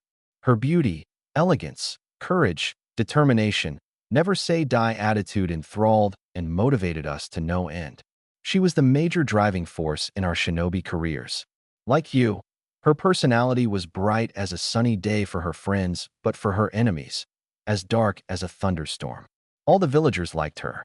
However, They didn't know that she ever had a baby or if she was even married. Silence reigned upon the area before she continued. We were the ones that took care of her during pregnancy. Although we were a bunch of brats at that time, but she too always welcomed us with open arms. But that aside, we couldn't see her son get treated like that, so we decided to help you as much as we could. I know that you want to know more about her and your father, but you'll have to ask Hokage-sama about your parents. It's a highly classified secret, finished Kurenai with sadness at being able to tell Naruto about his mother anymore. But can you at least show me how she looked? He said with a hint of hope while she blinked. I guess I can. The law included about not telling you about your mother, but it didn't said anything about showing her to you. Sometimes it's better to bend the rules, said Kurenai as she released Naruto from her hold. Hinge, transform. Naruto turned around to see what was the most beautiful existence his eyes had even shown to him. His face immediately went blood red while steam protruded out his nose and ears. This am my mother, he stuttered while pointing a shaky finger at the transformed Kurenai. Chapter 7. A Dream to be Accomplished. This am my mother, he stuttered while pointing a shaky finger at the transformed Kurenai. He now completely understood what Ayumi was trying to describe about her. His mother was a definition of angel, a top-quality one at that. He just didn't know how to describe her. Beautiful, amazing, breathtaking, hot, sexy, gorgeous. All these words were just not enough to describe her unearthly beauty. Holy Mother of Rikudo Sannin. Damn, never thought my mother would be so, well, so hot, thought Naruto before muttering about his father being a lucky bastard. Even though he knew she was his mother, he couldn't help but think about her as a woman. Standing in front of him was a hinged Uzumaki Kushina in skimpy civilian clothes, courtesy of Kurenai. She had long flowing red hair, heart-shaped face, light violet eyes. All in all, her face was just perfect. All the body curves were in right proportions, with D-cup breasts, milk creamy flawless skin, slim-toned waist and legs, and had an hourglass figure. A small portion of her forehead was covered by her red silky hair, held by a clip, making her even more cute and beautiful. If Ayumi wasn't a bijou, he surely would have thought of her as his mom's sister. Hee, I kind of expected that kind of reaction, said Kurenai/Kushina as she had her hand on her hips. Naruto slowly lifted his hand to her face while moisture gathered in his eyes. Keika-san, he said shakily while streams of tears flowed down his cheeks as his hand cupped her cheek. Kurenai/Kushina blushed at the contact before leaning into his touch while she put her hand on his hand to deepen the touch. Meanwhile, Naruto activated his Rinnegan. He wanted her mother's face to be forever burned into his mind. The Rinnegan could copy images or any form of writing, an ability he discovered during the training while reading the scrolls. Kurenai gasped silently when she saw his eyes. They were beautiful. His purple eyes seemed to have a glow to them. Also, the effects of his white chakra seemed to increase. It's okay, Naruto-kun. I know you miss her, but life is all about moving on. She wouldn't want you to cry for her every day. Rather, she would want you to accomplish your dreams and be happy. Did you know what was her dream when she was of your age? She said as she canceled the hinge while Naruto wiped his tears with his forearm before shaking his head. When asked, she would always say she wanted to become the first female Hokage, similar to your dream. She said while Naruto's eyes widened at the prospect of learning that their dreams were so similar. Accomplish your dreams, Naruto-kun. Fulfill her dream. I know you can do it, she said as she put her hand on his shoulder while he started to chuckle softly after coming over his shock. You're very precious to me, so I'm not gonna lie to you, Kurenai-chan. Although a large part of me understands the behavior of the villagers towards me, but still a small part of me hates these villagers with passion and wants nothing more than to kill them. That part of me, you can say that it is the negative Naruto, the one which was born through emotions like pain, hate, fear, loneliness, and revenge, the part which I've suppressed within the deep recesses of my mind, he said while Kurenai was shocked that inside this bright Naruto, there existed a dark one which wanted to get back at these foolish villagers for how they treated him since he was a baby. A large part of her totally agreed with getting rid of these ignorant villagers who couldn't tell the difference between a kunai and a sealed kunai. But, he inhaled deeply, but I think there's still hope for the younger generation. Right now, Their views are influenced by their parents, but I'll make them see the truth. Unless a miracle happens, I know that it will be very difficult to change the views of the elder generation, if not completely impossible. The Shodame, Nidame, and the Yodame would be ashamed of these people's ignorance. When Gigi gazes upon his village from the monument, I see nothing but sadness, pity, and shame in his eyes. Sadness that he couldn't change the villagers' views of me. Pity at their ignorance and shame at what the people of this village have come to. Some time ago, I thought about leaving this village thinking that becoming Hokage of these pathetic villagers be damned. But I've learned that a king does not choose its people, but rather the people elect their king. The only thing the king can do is change their views towards him. He paused to regain his breath, while Kurenai was stunned at the level of maturity that he was showing. To go that deep, he truly had the traits of an upbeat visionary. It would have been the absurd height of cowardness to leave my village. Running from my problems, giving up on my dream. That's not the trait of an Uzumaki, and I never back down from any challenge. He lifted his head to gaze into her eyes. Her breath got caught in her throat when she saw the fire in his eyes. From now on, no more Mr. Nice Guy.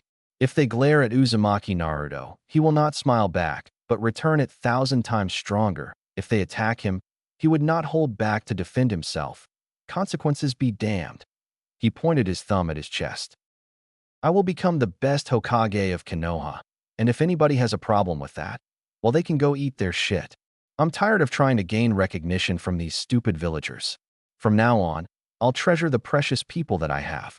I'll fulfill my dream for my precious people and most importantly my mother, he said, a determined smirk while Kurenai smiled at him lovingly. I guess the Rinnegan did wonders to you, didn't it? She spoke while he raised his eyebrows. Surprisingly, your guess is right.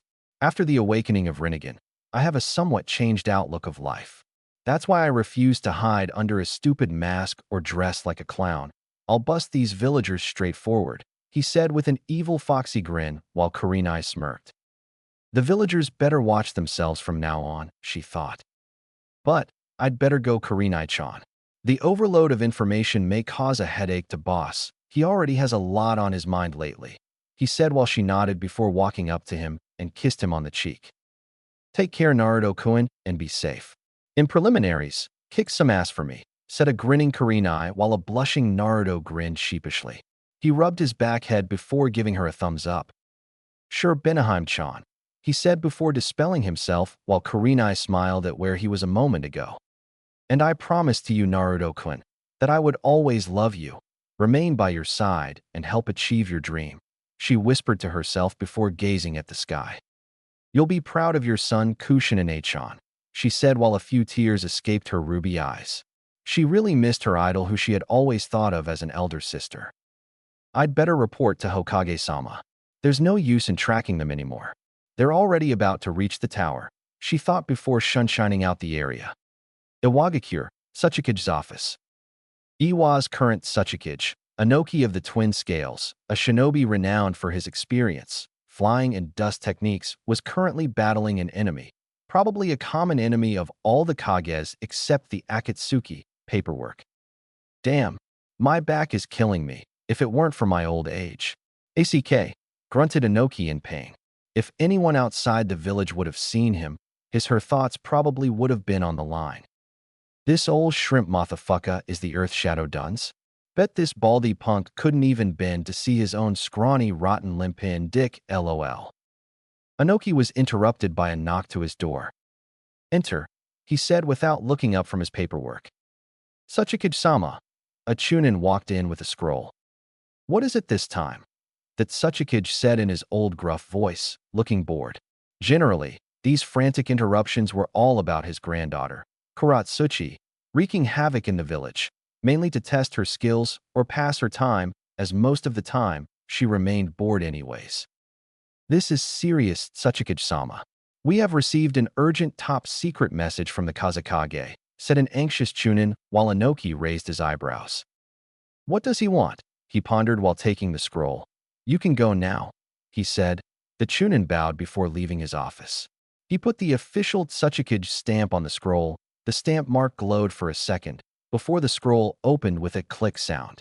He then started reading the scroll, his eyes getting wider by the second before an unsettling small smirk formed on his old face. Well, payback's a bitch, isn't it, Konoha? He thought with excitement. Meanwhile, the Forest of Death, the tower. Team 7 along with Kin had reached the tower a while ago. They had just entered the hall before Sakura fell to her knees, all sweaty and was panting heavily. Naruto, you're one ruthless slave driver, she said while panting. Meanwhile, Kin was still asleep while Sasuke hadn't woken up yet. Meanwhile, Naruto was lost in his own thoughts. Ever since the shadow clone had dispelled itself, the information that he gained had shocked him to his very core. He had almost dropped Kin due to the shock, but composed himself, although barely. But his shadow clone couldn't hold his shock, and in the process dropped Sasuke. And he had to hold back himself from rolling in laughter. Sasuke was just waking up when he was dropped, resulting in his head hitting a branch, and he again lost consciousness. Sakura didn't notice anything because she was in front of the shadow clone, already tired up and panting. Even nature didn't want to hear about his rambling about the Uchiha's pride, thought and amused Naruto. But that aside, he was really giddy that he had found his childhood friend after all this time. Although in reality, she was the Jinjutsu mistress, and most of all, he saw his mother's appearance today. Just thinking about her made him blush. What's wrong with me? She's my mother, and besides, it's not like she's going to come back from the dead, thought Naruto sadly while choking up his unshed tears. He would never be able to meet his mother again. However, he was dead set in fulfilling his mother's dream and telling those villagers that who was the boss now. He was brought out his thoughts when he sensed his cheeks being pinched. He focused his vision to see Sakura staring intently at him while pinching his cheeks hard. Ow, what do you think you're doing? It hurts, he yelled as his whiskers marks were sensitive, but was interrupted when she put her hand over his mouth while glaring at him. SHHSH. She's asleep. Do you want to wake her up? She whispered angrily, but had a faint blush on her cheeks due to the contact. Damn, who would have thought he would become so handsome? MMPH. Tried to say Naruto in muffled voice, but couldn't remove her hand as his arms were busy holding Kin. What? I can't understand you, said Sakura while she leaned in close to hear him. Crazy girl, he thought before creating a shadow clone. Get your hands off, boss, Sakurabaka, yelled the clone dramatically while she removed her hand, a sheepish expression on her face before the shadow clone's words registered in her mind. What?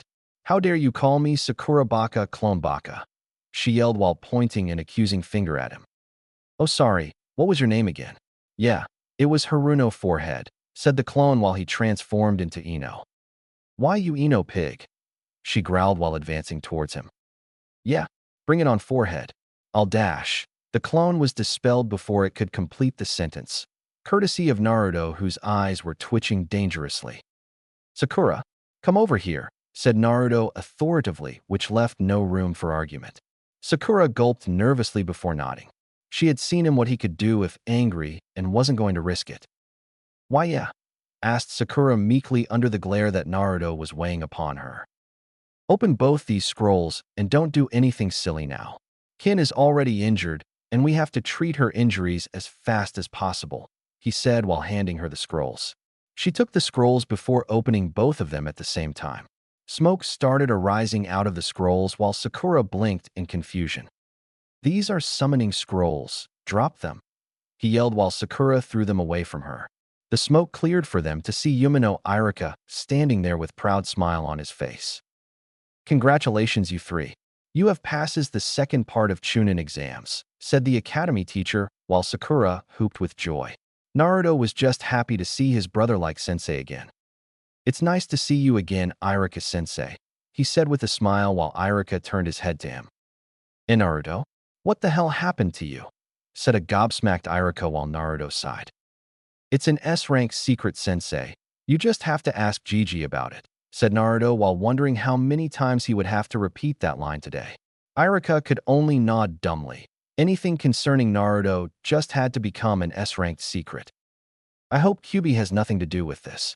Who knows, it might be influencing Naruto, thought Irika, concerned for his favorite student before his eyes landed on a girl in Naruto's arms and an unconscious Sasuke on the back of another Naruto he presumed was a shadow clone. What happened to Sasuke? And who is she in your arms? Asked a confused Irika, but on the inside was proud that his brother-like figure was becoming a man. Sakura glanced at Naruto, not sure about what to say about Sasuke's condition. He got exhausted in a fight we had with another team for the scroll, but is otherwise alright and only unconscious. He then glanced at a sleeping Kin with a small smile on his face, which didn't go unnoticed by Irika. We found her injured on our way here. She was alone, so we took her with us for treatment, lied Naruto calmly while Irika nodded. Sakura was amazed that Naruto could deceive an experienced Chunin. Masking his emotions like that was just amazing. But that aside, do you know the meaning of these scrolls? Asked Irika in his lecture voice, while Naruto paled at that tone. He really wasn't in the mood to listen to any lecture right now. Sakura would have listened intently to Irika, she being the book smarts and all, but was tired as hell and wanted nothing more than to hit the bed. Irika, however, didn't pay them any attention, rather took the scrolls and put them onto the uncompleted message on the back wall. He then started explaining the meaning of it, all the while facing the wall.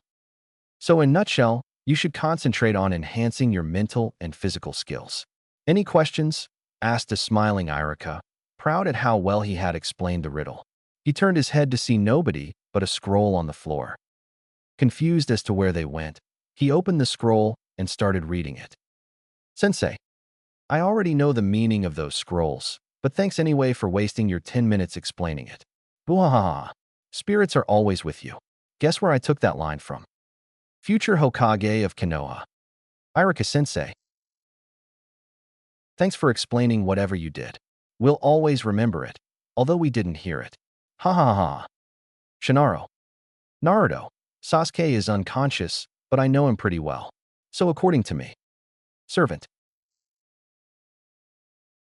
HN. You should be honored to be my sensei.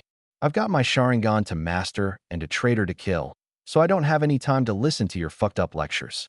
However, as your reward for your good-for-nothing efforts, I allow you to watch me fight like the elite I am. The great Uchiha-sama, leader of the Emo clan. Silence. Pin drop silence followed after Irika had read the scroll.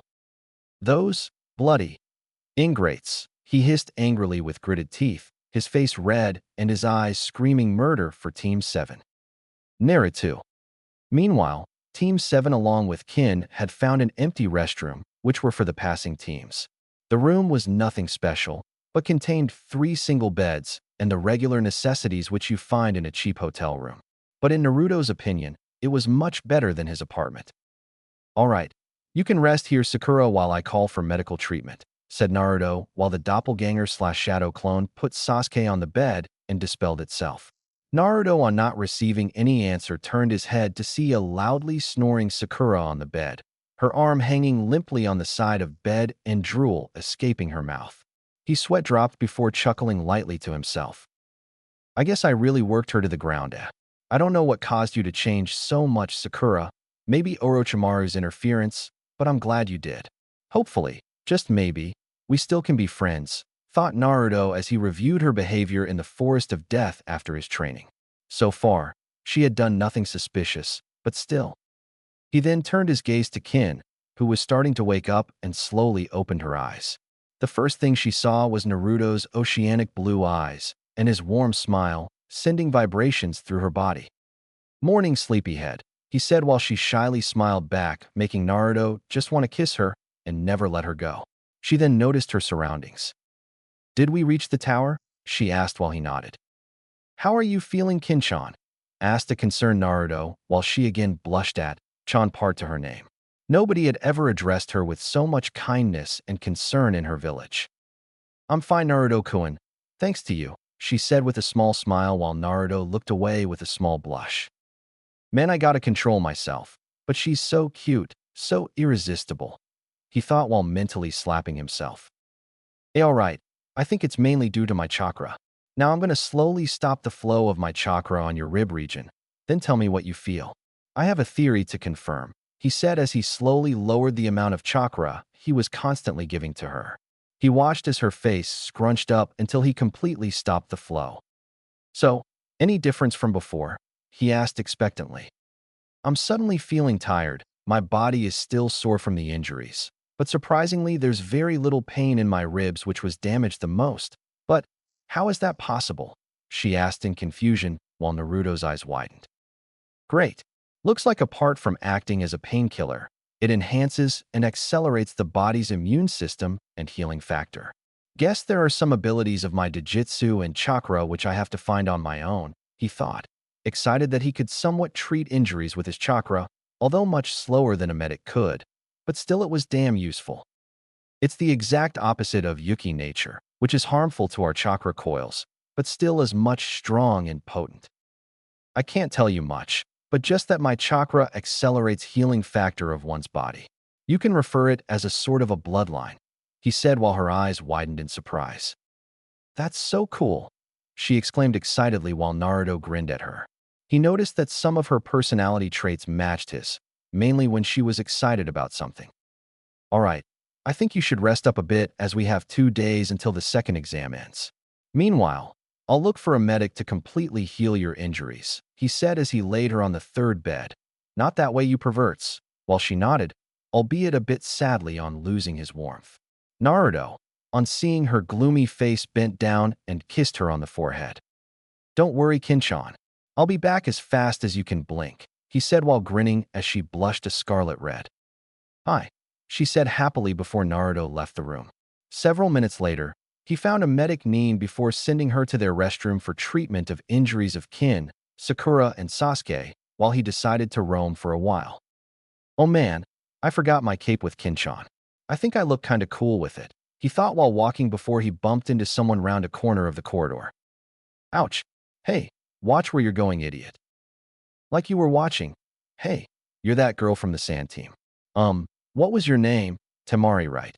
He said while helping her to stand. She looked up and immediately blushed furiously upon seeing him. Holy mother of pure wind. I mean, wow, she thought while covering her cheeks with her hand to hide her blush, leading to Naruto having a sweat drop. Hey, are you all right? He had just offered to help her stand, and she was blushing like he was demanding her virginity. Did he do something wrong? It seems I have a knack for meeting weird people today, he thought dejectedly. Why, yeah, thanks. But who are you? She asked in confusion while Naruto blinked in surprise. We just met some days ago. I'm Uzumaki Naruto, remember? He asked expectantly while she pondered if she had heard that name before. She did, but where? After some time of racking her brain, her eyes widened in surprise. You mean to say that you're that idiot, annoying, loudmouth ninja wearing that kill-me orange jumpsuit? She asked before quickly clamping her mouth shut with her hands while his eyebrows twitched. Was my acting that natural? Well, I did dig my own grave. I am sorry. I didn't mean to. Don't worry, it's cool. Sometimes I do tend to act like an idiot, said a grinning Naruto. But what the heck happened to you? She asked. That's a secret, Temari-chan, he said teasingly while she blushed. But where's that clown paint and blood-thirsty brother of yours? He asked jokingly while she giggled. Hee, Kangaroo is sleeping right now, and Gaara. Well, you know, just trying to sleep, she said nervously, not wanting to reveal her brother's secret while Naruto nodded. He had sensed the evil aura of Yuki that Gaara seemed to be radiating constantly. Thus he knew that Gaara too was a Jinchuriki like himself. Oh well, I'd better be going. It was nice to meet you, Temari, and good luck for the preliminaries, he said while walking past her. See you soon, Naruto, and… Hey, wait, what do you mean by preliminaries? She asked frantically. You'll see, he yelled over his shoulder as he rounded the other corner and disappeared out of her sight, leaving a perplexed Temari. Time skip, 2 days. After his meeting with Temari, 2 days passed quickly for Naruto. Kin was perfectly alright after the medic had treated her, and Sasuke too awoke after some time. The first thing after waking up he did was attack Kin, and surprisingly for Naruto, she was easily able to hold her own until he arrived and stopped Sasuke. And not so surprisingly, the Emo King started demanding that Naruto teach him those jutsus that he used in the Forest of Death. The result being Naruto kept ignoring him, something that enrages Sasuke even more than his brother's presence. So as expected, Sasuke challenged Naruto to a rematch right there, and then, while Sakura tried to play the peacemaker, Naruto just kept ignoring him, not wanting to waste his chakra. Eventually, Sasuke gave up and started doing what he does best, i.e. brooding. Aside from that, Naruto again went to his mindscape and met Ayumi. They spent quality time with each other, Ayumi telling Naruto about his mother and all her experiences. She was a who knows how much old demon after all. Naruto too enjoyed her company very much. After 12 years of loneliness, he had finally found a friend, and he would be damned if he let this opportunity go to waste. He too shared his experiences, jokes, his pain, and she understood him very well as she had seen his memories. He had finally found a shoulder to cry on, someone to hug when he was lonely, someone to embrace when he was asleep. He also changed his mindscape from that of a sewer to that of a beautiful landscape with lush green grass, dense forests, mountains, and anything in nature that you could relate to peaceful and beautiful. To ensure that she wasn't lonely when he wasn't there, he created several animal species in the forests, especially foxes.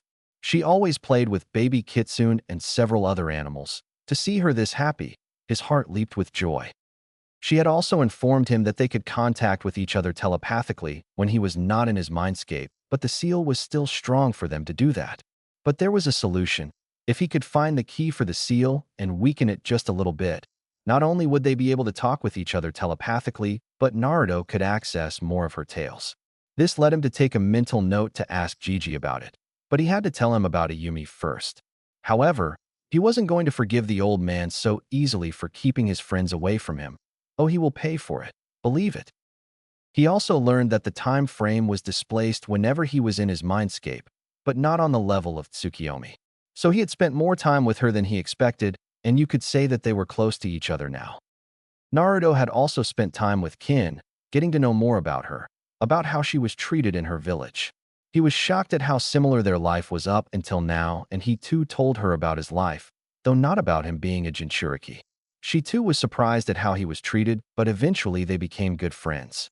Kin also told him about her only best friend in her village, Taiya. Naruto learned that although Taiya had a foul mouth, she was a caring person, fierce and brute on the outside but soft and fragile on the inside, and they supported each other in their difficult times.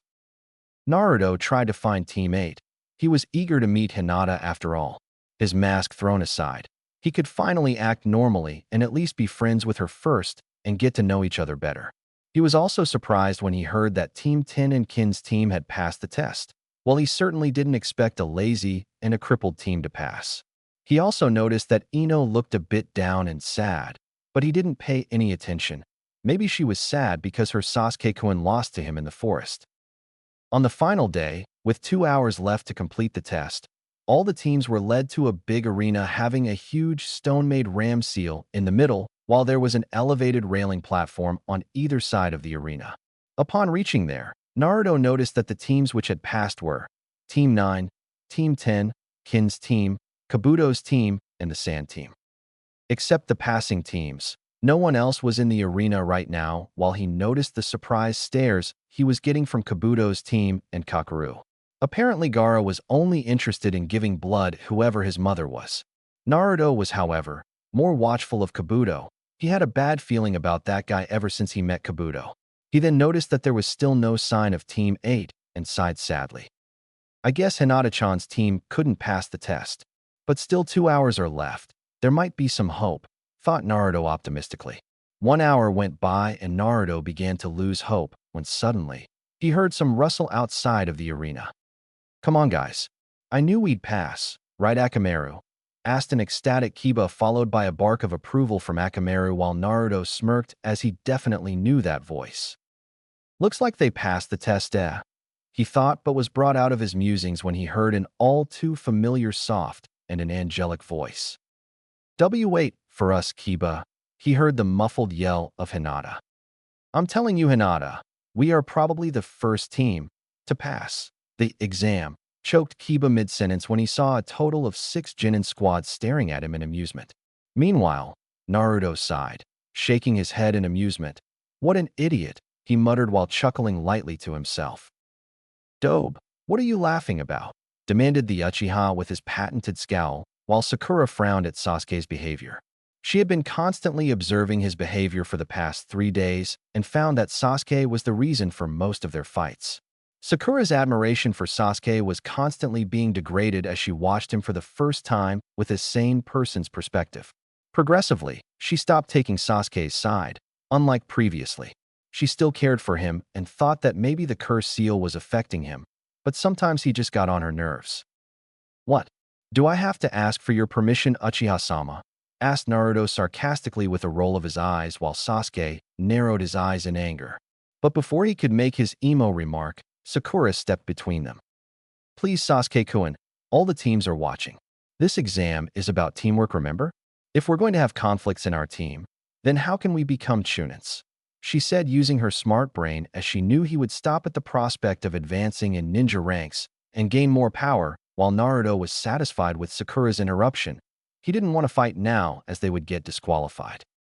HN, you better stay out of my way, loser, grunted Sasuke as he went to the wall, leaned against it, and started brooding, probably making devious strategies and plans on how to defeat his brother while Sakura sighed in relief.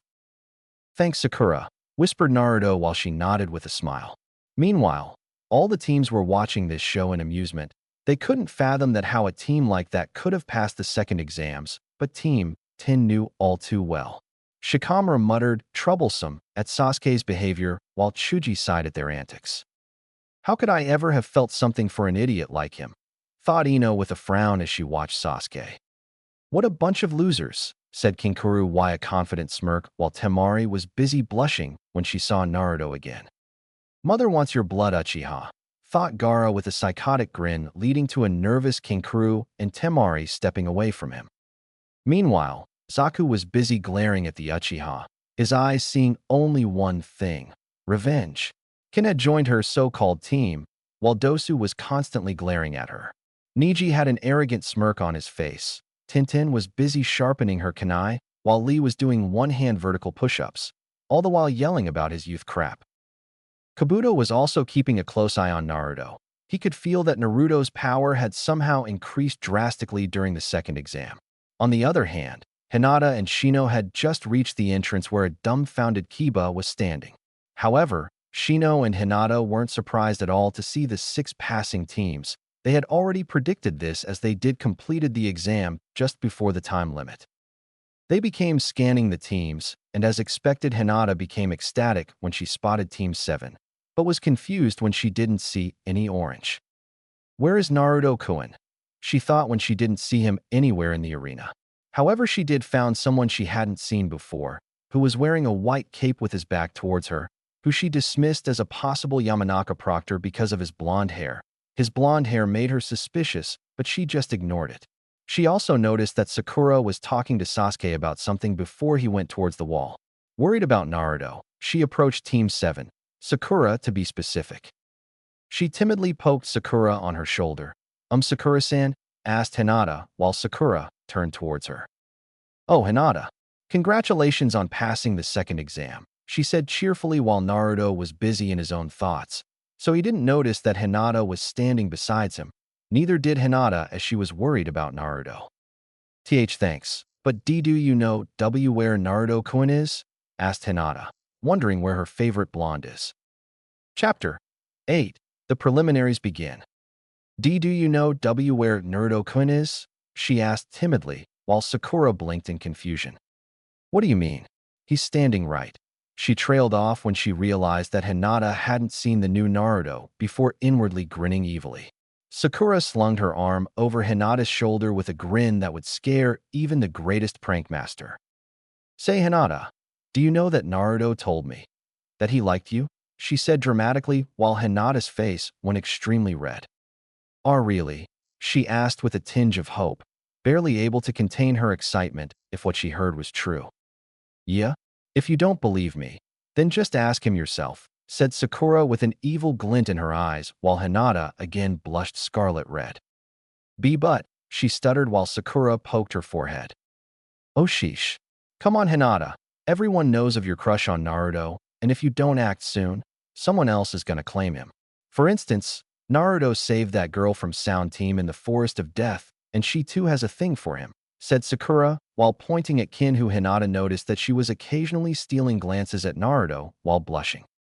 No, No way am I gonna lose Naruto-kun after all these years, she thought with desperation while a determined look bloomed on her face. Where is he, Sakura-san? She asked calmly, while Sakura just grinned at her from ear to ear. Why, he's right behind you, Hinata, she said while pointing behind her, whereas Naruto was still spaced out about something. Hinata whipped her head lightning fast to see the same one she considered as a proctor. She could immediately feel blood rushing to her face at astounding rates and pinched her nose to prevent a possible blood loss. But the pressure was too great and was propelled back due to a huge nosebleed, almost taking Sakura with her. She barely missed Sakura, but was on a collision course with Sasuke, who was leaning against the wall with his eyes closed, trying to concentrate on his brooding. Wham! She collided with Sasuke and accidentally elbowed him in the forbidden zone, leading to his eyes popping out of his sockets, slow motion. He threw some saliva and, thankfully for Hinata, cushioned her impact before he was immediately on his knees writhing in extreme pain, rolling around helplessly just to get rid of this torture. My. He couldn't say anything coherent, but just roll on the ground with a pained expression on his face. He could almost see an image of a laughing Itachi hovering over his head while saying, I told you, foolish little brother, your dick will always be weak. Sasuke-kun, yelled Sakura as she ran to help him, but had to stop herself from falling into fits of laughter while others didn't bother to restrain themselves. Ha ha ha. Oh man. This is great. The Uchiha's production raw materials busted, said Kankuro, who was laughing his ass off while Temari too was trying to control herself and was barely succeeding at it. Meanwhile, Kiba unconsciously closed his thighs when he imagined the impact. Oh man, that must have hurt, he said with a pained expression as if imagining Sasuke's plight while Shino. Great shot, yelled Kin and Temari simultaneously. They watched each other awkwardly before grinning to each other, followed by a thumbs up. Meanwhile, Zaku just watched the Uchiha's condition with a proud smirk. That's what you get for messing with me, Uchiha, he thought, while everyone else, yeah, even Gaara, he too understands the pain of being hit there, could only express their thoughts in one word: ouch. Mother pities you, Uchiha, thought the future Kazekage. Meanwhile, Naruto just got out of his thoughts to see a starry-eyed Hinata with a huge blush on her face and a rolling Sasuke on the floor with Sakura trying to help him. Seeing Hinata's blush and Sasuke's condition, he immediately understood what happened. I guess she noticed my changes. Earlier she used to stutter in my presence, but now, he thought with a sigh before walking up to Hinata. But he was extremely happy to see her. Last time he checked, she was being impaled by Itachi's blade. Oi, Hinata-chan, are you all right? He asked with a concerned expression while her eyes slowly fluttered open to see Naruto bent in front of her. Naruto-kikun, she stuttered before her world began to spin while Naruto too noticed her swaying. He sighed before putting his hand on her forehead and started to apply his chakra on her forehead. Immediately, she stopped swaying and noticed, just like Kin, the strange effects of his chakra. What are you doing, Naruto-kun? She asked with a blush, but noticed that she was not fainting this close to him, which was a miracle in itself, while Naruto's eyes hardened. I can't take it anymore. I have to ask her. It's now or never, he thought before nodding to himself inwardly. Hinata-chan, do you hate me like all the villagers? He asked with a frown while Hinata's eyes widened. Of course not, she said frantically. Then are you afraid of me? He asked with his piercing gaze while Hinata would have just lost herself in those beautiful blue orbs if not for the seriousness of the situation. Why are you asking me this, in Naruto-kun? There's no way I'll be ever afraid of you, she said with a sad expression while all others watched this strange scene curiously. Then why do you stutter in front of me? Why faint? Why avoid me? If that's not fear, then what it is? What makes you different from the rest of villagers and shinobi populace then? If you like me, then why never approach me? He asked while her eyes widened in surprise. Naruto-kun, she trailed while avoiding his gaze. Eye contact, Hinata, he said firmly while she immediately jerked her head to look into his eyes. Eyes which were usually bright were filled with loneliness and pain. I know you like me right from the start. I know you followed me. I am not an idiot, Hinata. I know you secretly cheered for me in the academy, secretly prayed for me. But why? Why didn't you ever approach me? Why didn't you try to at least be my friends when I was lonely, when I sat lonely by the swing? If I'm the one you like, shouldn't I be a source of comfort for you? Shouldn't you be comfortable around me? Shouldn't you be just yourself around me and forget all of your problems in the world? He said with an emotionless face. He refused to cry in front of everyone, but he had to know the answer. He was fed up of this game of cat and mouse while tears started to well up in Hinata's eyes at hearing the pain in his eyes. Meanwhile, Kin, Sakura, Temari, and Ino were also sad at hearing him, but Ino was hit the hardest among them by his pained confession. If only I wouldn't have behaved like an ass back then. For what it's worth, I'm sorry, Naruto. But I promise that I'll make it up for you, thought Ino while Shikamaru put a comforting hand on her. He too was a bit sad that he didn't approach Naruto again, although they were friends early in the academy, but eventually only him and Chuji remained friends.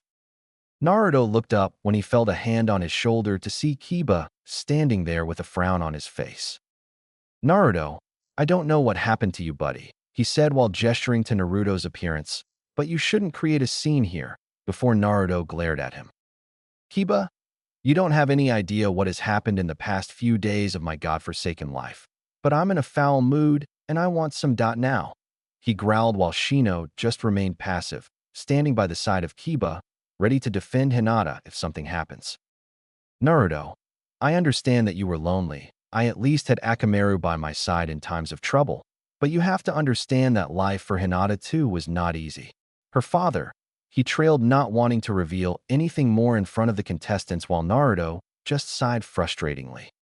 Hayutan, Hayu Kekai, Hire Demu, Ice Release, Ice Barrier, Ice Dome Prison, whispered Naruto after going through a couple of hand seals, both hands, and slammed them on the floor, the effects of which were an ice dome getting created around him and Team 8. Just as the dome was about to complete, he created a shadow clone outside it and signaled him to keep watch while the clone nodded at him. Team 8's eyes widened after seeing something which should be impossible for a Chunin. What did you?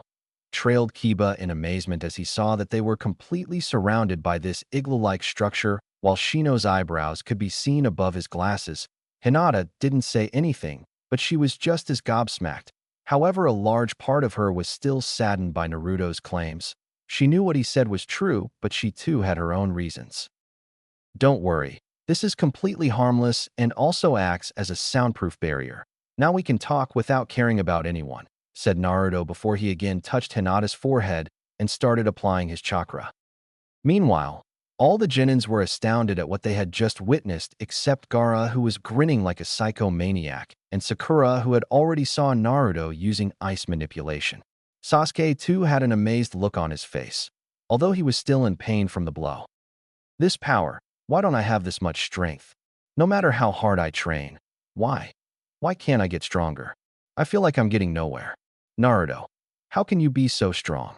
You were supposed to be the dead last, and I was the rookie of the year. I will get this power no matter what I have to do, he thought while clenching his fists and gritting his teeth. Sakura was looking at him with worry. She knew he would be overwhelmed at the display of Naruto's skill and was worried about Sasuke's reaction ever since the Forest of Death, and now her fears were coming true. Naruto, how strong are you really are? Just what the heck happened in the forest? Thought Team 10 while Neji had a frown on his face. Meanwhile, Tenten and Lee had somewhat akin to admiration in their eyes. YSH, Naruto-kun's flames of youth shine brightly. Lee yelled before pumping his fist in air while all the Genins except Team 9 flinched at his loud volume, Kabuto having a deep frown on his face. He could be a problem later in our plans. I have to report to Orochimaru-sama about this unexpected development, he thought while adjusting his glasses. That was so cool, exclaimed Kin with shining stars in her eyes while Zaku and Dosu wanted to, but couldn't refuse her claim. It was indeed cool, they thought begrudgingly. No one touches this dome or disturbs boss right now, said the clone authoritatively while glaring especially at Sasuke. The others wanted to say something, but sensing his foul mood didn't bother to. Ice Dome. All right, about your father, I know everything as to how he treated you, he said to Hinata, whose eyes widened in shock. But how? She asked. It doesn't matter right now. You still haven't answered my questions, Hinata. I wouldn't have, killed you for just saying a word to me back then, said Naruto while Hinata bowed her head down, not wanting to tell about her insecurities, not wanting to look weak in front of him. But I may not get this opportunity in the future. Naruto-kun has taken the step now. I can't back down now. It's now or never, she thought before taking a deep breath while Kiba and Shino remained quiet. They knew how much Naruto meant to her. They were constantly trying to persuade her to talk to him. And now they dare not interrupt them. One F failure after another. Every time I tried to S-stand, an even heavier weight was put on my shoulders, keeping me to the S surface, she said while her bangs covered her eyes. Kiba's and Shino's eyes widened at how less she stuttered, even in front of Naruto, while Naruto just kept listening to her. After the death of my mother and my uncle, my father constantly put me under harsh training schedules. He never encouraged me for anything, but rather spat on me for even smallest of mistakes. Gentle fist style of our clan just didn't suit me, but he never bothered to understand. It's unfair. From the day I was born, I was chosen to be the heiress, the word which I didn't even know the meaning of then. A heavy burden was put on me. Lots of expectations from me. The elders constantly looked down on me because they wanted a male heir. The S style suited my sister, so she was proficient in it and constantly beat me in our spars, and IW was forced in the shadow of my sister's light. Tears started falling from her eyes and onto her lap. Naruto's heart ached at seeing her in such condition, and although he knew about the way she was treated, he had to know how she felt about all of this. Hinata, whispered Kiba while clenching his fists, damn her clan. Constant harsh beatings, constant failures, constant cold looks and glares from my father, sister, and my cousin degraded my self-confidence, self-esteem so much that I began to doubt if I could ever do anything right. In the A Academy, I tried so many times to approach you, but every time I would see the disappointed face of my father, my insecurities holding me back, me having thoughts like. She bit her bottom lip to stop herself from crying. She couldn't break down in front of him. But when she felt a warm hand on her shoulder, she looked up to see Naruto smiling warmly at her while tears started flowing down his face, his warm and loving eyes urging her to let it all out. That pushed her over the cliff and she threw herself at him. Naruto was surprised as well as Kiba and Shino. It was a miracle that she hadn't fainted until then. But this. Hinata hugged Naruto tightly while she sobbed uncontrollably in his chest. He encircled his arms around her petite figure and held her to him. IW was too afraid to approach you. I still am. What if you don't like me? What if you think of me as a weak person just like my father? I can't take your rejection, even thinking about it makes me want to cry. Besides you were always interested in Sakura-san. So that fact T2 pushed me back. I am sorry Naruto-kun, but I am just not confident like you. She stuttered in his chest while sobbing loudly, whereas Naruto just rubbed her silky hair delicately. Kiba had tears in his eyes at seeing the condition of his sister-like figure and was clenching his fists at not being able to do anything for her, while you could see streams of tears below Shino's glasses on his cheeks. Hinata-chan, there's nothing wrong in crying. You can let it all out, and no matter what happens, I would never consider you a weak person. A spark is all you need to awake the sleeping fire in you. I know you are a strong person, so whatever happens. He paused as he lifted her head by her chin and grinned his famous grin. Don't ever give up. And remember that I would never leave you, he said while Hinata gave a small teary-eyed smile.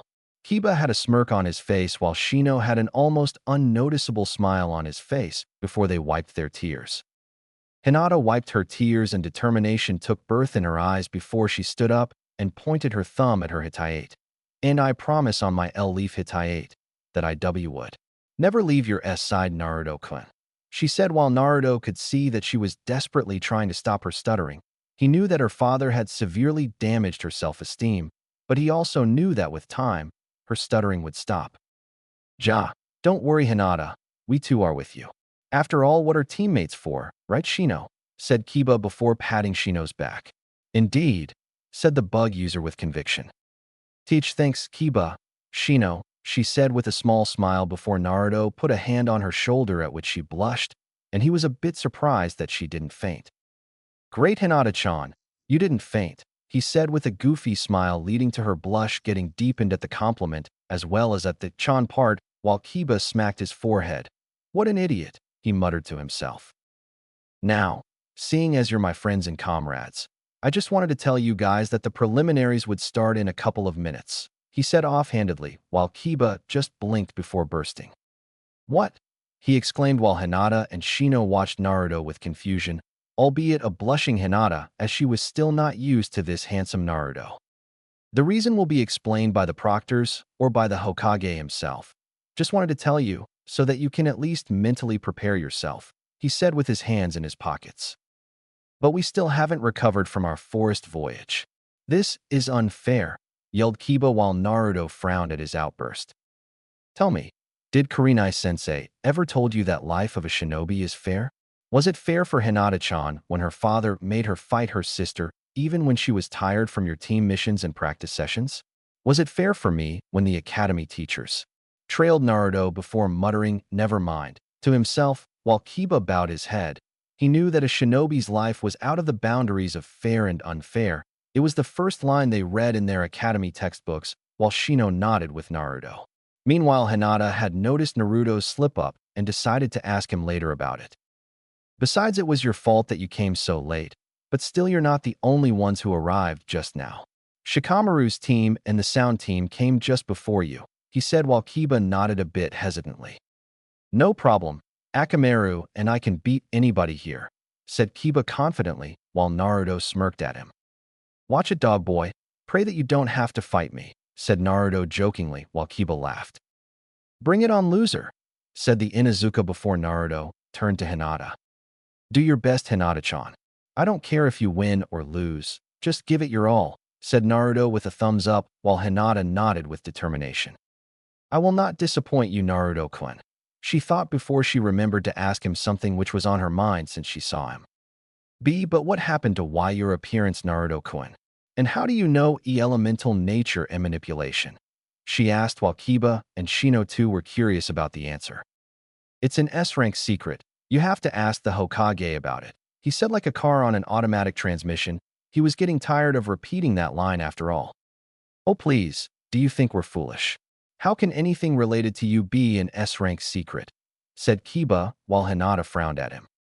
Believe what you want to, but I'm not going to tell you, said Naruto while glaring at Kiba before he blinked as the clone outside had dispelled itself and the memories of the Hokage, Jounins, and some people he hadn't seen before arriving via Shunshin in the arena came to him. Gigi has arrived. All right, guys, let's go and kick some Jinin ass, he said before forming the snake seal, resulting in cracks beginning to form on the dome before it collapsed completely for them to see everyone's wide eyes except the Hokage. You could see the blushing faces of almost every female there, whether it be Jinin, Chunin, Jounin, or Akage, i.e. Mei, Samui, Karui, Yujito, Hana, Yugao, Temari, Kin, and some other female Jounins who Naruto didn't know. On the other hand, Naruto was fairly pleased to see the gobsmacked faces of the ones who had just arrived. He could see Kurenai smiling lovingly at him from behind the Hokage, and that psycho proctor smiling seductively at him. Actually, all the female were giving him those strange seductive looks, making him extremely nervous and uncomfortable. He started scanning all of them.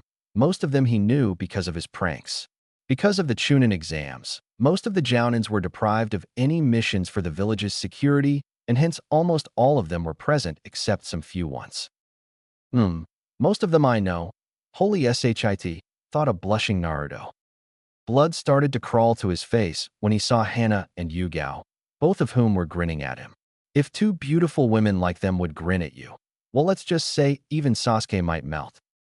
His blush deepened when he set his gaze on Mei, Samui, and Yujito, especially Mei's flirtatious smile. His mind was getting into overdrive at the attention of this many beautiful women. He'd rather fight Orochimaru again than be in this position. Meanwhile, Kiba was grinning lecherously when he noticed them while he wiped blood off his nose. Shino just stood impassively, while Hinata was fidgeting nervously under the stares of possibly every Jounin of the village. She hesitantly lifted her head to see Kurenai smiling proudly at them, lifting her confidence even more after her talk with Naruto. Meanwhile, the other Genins were staring between them and the Hokage, trying to decipher the situation. But most all, they were still astonished over the ice dome that Naruto had created. He. Sorry for the wait. We were discussing something private, away from prying ears, said a nervous Naruto apologetically, not sure what to say in this situation. Flashback, outside the ice dome. Several minutes had passed after Naruto had created the dome, while the clone was still keeping watch for the proctors and was talking with Kin and Temari about something. Ino wanted to join in the conversation, but she knew now was not the time as it would just create a scene here. Sasuke was better than before, but that area was still sore for him, while Sakura was concerned for him. That was awesome, Naruto-kun. You must have trained hard to control a rare element like ice like that, complimented Kin while the clone blushed and was grinning while rubbing of the back his head. Thanks, I guess, he replied. But how can you do ice manipulation? Not even Jounins are capable of such a feat. Do you have a bloodline? Asked Temari skeptically while the clone gulped nervously. Why did boss leave me here? I'd rather be inside the dome than try to deflect these questions, he whined. Never mind that. You two don't know each other, right? So let me introduce you. Kinchan. This is Temari and Temari. This is Kinchan. He introduced them while they greeted each other politely and shook hands with each other. Suddenly, several loud poofs were heard while the arena was filled with smoke and a booming voice reverberated from the smoke. All right, maggots. Congratulations on passing the second exams. The smoke cleared for the Genins to see a brightly grinning Anko Mitarashi, behind whom were almost all the Jounins of Konoha. You could see Kakashi reading his smut novel, a smoking Asuma, a cold-looking Kurenai justifying her title of Ice Queen, and Guy who was grinning like an idiot, Baki who was the Jounin sensei of Gaara's team, the Sound Team sensei, Orochimaru, and other Konoha Jounins who hadn't taken any teams and specialized in other areas.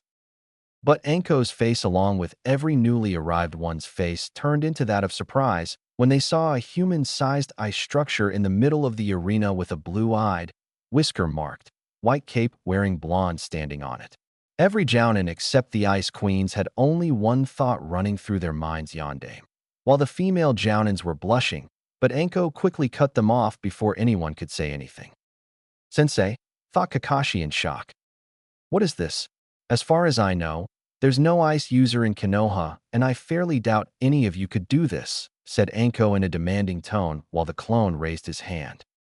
Actually, I created this, he said with a grin leading to a pink tint on the female Jounins, including the Ice Queens, while Kakashi became a bit suspicious at hearing that voice before. He had heard that voice before, but it wasn't that of his sensei.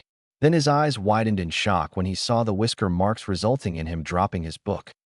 Naruto, he thought while getting surprised looks from his fellow Jounins. As far as they knew, he had never dropped his book even at the most shocking facts. Are you kidding me, Brad? There's no way in hell you could know chakra nature manipulation, let alone creating an element as rare as ice, said a Jounin. What exactly did Rinnegan do for him? Thought the Ice Queen simultaneously with wide-eyed looks on their faces. They were already thrown for the loop when Kurenai told them that he knew nature manipulation for water and lightning element. But this was absolutely absurd. Even Sharingan didn't grant you that much. Hokage-sama will explain when he gets here, said the clone as he awkwardly used the term sama. He was not used to this formality crap, but in front of so many Jounins he had to be careful. Before anyone could say anything, Hiruzen, Mei along with her bodyguards, and A along with Yujito, B and his team arrived via Leaf, Water, and Lightning Shunshin. They, too, sported similar reactions like the Jounins while Hiruzen, too, was surprised. He wasn't expecting Naruto to be able to use a sub-element so early even with the Shadow Clone training. Hiruzen was also a bit nervous of Naruto's reaction as Kurenai had told him, rather while smiling evilly that Naruto knew about him, keeping her away from him. Hokage-sama, would you kindly explain these people about how can I use ice manipulation and about my changes? I'm tired of saying the same thing over and over again, said the clone while glaring at Hiruzen while the newly arrived ones looked at him with amazement, except Hiruzen. Meanwhile, Yujito, Samui, Karui and Mei were blushing profusely before Mei quickly composed herself. What a handsome man. I think it would be fun to flirt with him, thought Mei with a smile. Now that's what you call cool, thought Samui while retaining her emotionless look. What a fine specimen. Kitten, you have to claim him, purred Nibi in Yujito's head while sending mental images of Yujito and Naruto doing something which Jiraiya would be proud of. Shut up, Nibi, she thought while blushing furiously. Ah yes, Reikage Dano, Mizukage Dano, this is Uzumaki Naruto, said the Hokage, gaining wide-eyed looks from everyone except the Genins and the Ice Queens. Most of the shinobi populace in the village didn't hate Naruto for what he carried, but still remained indifferent to him and held no grudges against him. But they were still surprised that this was the same shrimp prankmaster who wore a kill me orange jumpsuit. Naruto-kun, you really intrigue me to no end. It would be interesting to see what else has changed about you, thought Orochimaru while licking his lips like the snake freak he was. This is the dead last they were talking about, thought Mei, Karui, and Samui simultaneously not believing their eyes. How can a genin capable of feat as rare as elemental manipulation and sub-element at that be called a dead last? I know what all of you are thinking, but I will explain later in my office, so no questions for now. And Naruto, care to tell us why do you have this created here? Asked Hiruzen while pointing to the ice dome. Sorry for the disturbance, Hokage-sama. Boss was just discussing something with Team 8 in privacy. I'll immediately inform him, said the clone, glancing at Kurenai, who was looking at him in confusion while he nodded at her assuringly before dispelling himself. Flashback end. All right, we have wasted enough time. Anko, if you will, said Hiruzen while signaling Anko to go ahead before she nodded and stepped in front. All right, I want all of you in columns of your respective teams in a minute, she said authoritatively before the Genins quickly started forming lines adjacent to each other. Thank you, Anko. Now, first of all, I want to congratulate every one of you for passing the second part of Chunin exams, continued Hiruzen before introducing the Genins to the Reikage and Mizukage. After that, he started giving his speech before explaining about the preliminaries leading to an uproar by some teams. He quickly explained about the excessive number of teams passing the second exam and about the third exam and blah blah blah, which Naruto didn't pay attention to. Now that I have explained everything, if the proctor for the preliminaries would please step ahead and explain the rules, said Hiruzen as Gecko Hate stepped forward while typically chewing on his Senbon. All right, before I explain the rules, if anybody wants to back down, he can do now or else there's no turning back, he said before Kabuto raised his hand according to the plan and was led outside of the arena while Naruto watched him suspiciously, also ignoring Sasuke, who had been constantly glaring at him for stealing the attention from him. When no one else raised their hands, he continued. The matches would be triple threats, i.e. 3 contestants would take part in each match and would be pitted against each other, he said before Temari interrupted him. Hey, I thought the matches were supposed to be one-on-one battles, she complained while Gecko sighed. Being a Chunin doesn't mean you would always get one-on-one matches on the field. Sometimes you would have to handle more than one opponents during missions, but still, it doesn't mean you would be out of the preliminaries if you lose. Likewise, your win too doesn't guarantee a place in the finals. In a match, all the contestants can advance to the finals or none at all. It all depends on your skills. Hokage-sama, Mizukage-sama, and Reikage-sama here would be the judge of that, he said while coughing before continuing. The match can be won by forfeit, or if your opponent is not able to fight, or if your opponent is killed. Beware that if you advance to the finals, you'll most likely make Chunins as in the finals too. The judges would be same. Though you most likely have to showcase your skills to the foreign merchants and nobles then. Now are there any questions? He said while none raised their hands. Except a few, all the Genins were nervous. They had almost no experience in fighting multiple opponents while Naruto was a bit excited at the rules. I guess I can finally test my skills in these preliminaries, he thought with a smirk while clenching his fists in excitement. Sasuke too smirked cockily at Naruto from behind. Just you wait, Dobe. I'll show you that I'm much better than you, he thought while Sakura had a determined look in her eyes along with Hinata. All right. The names of contestants of who would be fighting the first match would flash on the screen while the rest of you, with your Jounin sensei, will go upwards on railing. Also, the names would be chosen completely at random, so you may have to fight your own teammate. So prepare yourself for just about anything, explained Hate before the names started flashing on the screen at random. Hyuga Niji versus Akimichi Chuji versus Inazuka Kiba. The names flashed on the screen one by one, leading to a smirking Niji, a whining Chuji, an excited Kiba, but at the same time frustrated a bit because he was still tired from the second exam. Meanwhile, all the other genins went upstairs with their respective senseis. Kakashi was still looking at Naruto gobsmacked, wondering just what the hell happened in the forest. When they reached upstairs, he put his hand on Naruto's shoulder, who turned towards him. "Naruto, what happened?" he asked in a barely audible whisper before glancing at Sakura, who was shaking her head in denial that she didn't know anything while Naruto just pinched the bridge of his nose in frustration. Why can't everybody stop asking questions just for once? "Kakashi-sensei, the only thing that I can tell you now is that Orochimaru attacked us in the forest," he said while glancing towards Sasuke before Kakashi's eyes widened in surprise. "Orochimaru? What could he want from his team?" Then he followed Naruto's gaze towards Sasuke and sighed. "Of course, he should have known, the Sharingan. I have no idea how you guys survived, but I'm glad you did. Also, I suppose Sasuke has a curse mark," whispered Kakashi while Naruto nodded at him. "Listen, Sensei, I know you have a lot of questions, but I'm tired and want nothing more than for this day to end. I know you helped me a lot in my Yuki control training, but please understand me. Gigi will explain everything to you when the time comes. But for now, can you please drop these topics? I'm going to showcase some abilities that'll leave you dry for answers. But can you just swallow everything today, Sensei?" he said in a pleading tone. He was emotionally and mentally drained. These past few days were like a roller coaster ride from him. He himself needed some time to think, while Kakashi nodded in understanding. He could see that his student was emotionally a raging maelstrom right now and needed some time to get used to this. He would give him some space for now, but was eager as to what abilities he was talking about. "All right, are you three ready?"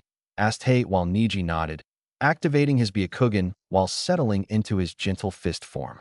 Chuji too nodded, albeit a lot hesitantly, while Kiba immediately ate a food pill to restore his chakra. Meanwhile, Raikage grinned in anticipation of the battle. It's been a while since I've seen a Hyuga, a Kimichi, and a Inazuka in action. This should be good," he said while Mei nodded with him. "You ready, Akamaru?" he asked his partner, who barked with him before he nodded with the proctor. Hate raised his hand before yelling "Hajime" and jumped out of the center to the side. "I'm warning you guys, you should just give up or suffer a shameful defeat by my hands," said Niji cockily, while Kiba growled at him, and Chuji became even more nervous. "I'm not one to go down without a fight. No matter what, I'll just give my best," he said before crouching on all fours, while Chuji too became determined at Kiba's declaration and nodded with him. Kiba and Chuji looked towards each other before nodding while Niji narrowed his eyes at them. Immediately, Kiba dashed towards Niji at a higher speed than a genin should possess. Niji was startled by his speed and agility, but that was to be expected of an Inazuka, and besides, he was used to sparring with Lee, who possessed much greater speed than Kiba. Kiba went for a midsection palm thrust as Niji avoided it with grace before going for a palm strike towards Kiba's shoulder, but became unsettled by his smirk. "He's planning something," thought Niji before his eyes widened when he heard Chuji yell. "Buban Baika no Jutsu, partial multi-size technique. Shit, I forgot the fat one. That ingrate." He hid himself behind the Inazuka deliberately, so his chakra network was hidden from me behind the Inazukas. "These losers just might be a bit of challenge for me after all," he thought before using a chakra-enhanced jump to dodge the rolling Chuji, who was now like an air balloon and was coming at him at high speeds. Upon missing him, Chuji just collided with the wall, his enlarged body getting stuck in the crater. Niji, using his chakra on his feet, was standing on the ceiling right now before he saw the Inazuka and his dog coming at him with his Byakugan, rotating at high speeds. "Gutsuga, dual piercing fong," yelled Kiba, having creating the man-beast clone before initiating his attack when Niji was in midair. "They're both targeting me. I have to get rid of one of them quickly," thought Niji while barely avoiding Kiba's attack before rushing towards Chuji, who was still dazed from the impact and was now in his normal size, to escape the crater. Upon reaching him, Niji unleashed a flurry of palm strikes, not targeting any vital organs, but doing enough damage that he would be out of the match. Chuji grunted in pain. He felt like 1,000 needles had pierced his body and that he didn't have any chakra left before falling to his knees and fell face first on the floor. Kiba and his clone, Akamaru, skidded to a halt from their attack before glaring at Niji, who was smirking at him. That bastard. He used that opening to get rid of Chuji. I don't think I can go on anymore. I'm very tired, and that last Kitsuga took everything out of me, he thought before noticing Niji bending into a strange stance. Meanwhile, one of the Kibas fell on his knees due to exhaustion while panting. They both have the same amount of chakra flowing through their networks, but the standing one must be the real Inuzuka, thought Niji before smirking. This match was now over. I have no intention of prolonging this match any further. You're in the field of my divination, said Niji seriously while Tintin's eyes widened. He's using that attack already, she exclaimed in surprise while Guy sighed at Niji. Sometimes he was too stubborn and arrogant for his own good. They had already discussed that they wouldn't showcase their main attacks before the finals, but apparently Niji deemed it fit to ignore them.